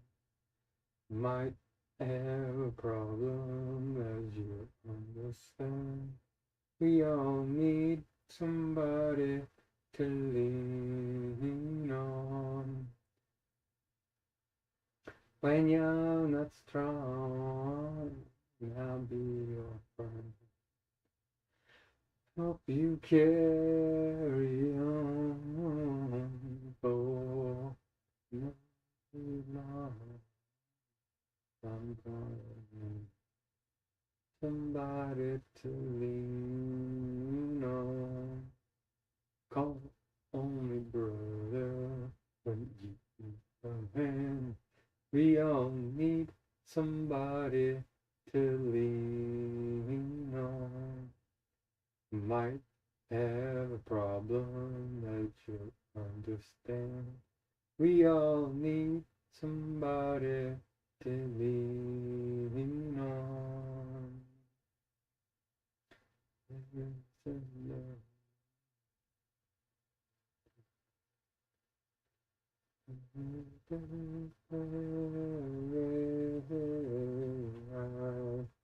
Right up the road.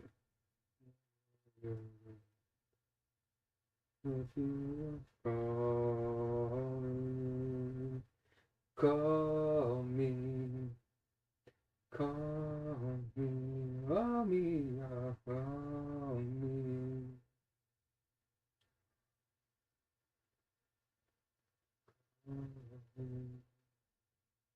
Call me, call me, call me, call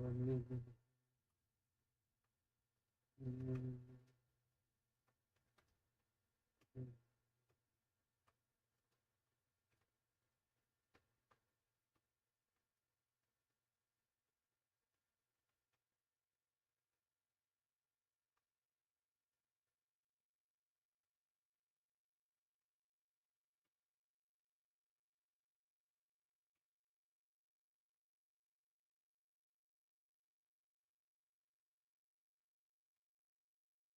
I just love this playlist. It's magical.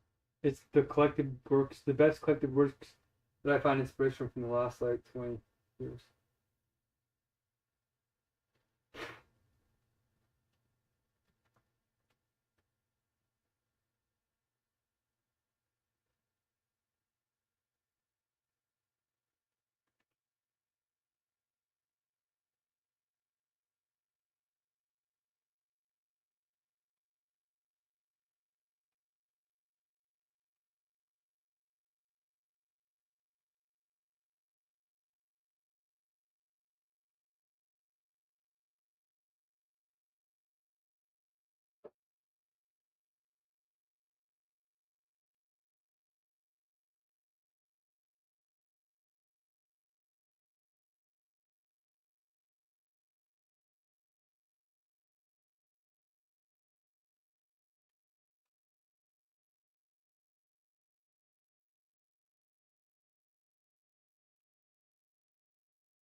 Like cereal, I think.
I don't have any more cucumbers.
foot hurts. Kind of wondering if I have a piece of glass in my foot.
Jeez.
Okay, this is a huge update.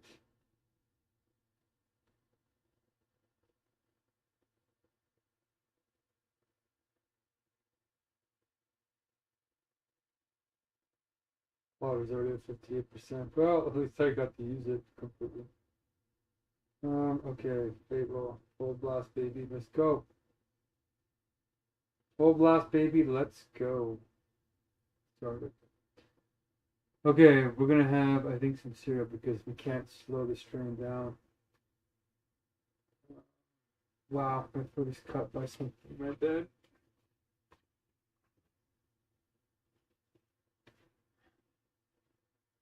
It hurts.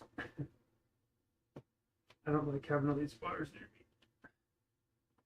me. Okay, we're gonna listen to this part of the next one. Okay, I got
Okay, very interesting.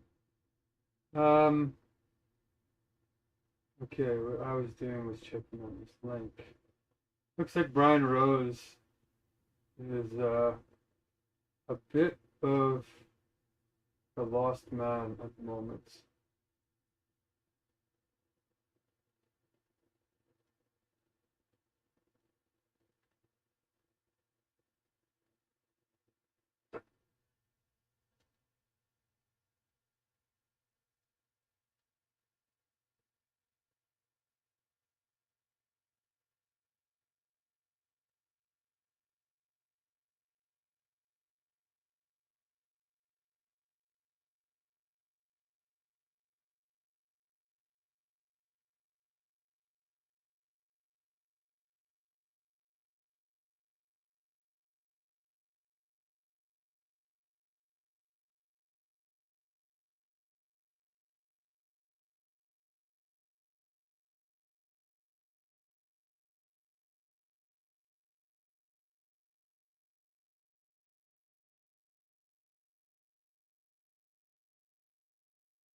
Love the song.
Okay, it's time to eat some cereal or something.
I'm hungry. Let's have. I don't really feel like eating cereal now. I want something hearty, or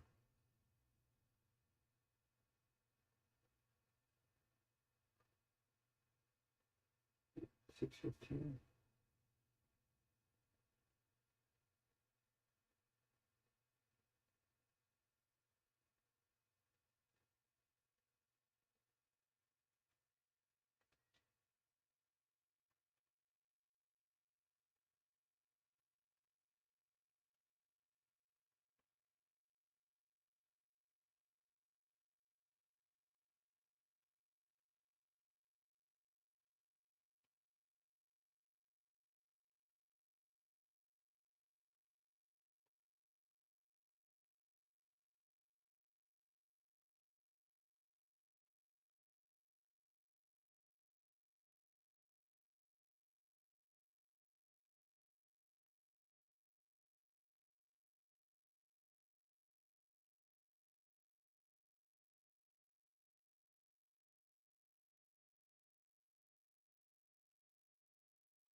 Okay, this has been bothering me a lot actually.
ever yours.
This playlist is so good.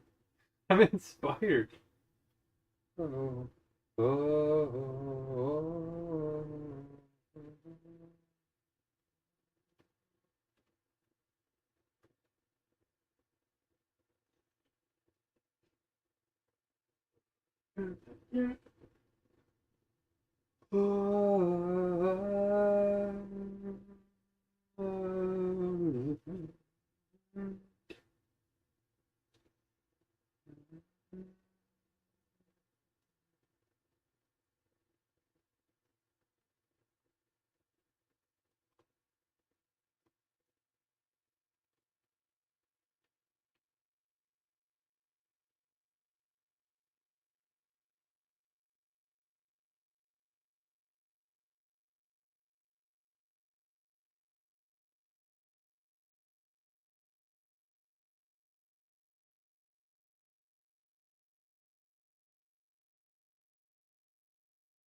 You should make some more bread now.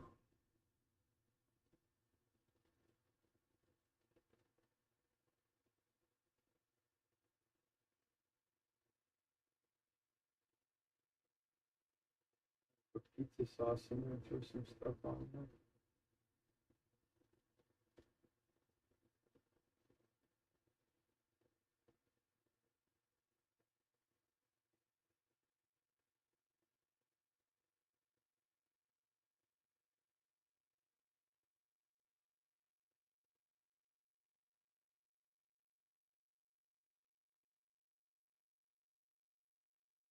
I'm gonna tempeh tofu.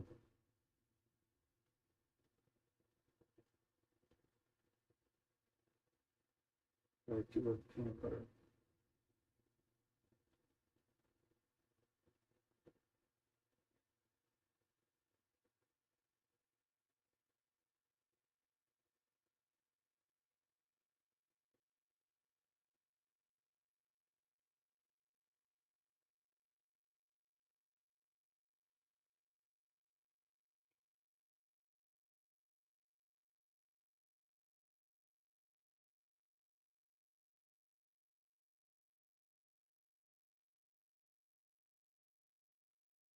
Ah.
Oh wow, like they're literally all adding me. Every single person is now adding me on LinkedIn, which is good.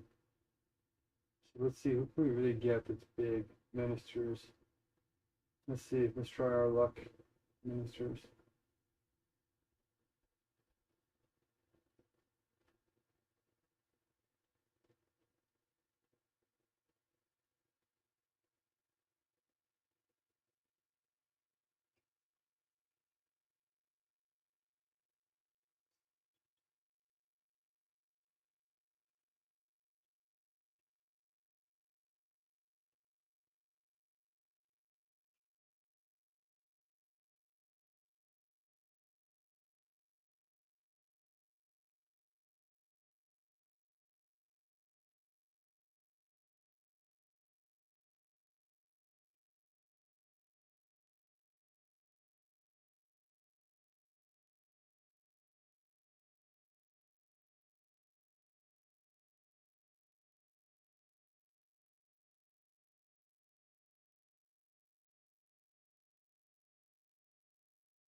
Oh, good.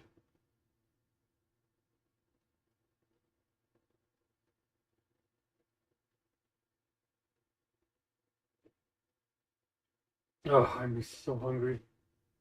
Okay, I think we got this.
Okay.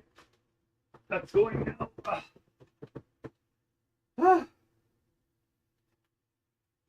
Lots happening.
Alright, means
let's see.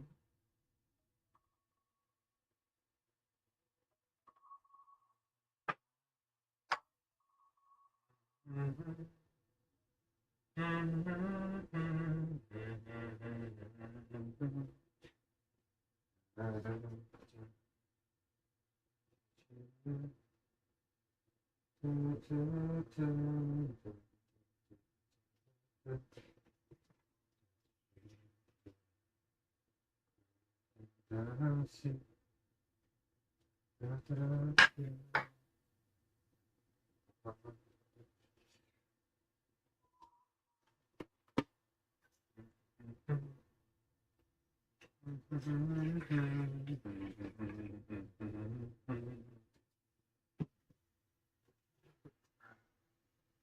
could make some rice now.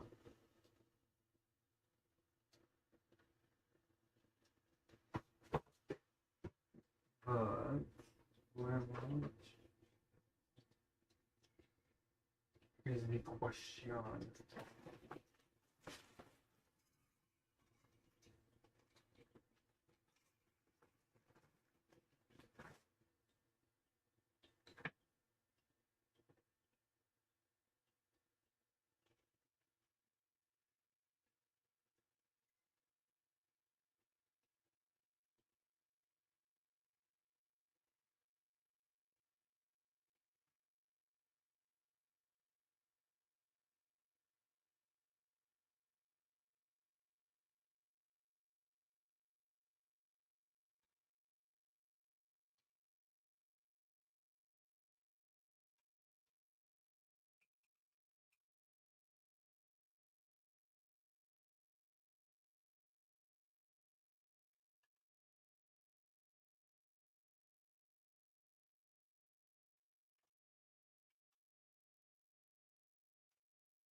Workday.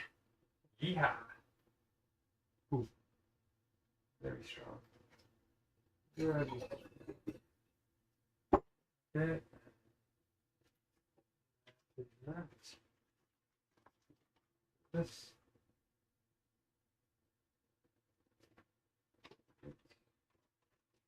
And we're going to throw it. Sure. You.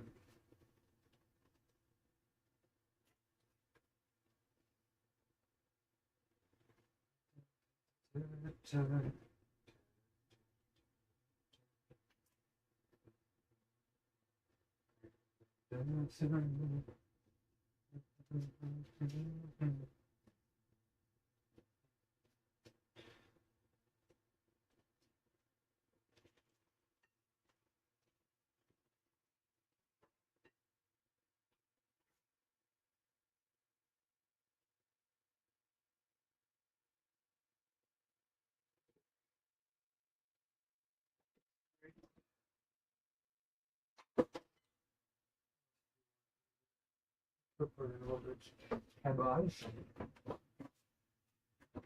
Hey, I think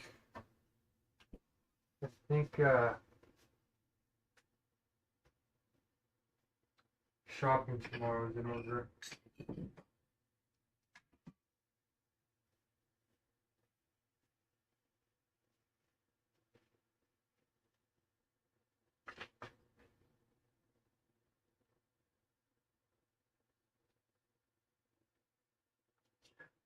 Ooh! Glass.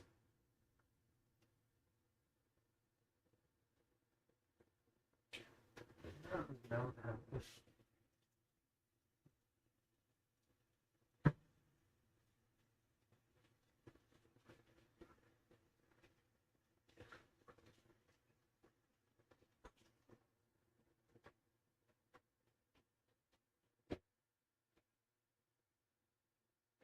Ouch. Okay. So.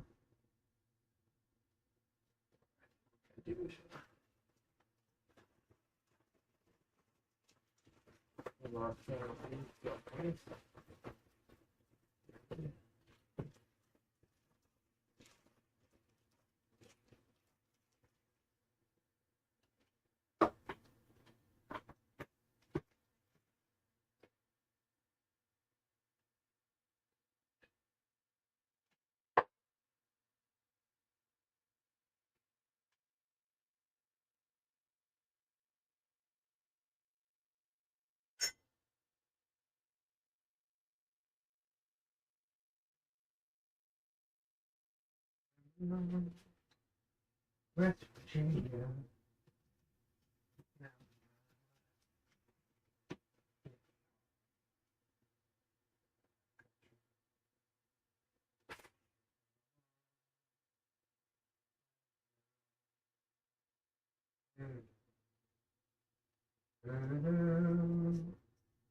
West Virginia.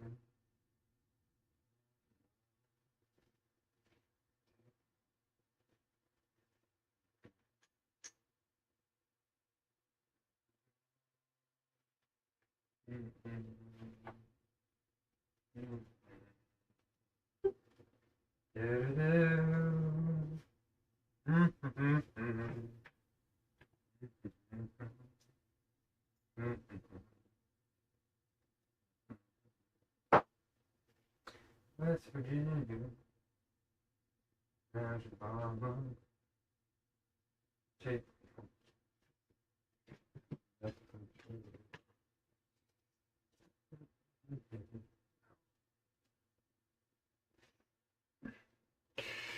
Yeah. Okay. Okay. Oh.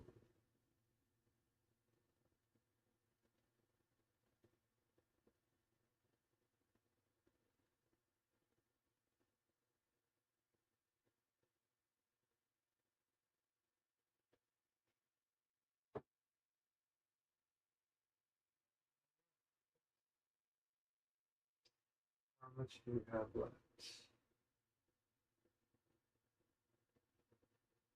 Oh, 69%, man. We're not even gonna make it till tomorrow.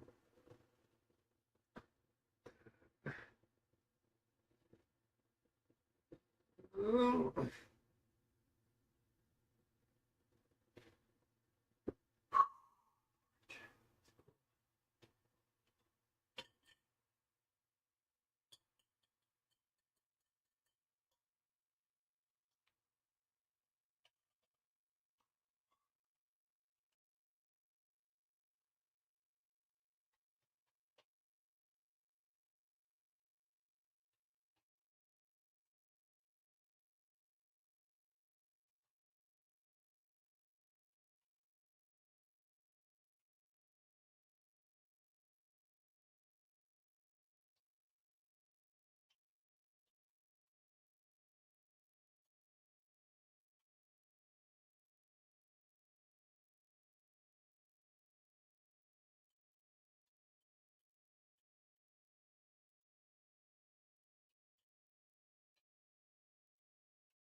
Mix.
I belong West Virginia.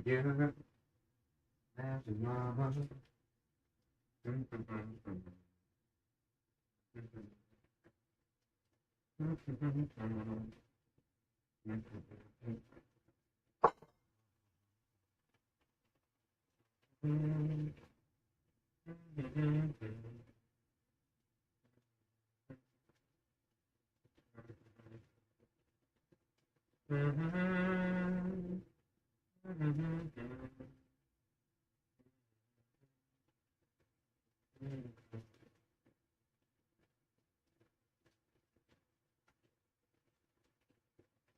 Okay.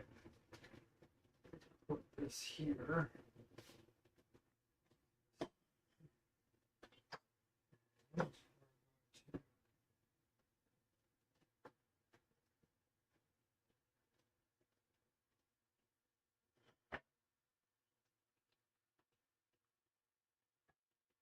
Oh cow.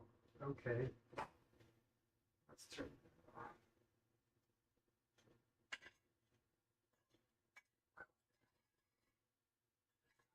Turn it off.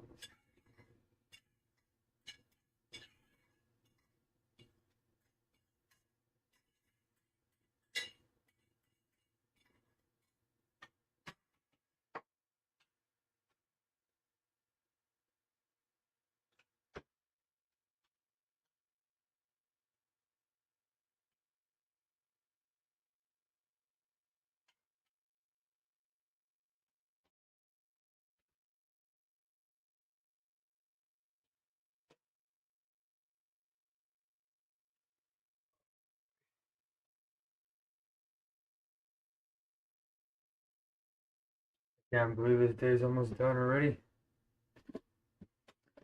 Feels like it just began.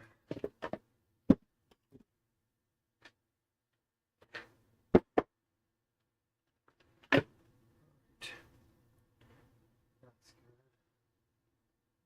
good. Ouch.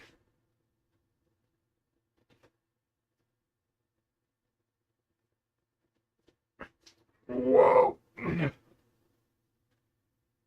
Okay.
Guy just like a double backflip or something. I don't know why they're playing that video on my stream.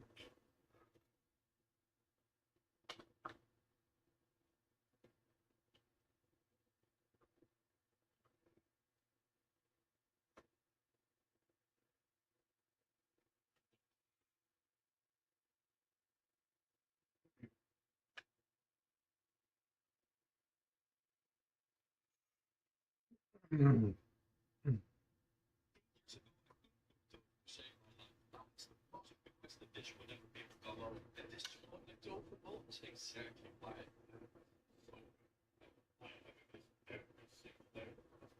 First, chocolate dough.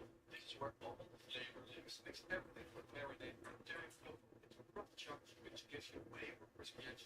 You mix it with the marinade, spread it on eggs, and bake it in the oven. Doesn't it twice. It's not for light rice, it's stupidly simple. The rice that's stirred, light zest, salt, and the yolks of fresh lamb. Then saute onion and garlic and taco seasoning and beets, and let the beets cook down and mash up them as you go. After all stress for one, will you get a good avocado? Look at that, it's burger. Mashed with tomatoes, shallot, garlic, cilantro, lime, salt, pepper, and you've got one that needs absolutely no introduction. Simple your bowl, and that's it. Let me know if you give this a go. 8 years ago, I couldn't cook tofu to save my life. Now it's the most requested dish whenever people come over. And this chipotle tofu bowl is exactly why. So good. I have it with every single day. First, chipotle tofu. This is where all the flavor lives. Mix everything from marinade and dairy tofu into rough chunks, which gives you way more crispy edge. You mix it with the marinade, spread it on eggs, and bake it in the oven. Doesn't it twice. The smell for light rice is really simple. Your rice and stir, lime zest, salt, and the yolks of fresh lamb. Then saute onion and garlic and taco seasoning and beets, and let the beets cook down and mash some of them as you go. Enough more stress for one. Will we get a good avocado? Look at that, it's burger. Mashed with tomatoes, shallot, garlic, cilantro, lime, salt, pepper, and you've got one that needs absolutely no introduction. Simple your bowl, and that's it. Let me know if you give this a go. 8 years ago, I cooked to save my life. Now it's the most requested dish whenever people come over. And this chipotle tofu bowl is exactly why. So good. I have it with every single day. First, chipotle tofu. This is where all the flavor lives. Mix everything, marinade, and dairy tofu into rough chunks, which gives you way more crispy edge. You mix it with the marinade, spread it on eggs, bake it in the oven. Doesn't it twice. Cilantro, lime rice is stupidly simple. Your rice is stirred, lime zest, salt, and the yolks of fresh lamb. Then saute onion and garlic and taco seasoning and beets, and let the beets cook down and mash some of them as you go. Nothing more stress for one. Will we get a good avocado? Look at that, it's burger. Mashed with tomatoes, shallot, garlic, cilantro, lime, salt, pepper, and you've got one that needs absolutely no introduction. Simple your bowl, and that's it. Let me know if you give this a go. 8 years ago, I couldn't cook tofu to save my life. Now it's the most requested dish whenever people come over. And this chipotle tofu bowl is exactly why. So good. I have it every single day. First, chipotle tofu. This is where all the flavor lives. Mix everything from marinade and dairy tofu into rough chunks, which gives you way more crispy edge. You mix it with the marinade, spread it on eggs, and bake it in the oven. Doesn't it twice. It's not for light rice, it's stupidly simple.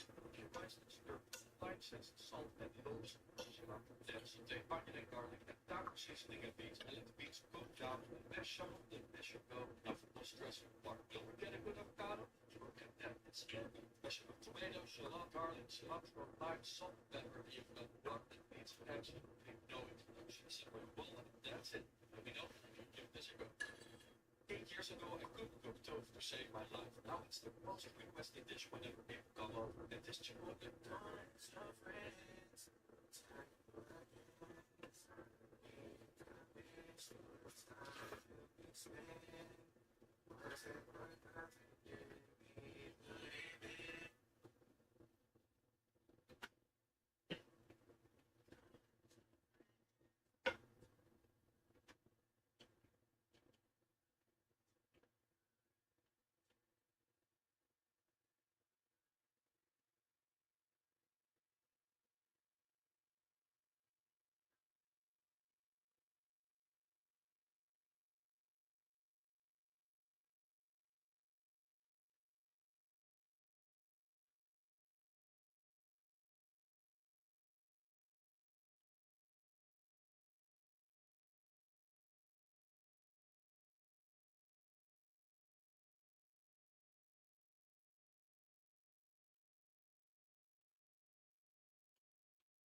Take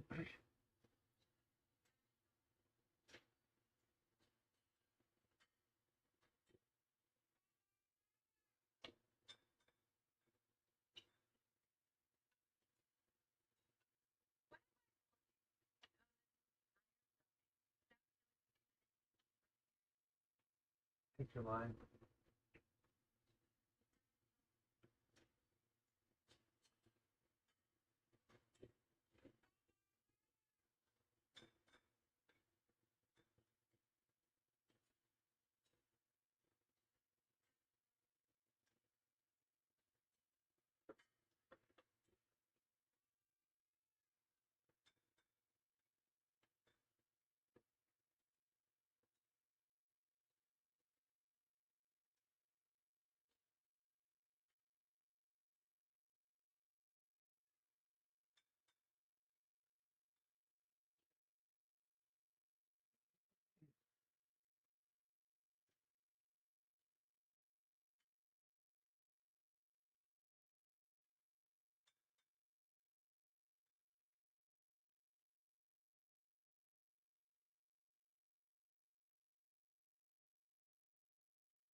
Red is starting to go bad.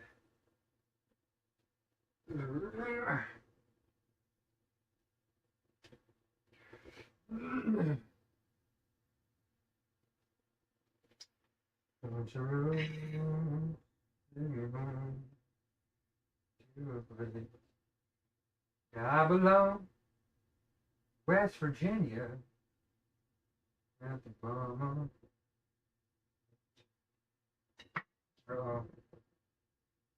Wow, there's actually still a little bit of good.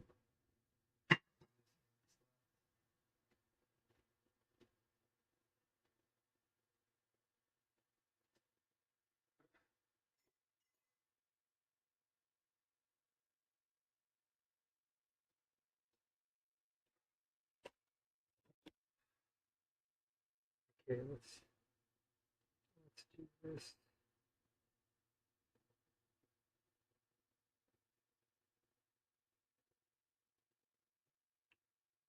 Well, the only two good chunks. Okay, it's bad. All right.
Really?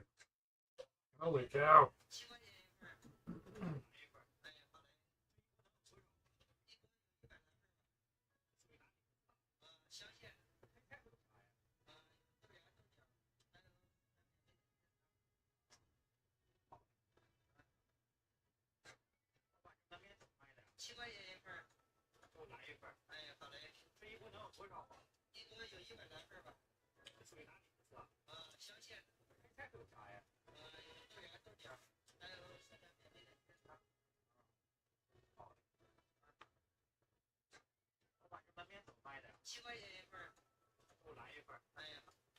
I eat tofu at least 3 to 4 times a week, and this might be my favorite way.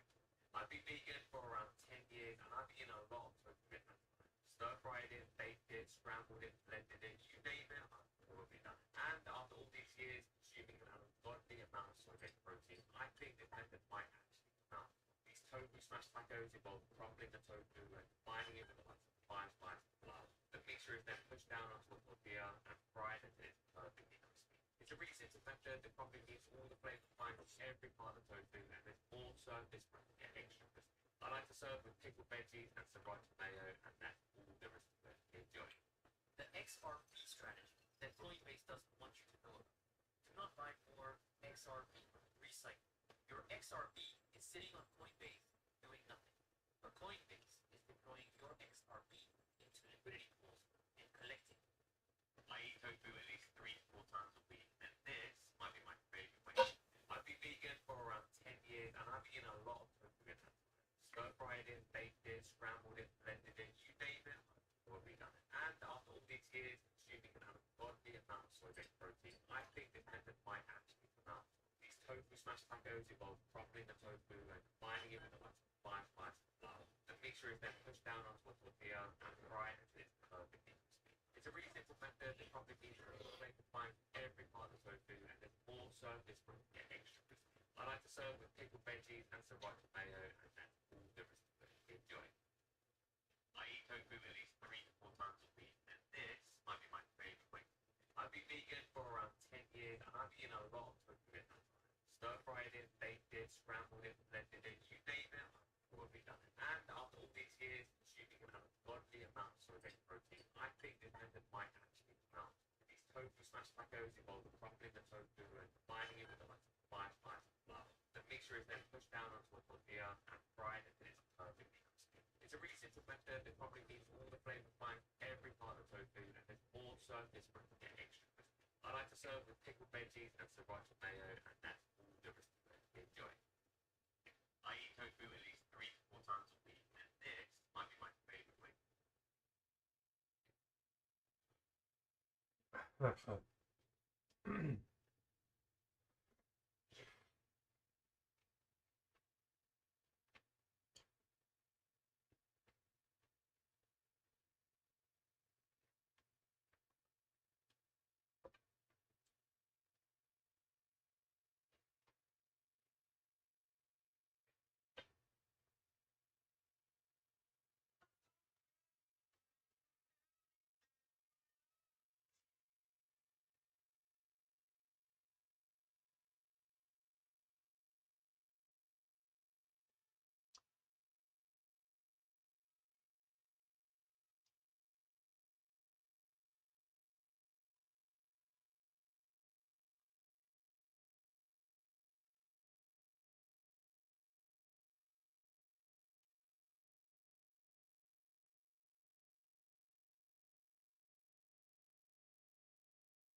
Mm.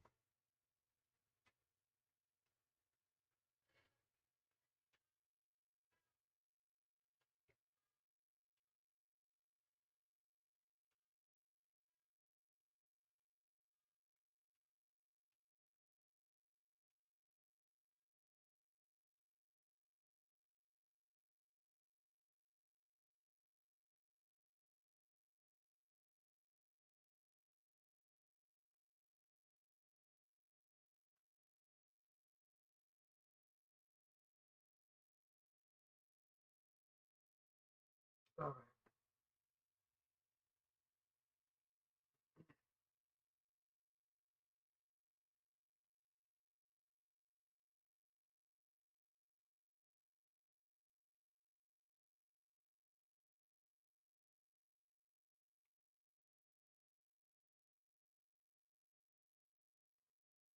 Mm.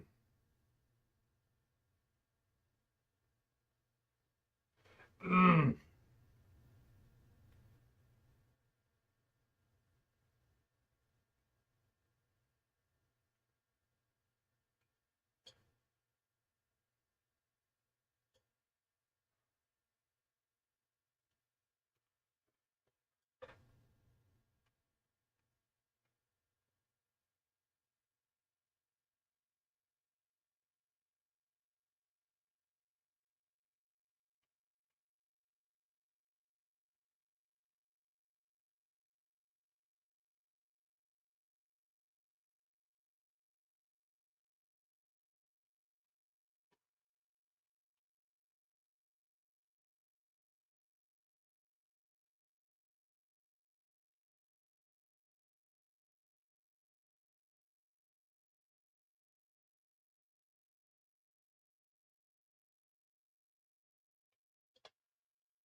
Mm.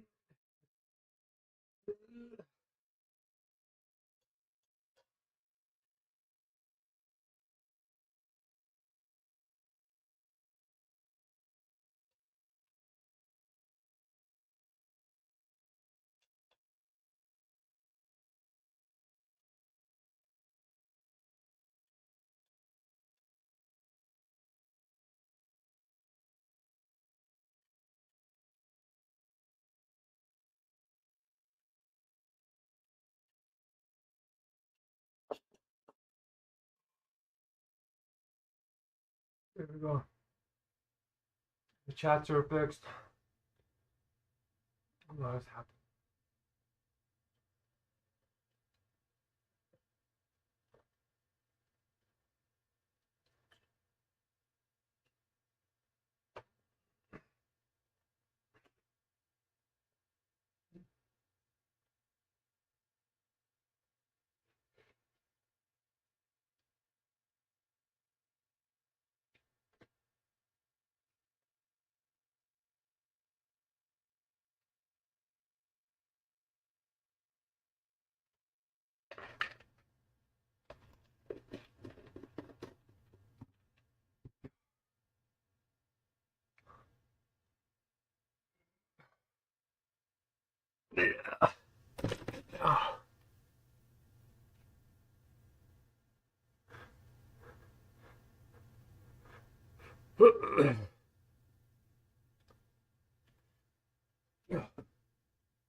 All right.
Oh, I deleted it again. Oh, I'm starting to really hate Facebook.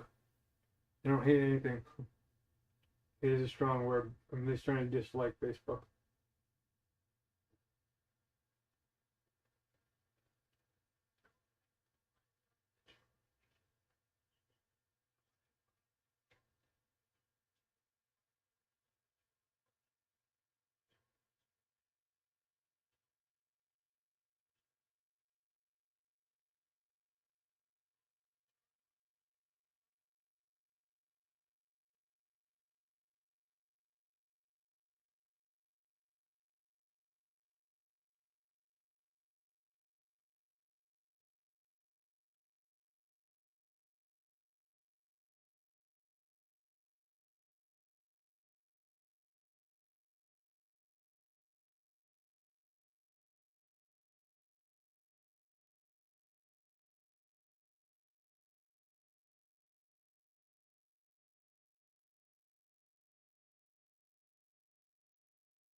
Totally right.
Oh.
Oh my gosh.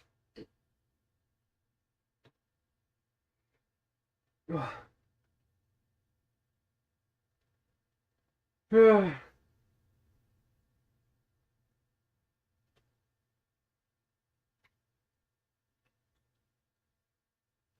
right. We're staying alive, you guys. I'm not really sleeping a whole lot on purpose. Giving my body minimal downtime so I don't stay down. I'm pretty sure we're getting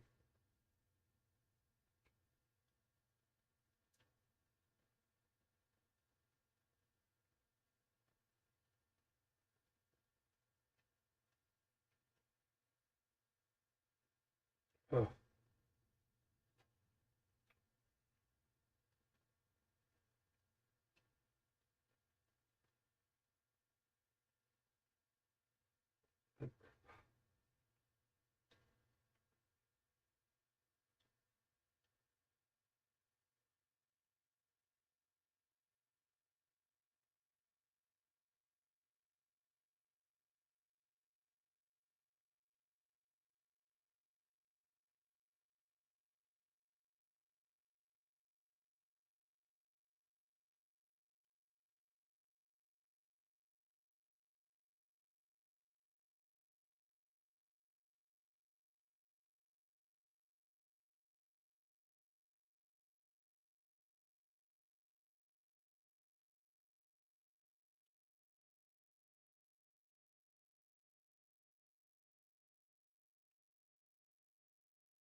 Welcome to my stream. I just finished a 66-day hunger strike to save your life, and I'm recovering now. But in a month, it starts again. It goes until 100,000 people make millions of blessings.